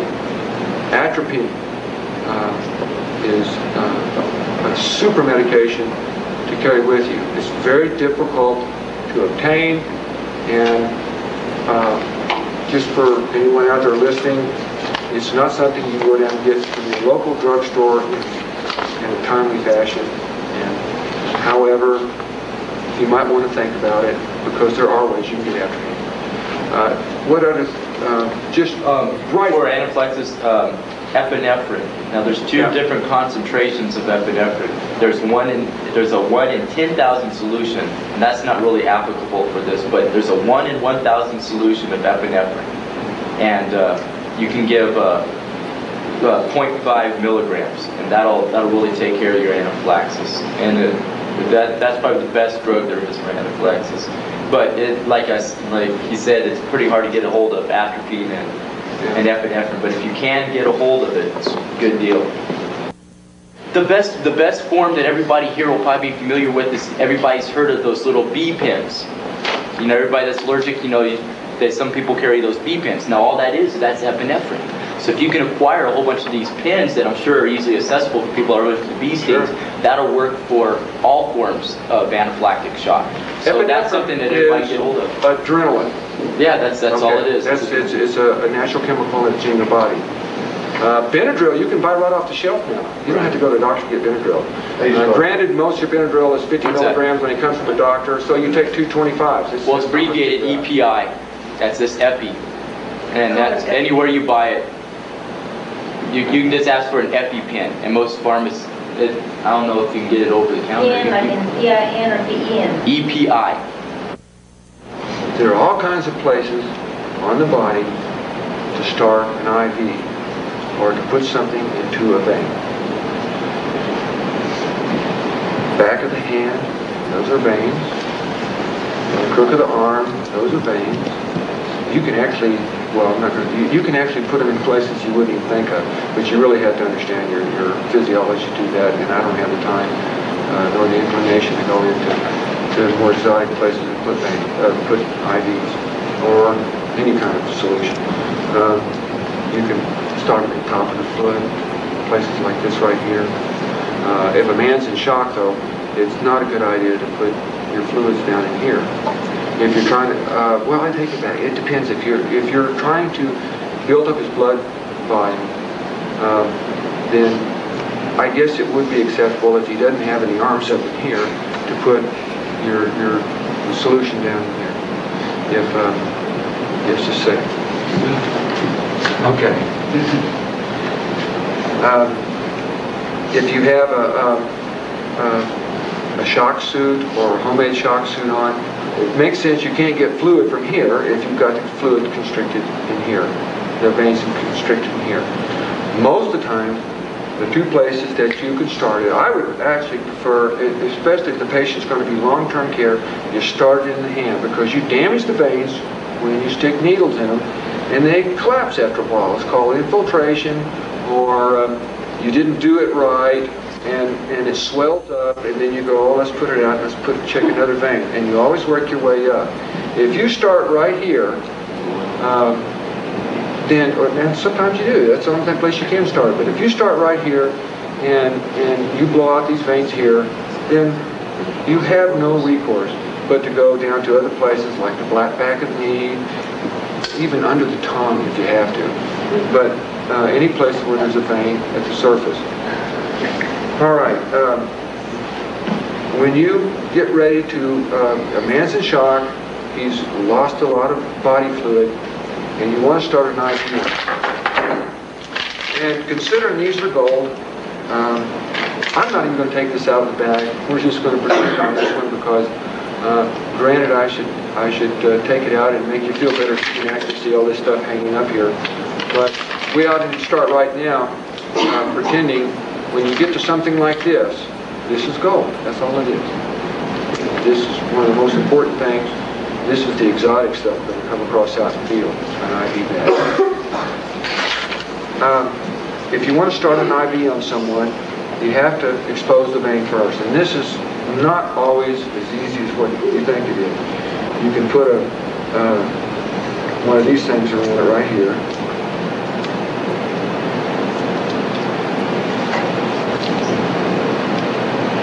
And let's have you sit up on the edge of the table.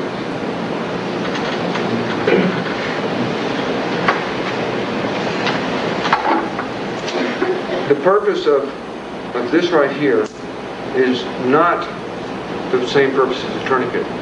You don't want to tie off all the blood flow. You want the arteries, which are deeper, to keep on flowing, which will fill up the veins. So you put it on lightly, like this. And what this does, this allows these veins right here to start filling up. You can actually force it up. I don't know if you can see it on camera, but this vein is actually getting larger right here. If you still can't get it up, you do little things like, this is why junkies do that. They want the veins to come up. Yeah, he makes a fist, blood bank, you know, they go like this. I don't know if everybody did before, but you go down to the blood bank and you give it this, well, do this right here, and start pumping. And just make the veins come up. You got veins all over here that you can use. Back of the hand, start here, going on up like this right here, even up in here. If you blow these out, you can work up in here. Now, veins are kind of strange. I'll do this before you get used to it. Okay, veins are kind of strange, and are different on each person. Sometimes they're big, sometimes they're little. I've got large veins. I've really never had that many IVs in me. My veins don't roll. That's another thing you have to look for when you're starting IVs. You find yourself chasing this vein all over the place. You got the needle in the man, you had it in the right place, you think it's okay, and you stick the needle in and the vein goes this way. It's almost like it's alive. And so you're trying to chase it around, you're doing all kinds of damage in there. So you need to look for veins that don't roll, something that stays in the same place all the time, or as close to it as you can get. However you can catch a rolling vein, you trap it, and then you run your needle into it, usually from the side. But if you can, start here. If a man's going into shock, he's not going to have much stuff in here, and you're probably going to have to start up like this. But IV therapy, some guys, even if they're in shock or going into shock, they still have nice veins. Men, especially, have huge veins sometimes, and this is really a lot of fun because you say, "Oh, thank you, I've got something I can hit." And the best people in the world at starting IVs will maybe try to start one 5 or 6 times. There's just no accounting for veins. You may take someone, and here's a nurse in here. She's the IV nurse, and she's got this stuff, and she's looking around like this, and this guy's got holes all in him. He's mad. He's looking for a pistol. He's going to shoot this nurse. He's already got her address. It hurts. You know, he's got all these holes in him, and this poor nurse, even though she knows her business, she just can't do it. Here walks somebody, a corpsman, who's never, well, maybe he's started IVs a few times. He may be able to do it. He may just get lucky. It's really amazing that, I mean, it's like, okay, you need some help there? And a nurse, if she's having problems at the vein, yes, I do, because now she might be a little bit flustered, and you go ahead and start the IV. When you're in the field, that's another reason to do your best to start from here up, because you're going to be shaking. You have adrenaline flowing through you like crazy, and hitting a vein is not always easy, especially if the vein is collapsed. So you try to get the needle in, and this is a... No, oh, I'm sorry. Okay. All right, no. All right, yeah, don't worry. This is a needle. This is also actually an inner cap. This is an inner cap.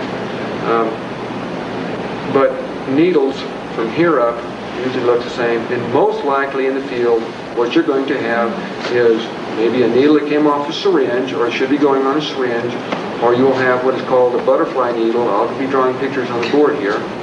And that's another thing I'm not going to be breaking out is terms of different types of needles, and this is a 23 and this is an 18. If you have a 13 gauge needle, you have a cannon, and if you have a 23 gauge needle, it's a little bitty thing. You don't want to give somebody a shot in the buttocks with a 23 gauge needle, and you don't want to give somebody a shot even with a 13 gauge needle, 18, 20, something around there. And with IVs, actually the smaller needle you can get away with, unless you're trying to pump a lot of fluid real fast into their body. What would you say would be just all around? 18 gauge is the all around standard needle. Yeah. You don't want to try to run a 13 gauge needle into someone's vein. All right, you can actually use those for a trade. However, you'll probably have access to butterfly needles, and if you have no other needle, a 23 or even a 26 gauge needle will work. You might have to put pressure on the bag to help the bag along. A needle is built like this. The base is down here. This needle is hollow, and it's beveled right here. They actually got the design from needles from vipers. I mean, okay, if a snake can inject poison into you, why can't we inject good stuff into it? And this was the idea for needle. At least that's the way I studied it. When you start an IV on someone, there's a right way and a wrong way. Hold this for a second. This is actually an inner cap needle, and I'll go over the way you use one of these, but any kind of needle will work. Butterfly needle, which will look like you'll have your needle here, and then you'll have a couple of tabs on it, like this. Of course, the butt will come out here, and the IV tubing will go in this. Good for children. Yeah, good for children. They use them in hospitals. They're great for children. You use these tabs right here. It's a good thing to hold on to, and you can tape them to the body to keep the needle from flopping around, which will damage the vein and cause it to infiltrate. When it infiltrates, the fluid keeps on going to the body and everything swells up. The important thing to remember about a needle, and when you're starting an IV, this bevel, here's the arm, and your veins down in here. You've got to get to that vein. Your needle comes down like this. And it may or may not be at that angle. You're going to have to, it depends on how deep the vein is. The bevel, this part right here, goes up. And there's a very good reason for this, because if the bevel is down, you can cut a nice piece of a piece of skin out, and it'll plug the needle. Right? I'm not sure the mechanics of why it doesn't do it in this direction, but it doesn't do it in this direction here, most of the time. This is one of those points where it's not an absolute deal. And the bevel always goes up. And another important thing to remember, when you start an IV on somebody, you don't go this direction, you go this direction. Your body radiates away from the heart, And that's the direction that you want to put the needle in. You don't want to put it in going the other way. You get all kinds of funny things that happen inside the system.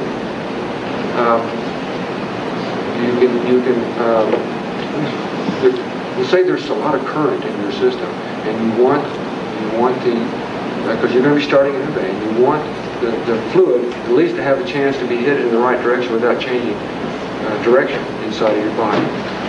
Okay, the needle goes in. When there's no way I can actually show you on a human being without getting in trouble with that human being. So it comes down to pretend time.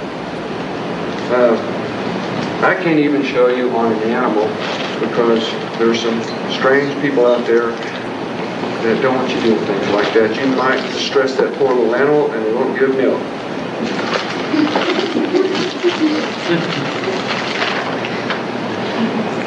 You want to hold this vein? We can do it the other way if you want to. And just lay it down on the table. This is the inside of a man's arm. I mean, this is a man's arm right here. Just like this. Can the camera even pick that up? Okay. Rolling veins are like this. You go to stick the needle in. Here's your needle. Here's a better needle. Here's your needle, and you go stick it right in on top of this vein, like this, and this vein goes over here. And there's no way you can get it in. Or you stick it on the skin, and the pressure on the top of the skin, as soon as you touch the skin, which is up here, this vein goes over here like this. Or it goes over here like this. So you have to chase it down. Now there are ways that you can trap this vein, and if you can trap a rolling vein, then you can start any idea. You can put pressure over here, you can stretch it out like this, right on top of the skin. You give it one of these right here, it's much easier to catch. And actually on a rolling vein, what the IVs that I started in hospitals and on the field, when you have a rolling vein, it's easier to start it from the side. You go down into the skin, and then you stick the vein from the side. But if you have to start many IVs, it's whatever works to get the needle inside of the vein. That's one of the reasons you start from here, if you possibly can, and work your way up. Then you take a needle, like so, bevel up, like this, and you have a trapped vein. And it's good to trap even a vein that doesn't roll, like this right here. You have a tourniquet, not a tourniquet, tourniquet. Something to stop the blood flow on the man's arm. And you stick the needle in, like so, inside the vein. Feel it go in. Now you come to a point where you're inside the vein, maybe even halfway inside there. Sometimes that was real good, and let's go a little bit better, and let's get that thing all the way through there. And what you do is you have a situation come up like this, it keeps right on going, it goes to the other side of the vein. Now you have to start all over, or you can actually pull this out here, and now you have infiltration into the tissue. You've ruined your vein. If this is the best you can do with the needle halfway in, then that is what you do. Now this here is an inner cap, and you can actually pull the needle out. This is your needle, the one that you saw go in, and this right here is not going to puncture the vein, or it shouldn't. And you don't have to worry about the thing flopping around and tearing things up. This is actually an elastic type of tube that's in the vein. This is probably the best thing you can use.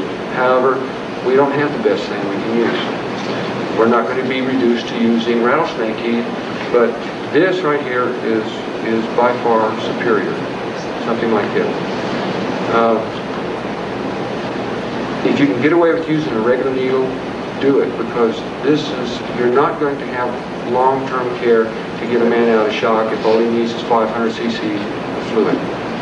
And this is great for long-term care because you don't have the type of reactions that you would with a needle, and you don't have the type of complications or someone did one of these when you're not looking.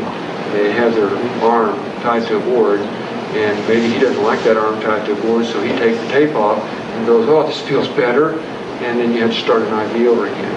Comments on this? You might want to mention the flashback so they know what and the description of the infiltration. Yeah. Now, you have the needle in the patient. This all happens within seconds here.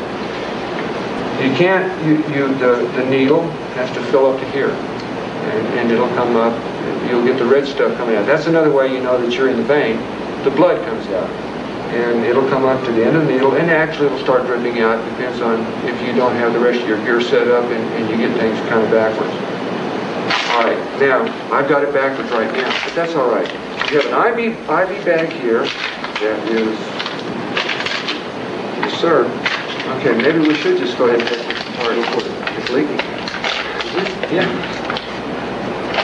Or maybe that's my water. Okay, never mind. I'm not going to take this apart. All right. You have an IV bag here, and you have this is your, I'll take this off.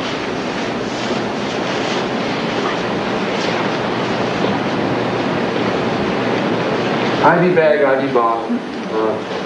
Bottles are actually bottles that look like this right here. We'll just say it looks like that. Our IV bottle is made of glass. It's not the best thing to carry out in the field. It breaks. That's all she wrote. A bag is easy to carry. It's lighter. And this is the bag right here. Now, on the bottom of your bag, you have a couple of tubes coming down like this. Your IV tubing, I'm going to have to take this apart.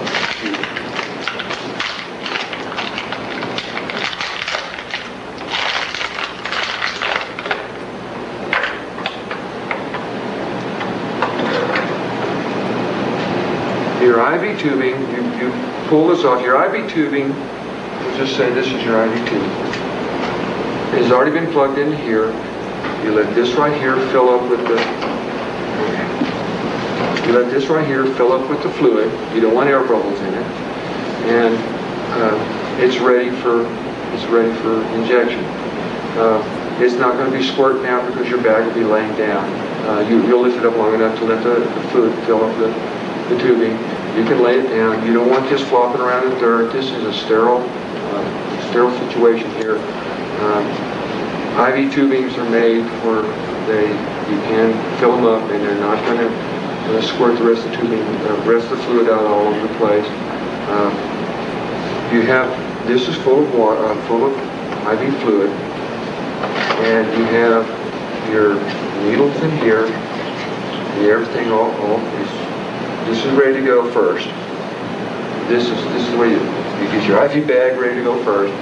You put this in, the needle into the vein like this, and you hook up your IV tubing, because you had to let the blood back up to here. Hook up your IV tubing, and then you can take your we'll call it tourniquet off, and you're allowed the fluid is allowed to flow. This is correct?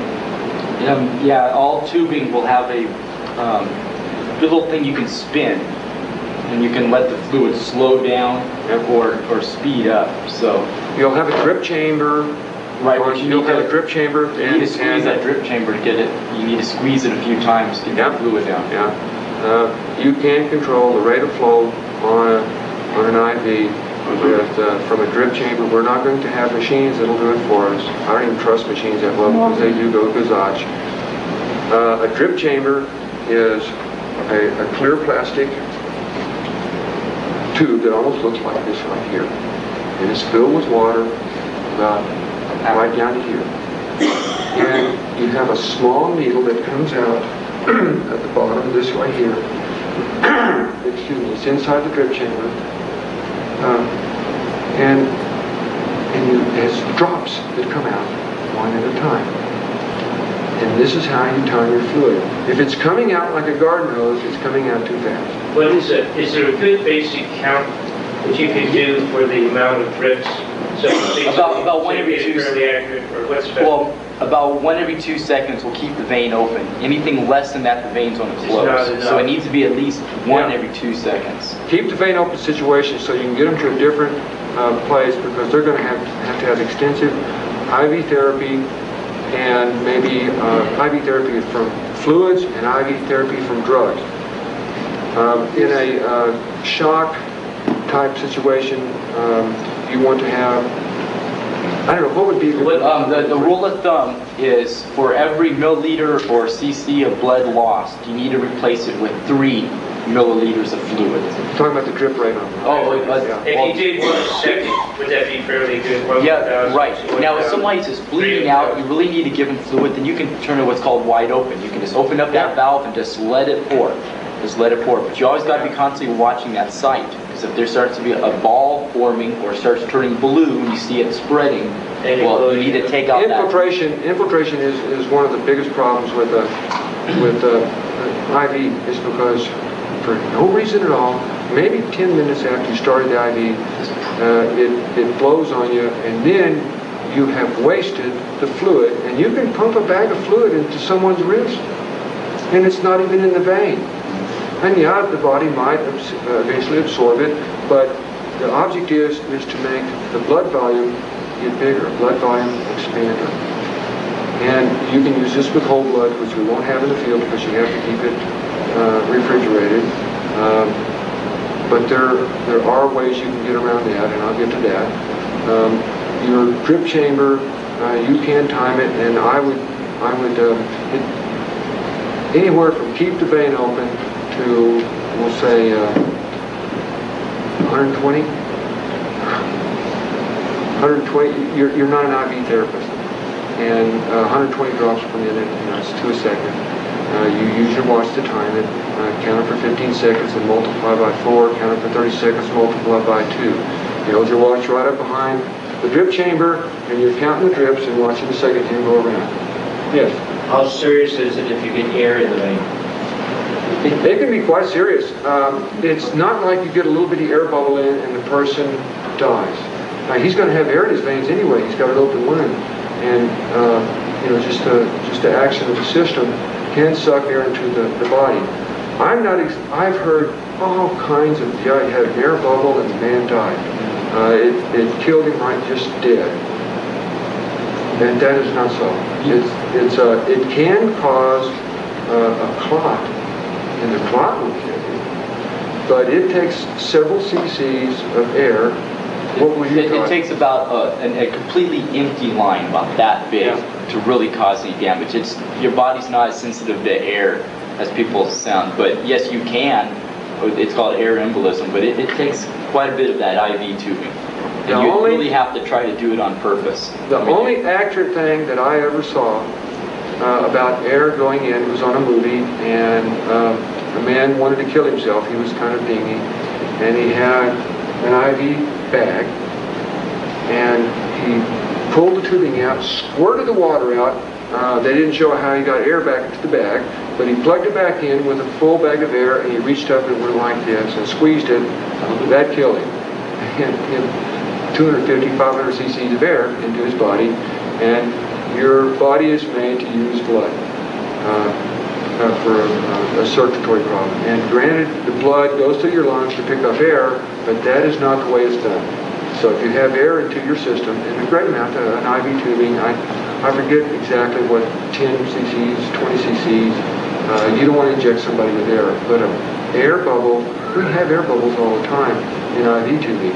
If you're worried about it, just start tapping on it and run it up, back up to the IV tip. In a combat situation, just because of gravity, don't you have to have the bag above the patient? Oh, absolutely. In any situation, you have to have the bag elevated. Well, for a tactical end, wouldn't a small handheld volumetric infusion pump be a better solution? I think just grabbing a stick in the woods and hanging it out, a stick would work. What I would rather have is an ER on my back. But an IV bag is what we're going to have. I'm serious, really. We're going to have IV bags. And I can't express enough that we are not. If we do, great. I'm happy if someone walks in. I've got a Bennett at home. I bought it for $25. Lord knows how much that thing is worth. It's a pressurized breather. That is great stuff. I can't pack that on my bag. You got out in the field. You got to plug it in someplace. If I have it there, you know, I might be able to use it. But we are gizmo-oriented society, and the gizmos are going to be killing us. And we're going to be try to save our life with gizmos, and we're not going to have the gizmos. So we throw up our hands and say, "Oh, let's just go suck on the barrel of a gun. That's a gizmo enough for me." We have to improvise, and this is just saying, yeah, this is all you're going to have. In fact, if you only have one thing to carry, and there's different type of IV solutions. There's D5 and W, D10 and W, Ringer's lactated, all super witches brews, all kinds of things to carry. If you're going to carry something, carry whatever you got, but just normal saline. This is the salinity of your blood. It has probably a longer shelf life than a lot of them. But if you only have Ringer's lactated, carry Ringer's lactated. If you only have D5 and W, carry D5 and W. D5 and W means dextrose, 5%, and water. The 5% dextrose, it has all kinds of different therapeutic actions. Ringer's lactated, I'd almost have to read a label and go through all the different chemicals it has in that. It's for certain different types of things that go wrong with the body that they use in hospitals. However, it is a good blood volume expander, and it's not going to kill you. Normal saline is probably about the best we can do. And this covers everything. This is it. And a 1,000 cc bag is not that's great for hospitals, but it's not a good thing to carry in the field. If you have to put 1,000 cc's in a man and say you had to use 2 of these bags, that's 1,000 cc's. Now you've got none of the 1,000 cc bags, or 1,000 milliliter. Excuse me, I'm from the old school. If you've got cc's.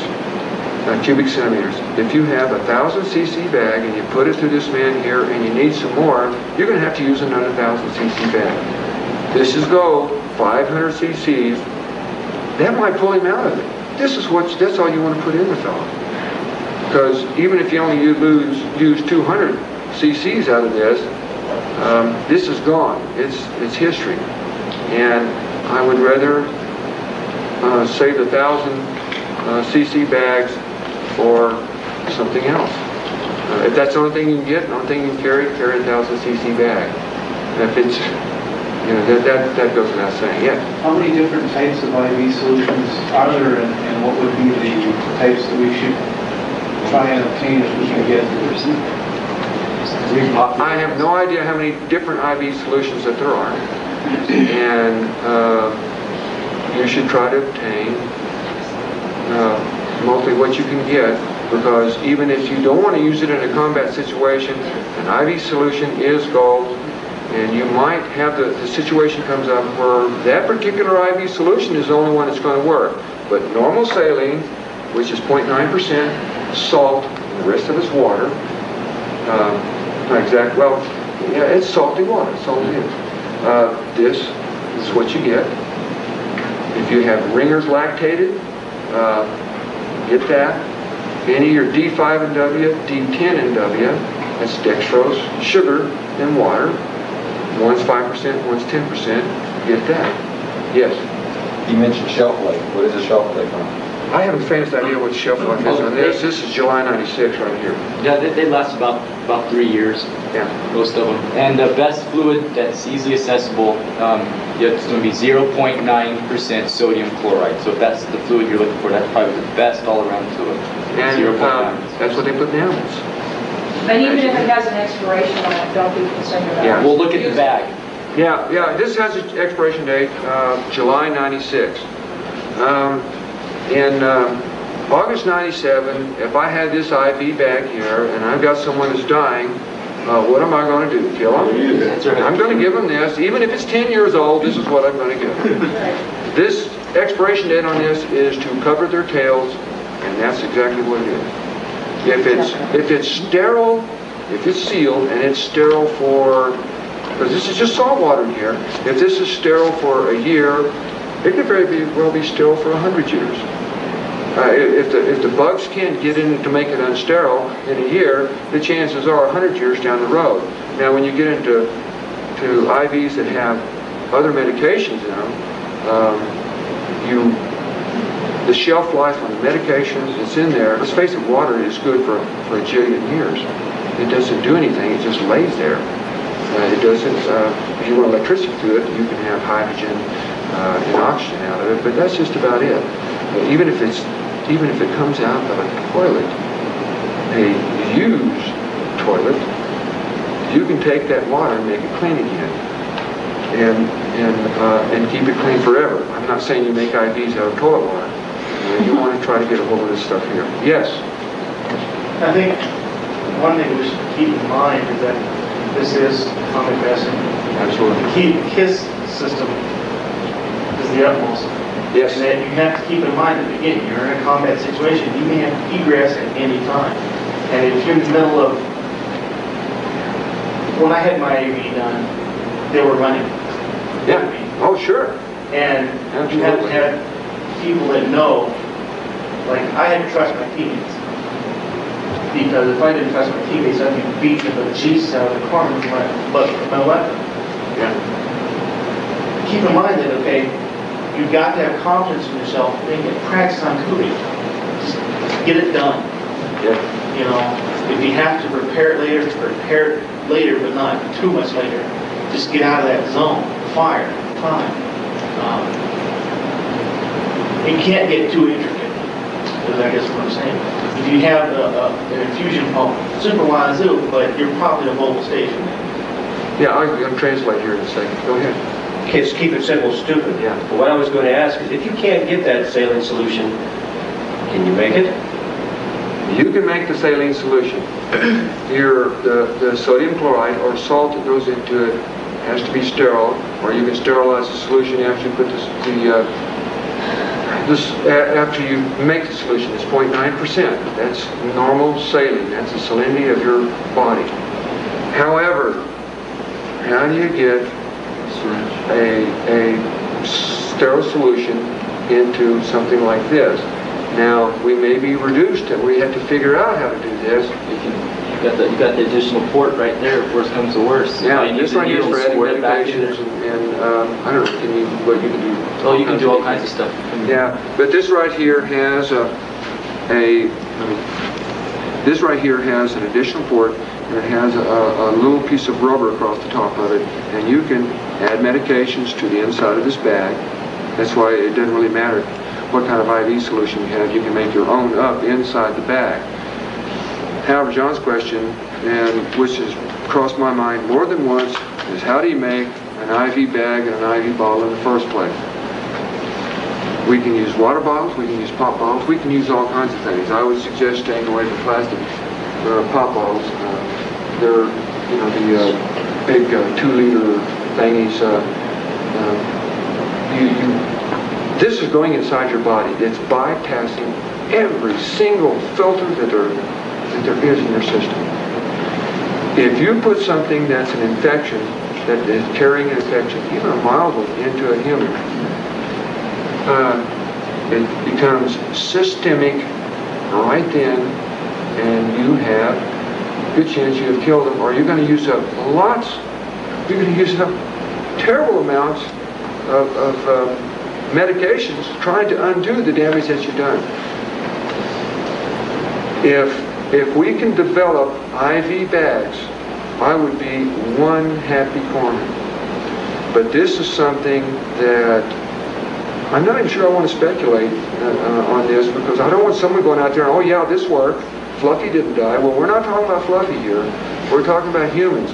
And this is something that the audience that I talked to a while ago could help up. We need some ideas on just how to make IV bags, on just how to fill them up. Bottles, glass is a great stuff, glass bottles, a glass IV bottle is not the greatest thing to carry in the field, although they did carry them. They didn't have plastic bags like this in World War II in Korea. Well, I don't know about Korea, but I know they didn't have World War II. They had these things right here. And you can carry them. You can carry anything you want to. Yes. Only you have the glass bottles as opposed to the bags. The bottles have the vents somehow, do they not? Yeah, they have an intake valve on them that lets them fill it with air. And the bags just collapse. It's like these Playtex nurseries as opposed to a regular glass baby bottle. You have to have air that goes into the system. You may just hit something in that bottle. Yeah. Latex nurses might be a means to do. Sure, this is small. Yeah, we They have to use them a for... third of the size of that. Those Playtex nurses with the caps, bottles, and everything, one full set of them might be neat. Those, Because they don't take up much space. those can be refilled and they can be boiled and sterilized. That plastic's not going to melt. We're trying to do some experimenting with microwave. Just about everybody has a microwave. Unfortunately, I sold mine because I have other ways to cook food. But microwave is a good way to sterilize something. I mean, you can't sterilize metal instruments in a microwave. I guess you could. It's not good for the microwave. But a microwave will sterilize something. I personally don't think it's good for food because it destroys a lot of things it shouldn't destroy, and you're actually eating for nothing. However, when it comes to sterilization, I want it to destroy things. But then again, you have to worry about will it destroy the bag. Depending on what kind of solution you have in here, is it going to change the solution? Because you're hitting it with something that is one of these science fiction deals. That's why they call it nuking. You're hitting with microwaves, and microwaves are used for all kinds of things. And some of them quite nefarious. That was good words you came up with. Unspeakably wicked. Yes? What's the temperature on that? Can it freeze? With the salt in it, it won't. I imagine it's not enough salt. I imagine it freeze. It would freeze? Yeah. You have to, in a cold weather situation, you have to watch all your medications and all your things like this. So that'd be something you can carry your IVs next to your bodies, and that's what I would do anyway. And if you have enough IVs, I would actually split them up and not put all your eggs in one basket. And because I let my Marines carry a bag or two, and granted I carried my medical gear, but you can never have enough. Yes. Will it hurt if it does freeze? I would think so. I might break the bag, but the bag is pretty much, Off the bag. Or what kind of solutions do you think it would hurt if it froze? Would it hurt ringers? No, and I don't think it'll affect the bag. There's enough air in there. Yeah. And those bags are pretty flexible. Yeah. So unless there's a leak, if there's a leak, don't use the bag. But it will expand if it freezes. Right, but there's enough. Yeah, this is flexible. It will push out and maybe pass it around and get a feel of it. as far as catching it someplace, you need to get down below the frost line. We're done pretty much. You may not have IVs in the field, and worse yet, you may need to give the patient whole blood. We can't carry whole blood around with us. And there are principally 4 types of blood, A, B, yes. Okay. Anyway, these do not mix together. Blood from one type will not mix with another. And so if I just walk up and I say, let's take this man here, I'm going to take his blood and put it in this man here, I don't know, I probably have a 20% chance of getting it right. I don't know. And if I'm in that kind of situation, I just won't do it. Because if you have to give blood to someone, that is actually something that you have to take the time and the care to do. And doing it when you're under fire is not possible anyway. What happens I'm more positive what happens if I gave blood to him. It'd be great. You're the man that medics would be looking for. You can give to anybody. Yeah. But the problem is you can only receive from somebody that's an O negative. Yeah. So you have the problem if you're bleeding. It's going to be real hard to find somebody you can take blood, but you can give to anybody. Yeah. O is a universal Keep that donor. man around. And the universal receiver to is the a B. department or whatever you're involved with, whoever's in charge with the medical aspect. Then you need to tell them, hey, I can give to anybody, but I can't receive from just anybody. Exactly. And a B can get from anybody. So if you have a patient you're working on and he's B, oh boy, this is going to be easy. Let's go find an O. or we can find, actually anybody. So if you have an O and a B and well, the B is not that important. If you have, I'd rather have a whole platoon full of O's than I would anything else. However, even if you have dog tags, AB is your common receiver. AB is your common receiver? AB. Well, It can take from A, B, and O. Okay. Well, what happens, what would happen if... I'm getting ready to that here. Okay, let's not get sidetracked here. I'm going to AB. Anytime you give blood from one person to another, it has to match, or it has to be compatible. And by compatible, I mean it doesn't turn to cottage cheese in your system, or you don't go into some sort of reaction and die. If you absolutely can't tell, and there's just no way you can do any kind of test, but I'm going to show you a test, or I'm going to explain to you a test, and it's definitely proved, then I would actually take the chance if it was going to ruin your life if I didn't. However, this is not the proper way to do things. And another thing you cannot count on is that you say you have O negative blood, O positive blood. I don't know that, and you don't know that, because I carried around dog tags that said that I was AB negative, and my dad carried around dog tags that said he was AB positive, and my blood type is A negative, and so is his. Because dog tags don't tell the truth. They have humans making these things out. Or maybe somebody told you what your blood type was, and you were 3 sheets in the wind, and oh yeah, it's a Z. You don't know what it is. You really can't count on that. It'd be nice, and I would take a chance if someone knows what their blood type is, but you can't know for sure. Now, typing and cross-matching in the field is possible. However, typing in the field is you have to have almost like a portable laboratory. I don't know of any easy way or even a hard way to do typing. You can find it in a book called a Merck Manual that tells you how to type and cross-match. All right? And this is a good book to carry. This is one of the best books you can have. This is what the doctor says. He asks you a bunch of questions, he goes like this, and he doesn't want you to see what he's doing, and he's looking up to see what's wrong with you. All right. But in combat medicine, there is a way you can tell if someone has compatible blood. I want to put this man's blood into this man's body. I take a glass slide, a mirror, glass is best, and I set it right here, make sure it's nice and clean, irrigated off, whatever. You don't want other substances on it.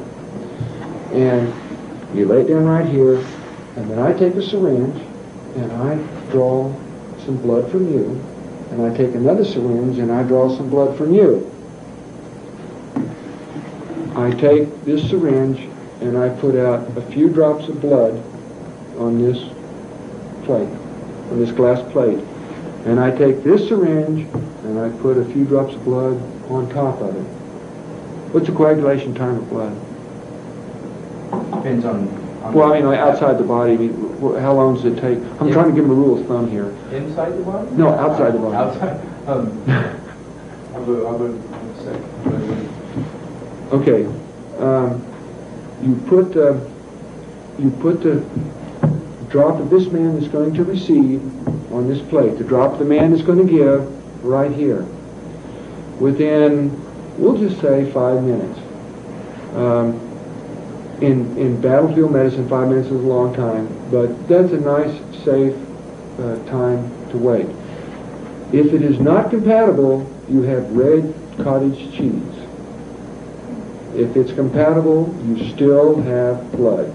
It'll start drying, it'll start clotting and what have you, but if it is compatible, it is like pouring lemon juice in milk. It just doesn't work.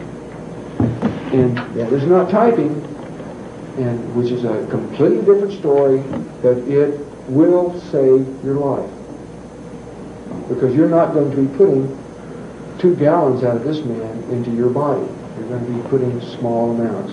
And you really can't trust completely if he has the type of blood that you can receive. And if you're going to go to all the trouble to save somebody's life by transferring blood from there to there, it doesn't hurt to have a second opinion, which is this little glass plate here. And anyone can do that. If you don't have syringes to draw it out, or a glass plate, you probably don't have IV here, or you don't have a blood pump, or you don't have things like this, so it's not that critical anyway. You can actually get the blood from the end of the finger. There's no difference where the blood comes from. I say this, maybe you wouldn't want to waste a syringe. Now we get into let's see, field cross matching. Whole blood transfers. How would you get blood from this man to this man? You can't put it in a bottle because you can't even put IVs. You can't even make IVs, but you have to get blood from here to here. If you have some chalk, if you have anything of IV tubing that we have an attachment that looks like this right here, a T, you're doing real good, but you don't even have to have this. And I'm explaining to you what happens and then show you the way to do it without the T.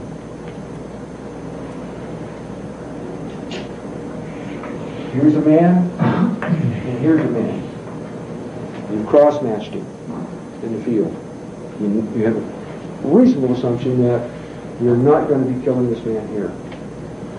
And that is only a reasonable assumption, but it should be based on whether this man's going to die in the first place. So that is an acceptable risk, and I don't even like those kind of terms, but that is an acceptable risk. Now, you want to get blood from this man to this man. You know they match up, everything's fine. The IV tubing goes into this man here. This IV tubing goes into this man here. The shorter the IV tubing, the better. Right next to him is fine. And right here, you put a syringe, preferably a 50 cc syringe. And this is not a 50 cc syringe. Yeah, you can, okay. This will go up in here like this. Now, you're going from here to here. The first thing you want to do is get blood out of this man.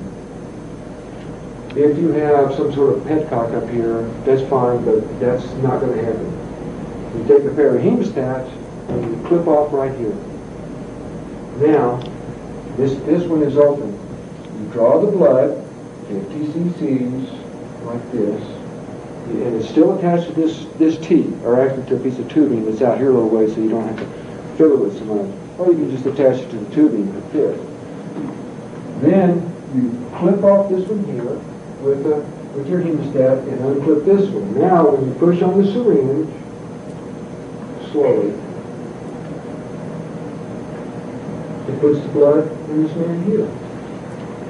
And you do that as many times as how many cc's you want to get in. If you have to use a 10 cc syringe and you want to put 500 cc's of blood, which is a lot of blood, a whole blood into a man, then 10 cc's times, you're going to do this roughly 50 times. We're not going to worry about the volume of the tubing. If you have a 50 cc syringe, then you only have to do it 10 times. You have to have sterile gear to do this.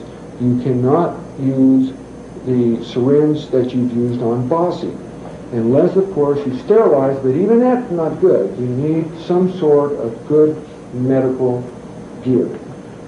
And by the way, the best syringes, if you can find them, and they last forever, are the old-time glass syringes. You can re-sterilize them. I do have some. They're usually 2.5 cc syringes, 5 cc syringes. And you have to be careful. If you see some in a hawk shop someplace, don't just pick up the pieces and think you have something because they're numbered. If there's no rubber in them, it fits so perfect that is the seal. And you might have, if you have a 047 out here and a 238 here, they're not going to fit. They're made exactly. It's one of the best precision instruments you can get. But this is how you transfer blood from one patient to another. It works. It's not the best way to do it, but it's the only way we're going to have to do it that I can think of. Yes, I know that there's different gizmos that we can come up with, but if you have one syringe and some IV tubing, just some IV tubing, you can make a blood pump. Now, if you don't have one of these T's, which you probably won't have,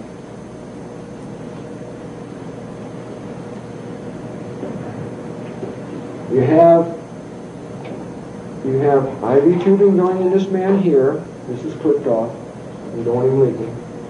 IV tubing going in this man right here. And this is clipped off. You don't want him leaking. And by the way, when you clip off one of these tubings right here, you need to have a pair of hemostats that's been sprung.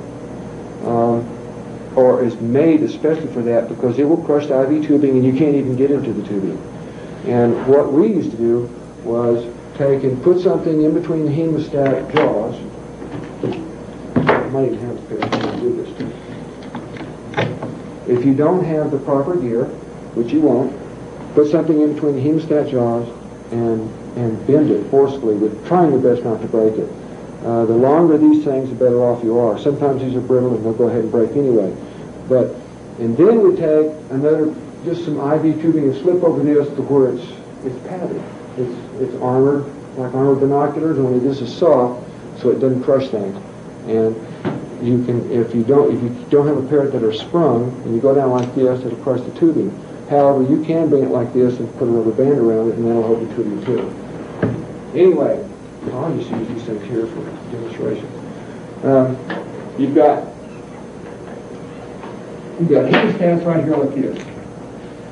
This keeps the man that you're giving the blood to make sure he doesn't leak out anymore, and the man you're getting the blood from not being a patient. But all you have is IV tubing going in here that you've rigged up and rigged in there, and you do have a syringe.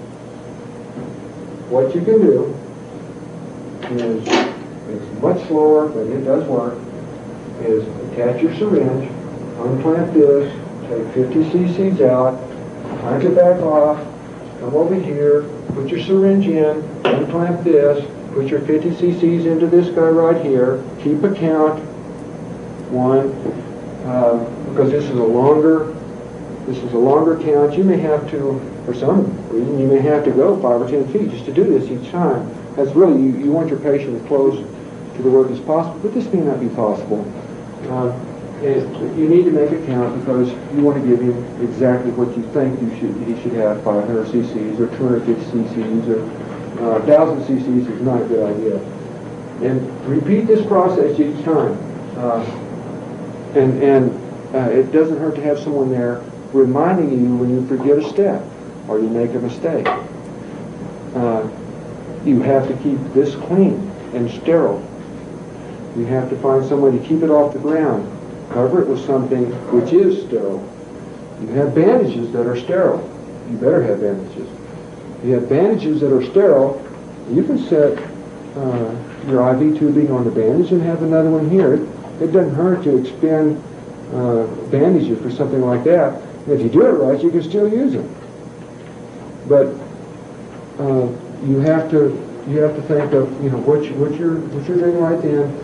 And transferring blood from one patient to another is very dangerous, but it's something that you will have to do. Anyone have anything to add to this, or have an idea of maybe even another way to do it? There is possibly another way to give blood. If you happen to have an IV bag, such as that one, the set, what you can do is take the donor, start an IV on him. Well, actually let a lot of the fluid run out like a 500 ml bag. Get down to about 20 milliliters at the very bottom of the empty bag. Go ahead and start the IV on. Let the man sit up, the donor, put the bag on the floor, or like way low, and that blood's gonna back up, and then you can measure exactly how much your fluid you're getting through that bag. So when that bag starts filling up with blood, discontinue, probably wipe it with alcohol at the tip, then start an IV on the person, the receiver, start that IV and run it through.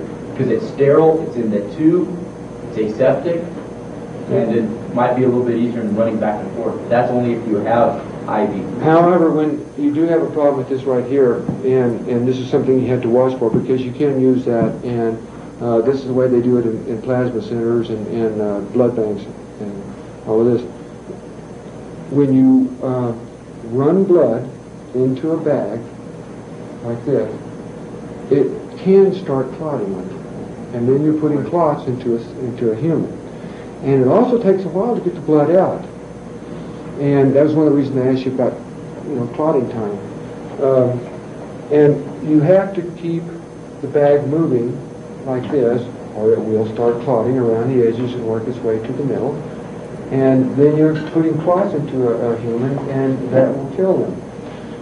If it is possible that you can put a little heparin, warfarin, something that will thin the blood into the bag, we're talking about a minute amount, and that will give you more time to put it to the patient. These are heroic measures here we're talking about, and the reason the blood pump is probably the best method in a combat medicine situation is you can do this laying on the ground. Nobody has to sit up or stand up. And guarantee you, if someone's shooting at you, you're sucking dirt. That's the way it is. Because you do IV therapy, bandage therapy, all this stuff on the run, in holes, you live in a foxhole for days, and your helmet is your bathroom, pour it out of the hole. You're in a terrible situation. That's in combat. In a natural disaster or a national disaster or anything along those lines, you can come across the same problems. If they had some of these roving gangs in L.A., Kansas City, Minneapolis, decided that they are very hungry, and they should be because they haven't had anything to eat, and I don't blame them. They're going to come looking for you, and guess what? You're in a combat situation. They're not up there to bite off of you or ask you, and they will kill you even if you give it to them. These are animals. So this is an excellent way of doing this. In fact, you could probably refill 500 cc bags in an IV solution, and that's how you can make. If you got 2 of your 500 cc bags for normal saline, you got a 1,000 cc bag. I'd rather have 2 of them than 1,000 any day. And we would have to find some way where the blood doesn't clot. But then again, this is a combat situation. That's the only way you have to do it. I mean, you don't have to be sitting up as long as the bag's lower in your heart, so you can be laying down.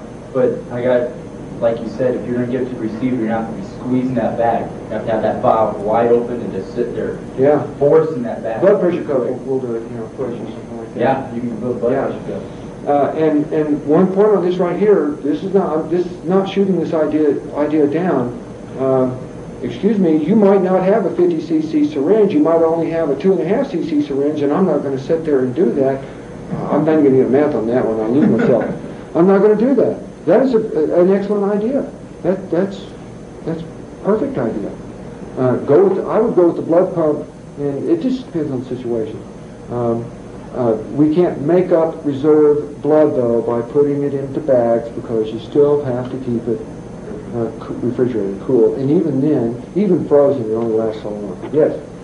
If you were in a situation where you're going to transfuse into a bag for, say, the next couple hours. What now? I'm sorry, I missed that. Okay, like you were saying, if you're going to transfuse into an empty bag or just empty IV bag for an exact amount or close to exact amount, couldn't you take in that IV tubing a junction and inject your heparin into that? Yeah, this IV bag has a... it has a junction. Yeah, this is, in fact, that's what that's for. Okay. That and antibiotics and what have you. That's what that's for. Yes. On the donor, do you use venous blood or arterial blood? You use venous blood. How do you do it? It's under pressure. Any other questions? How do you know how much? How do you know how much to take from someone? How do you know how much to give to someone else? When a man, okay, you're really not sure how much to give to this other person. Anything helps.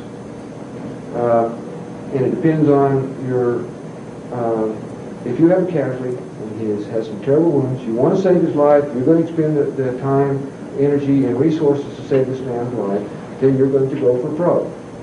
All right. Now I don't want to we have soldiers out in the field, we have people out in the field, and I slip on occasion, and I do not want to take, we'll say, over 500 cc's out of this man right here. So if I have to, I'll get more than one person to give. On this man here, you give him blood, if 500 cc's gives his symptoms back up to where they're manageable, then you give him 500 cc's. If you really want to go for it, and you have tremendous blood loss, but you know you can save his life, this is George Washington laying here, and you're gonna do your best, and I know that all of us in the same boat together, but yeah, we're gonna work hard for old George. And you might want to, because he's got blood flowing out, he's got blood going here, you don't know where it all is, he's got blood coming out of his ears, his nose, his rear end, his mouth, under his fingernails. He's going to need a lot of blood, so you'll get blood from donors that you can until you run out of donors. You're not going to strip a man dry and kill him just for this man here. I don't care who it is. However, when the symptoms start changing, you know you're doing okay. You know you're doing fine. If you give him 3 gallons of blood and the symptoms don't change, you've got a big problem. But blood contains oxygen, food, and it restores the circulation system. And it's 10 times better than the That's what the natural stuff is. And if a man is in a shock condition, then his symptoms will start to reverse. And he will become coherent. He will, his blood pressure will change. Although that's difficult to take in a combat situation. Blood pressure is not something that's easily done. Any kind. Yes? I'm still not clear about the types that you can do this and do that with. We have O positive, O negative. Does the positive and negative not matter? The positive and negative matters. It's called the RH, I guess it'd be the RH factor. You probably understand IVs better than I do. Would you want to go ahead and explain that? I understand IVs about starting them, but I think this man knows a little bit better, and we need to get out the best guess here. And his exact question was what, the negative and positive matter? Right on the board. I was going to say, right on the board, the actual one that can receive from anybody. Give us a blood lesson here. Do we want this? Do you want this on camera? Do that. Do you want this on camera? It's up to you. I don't care. That's part of the tape, so we can show that doesn't matter. the universal recipient and the one that absolutely will not receive from whom. You give us a lesson in blood. Okay. Well, you have a type A, you have a type B, you have a type AB, and you have a type O. And you have negatives and you have positives with all of these. Okay. Type O is the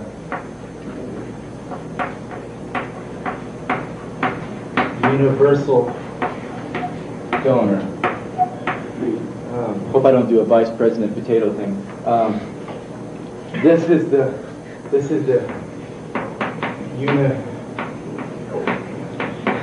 universal. We'll understand your medical receiver. Okay, so this can receive from anybody. Okay, and O can give to anybody. If you're type A, you can only receive from a type A. If you're type B, you can only receive from a type B. If you're type AB, you can receive from anybody. So it's really good if you're type AB. And AB can also give to A or B without a problem. So this guy can give to A and B, but he can't give to O. O can't receive from anybody except for O. Okay, so where does the positive and negative come in? Or Positive, negative, I don't want to be quite quoted on this. I may be wrong, but if my memory serves me correctly, the body can compensate the negative with a positive. So I believe if I'm type A negative and he's type A positive, I believe my body's system can overcome that. It's not the best thing, but it's oxygenating. I'll figure on the diagram. So O can receive only O. O, yeah, that's right. O can receive only O, and anybody can receive from O. Okay. And it's best if children are involved that they receive O no matter what. Oh, you are screwed. Oh, that's right. It's pretty much it. Wouldn't it be, under a combat situation, everybody could be sweating a lot and dehydrated, which would mean their blood would be thickened.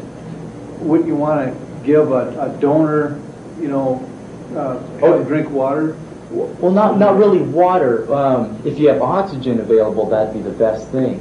But water, it's going to take a long time for your body to digest the water, and it really won't do much good. Oxygen's the only thing that could help. Oxygen. Just like a lot of Olympic athletes, they'll withdraw blood from themselves into a bag when they're in super good shape, like they'll train in the mountains, and so their blood's in really good shape.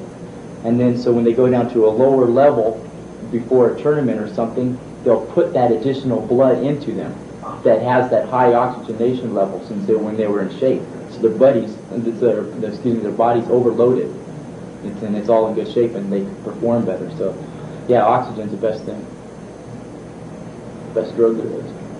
But you still have to replace the fluids that were removed. Oh yes.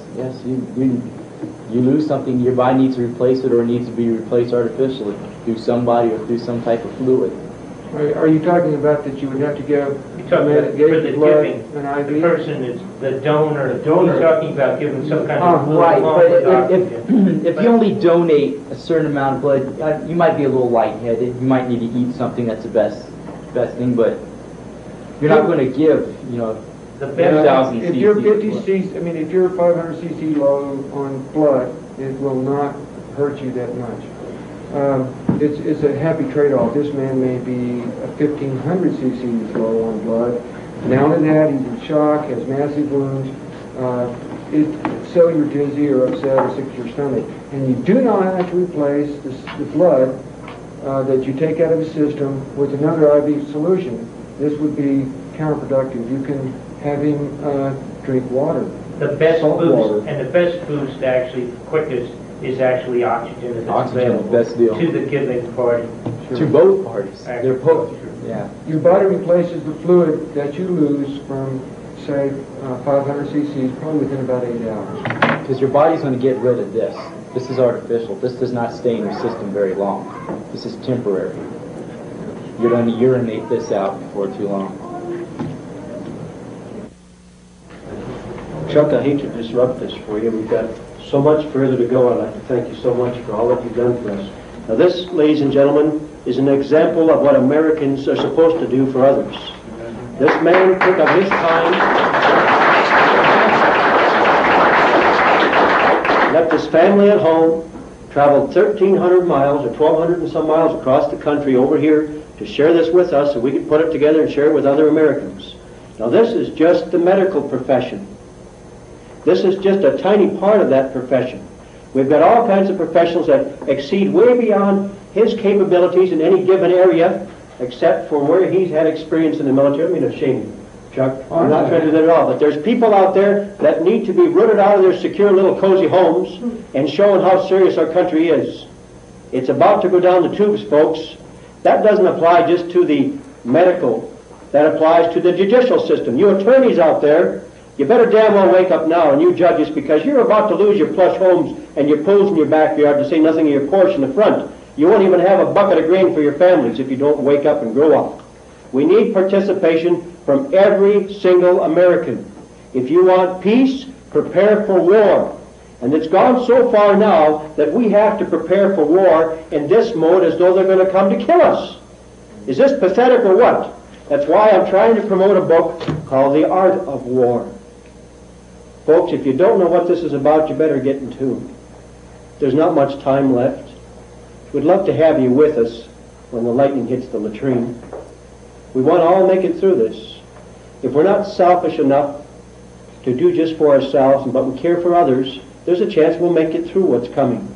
Those that are selfish don't deserve to make it through anyway. I'll warn them once. I'm not going to lead them by the hand. If they're going to spend their money on booze and drugs and gambling, to hell with them. I'm not going to help them, because that's not the kind of people I want with me when things turn over in our land. We better put it together. I'd like to thank each one of you so very, very much.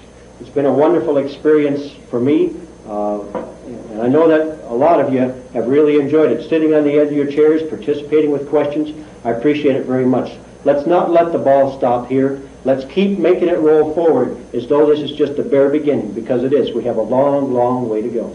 Thank you so much. I'd like to thank just a couple people, if I may. I'd like to thank my wife. She puts up with an awful lot. And I'd like to thank the friends in my own outfit, Rahab and his wife, Arkansas Bill, many people I can't even begin to name. And I'd like to especially thank all the Common Cause militias in Minnesota. And I would like to especially thank the state of Minnesota for just putting up with me up in that area, because if I hadn't picked there to move, this probably wouldn't even happen. And I would like to thank all of you for participating, because I couldn't have done it without you, and that's a fact. And thank you very much. Thanks again, Chuck. Appreciate it.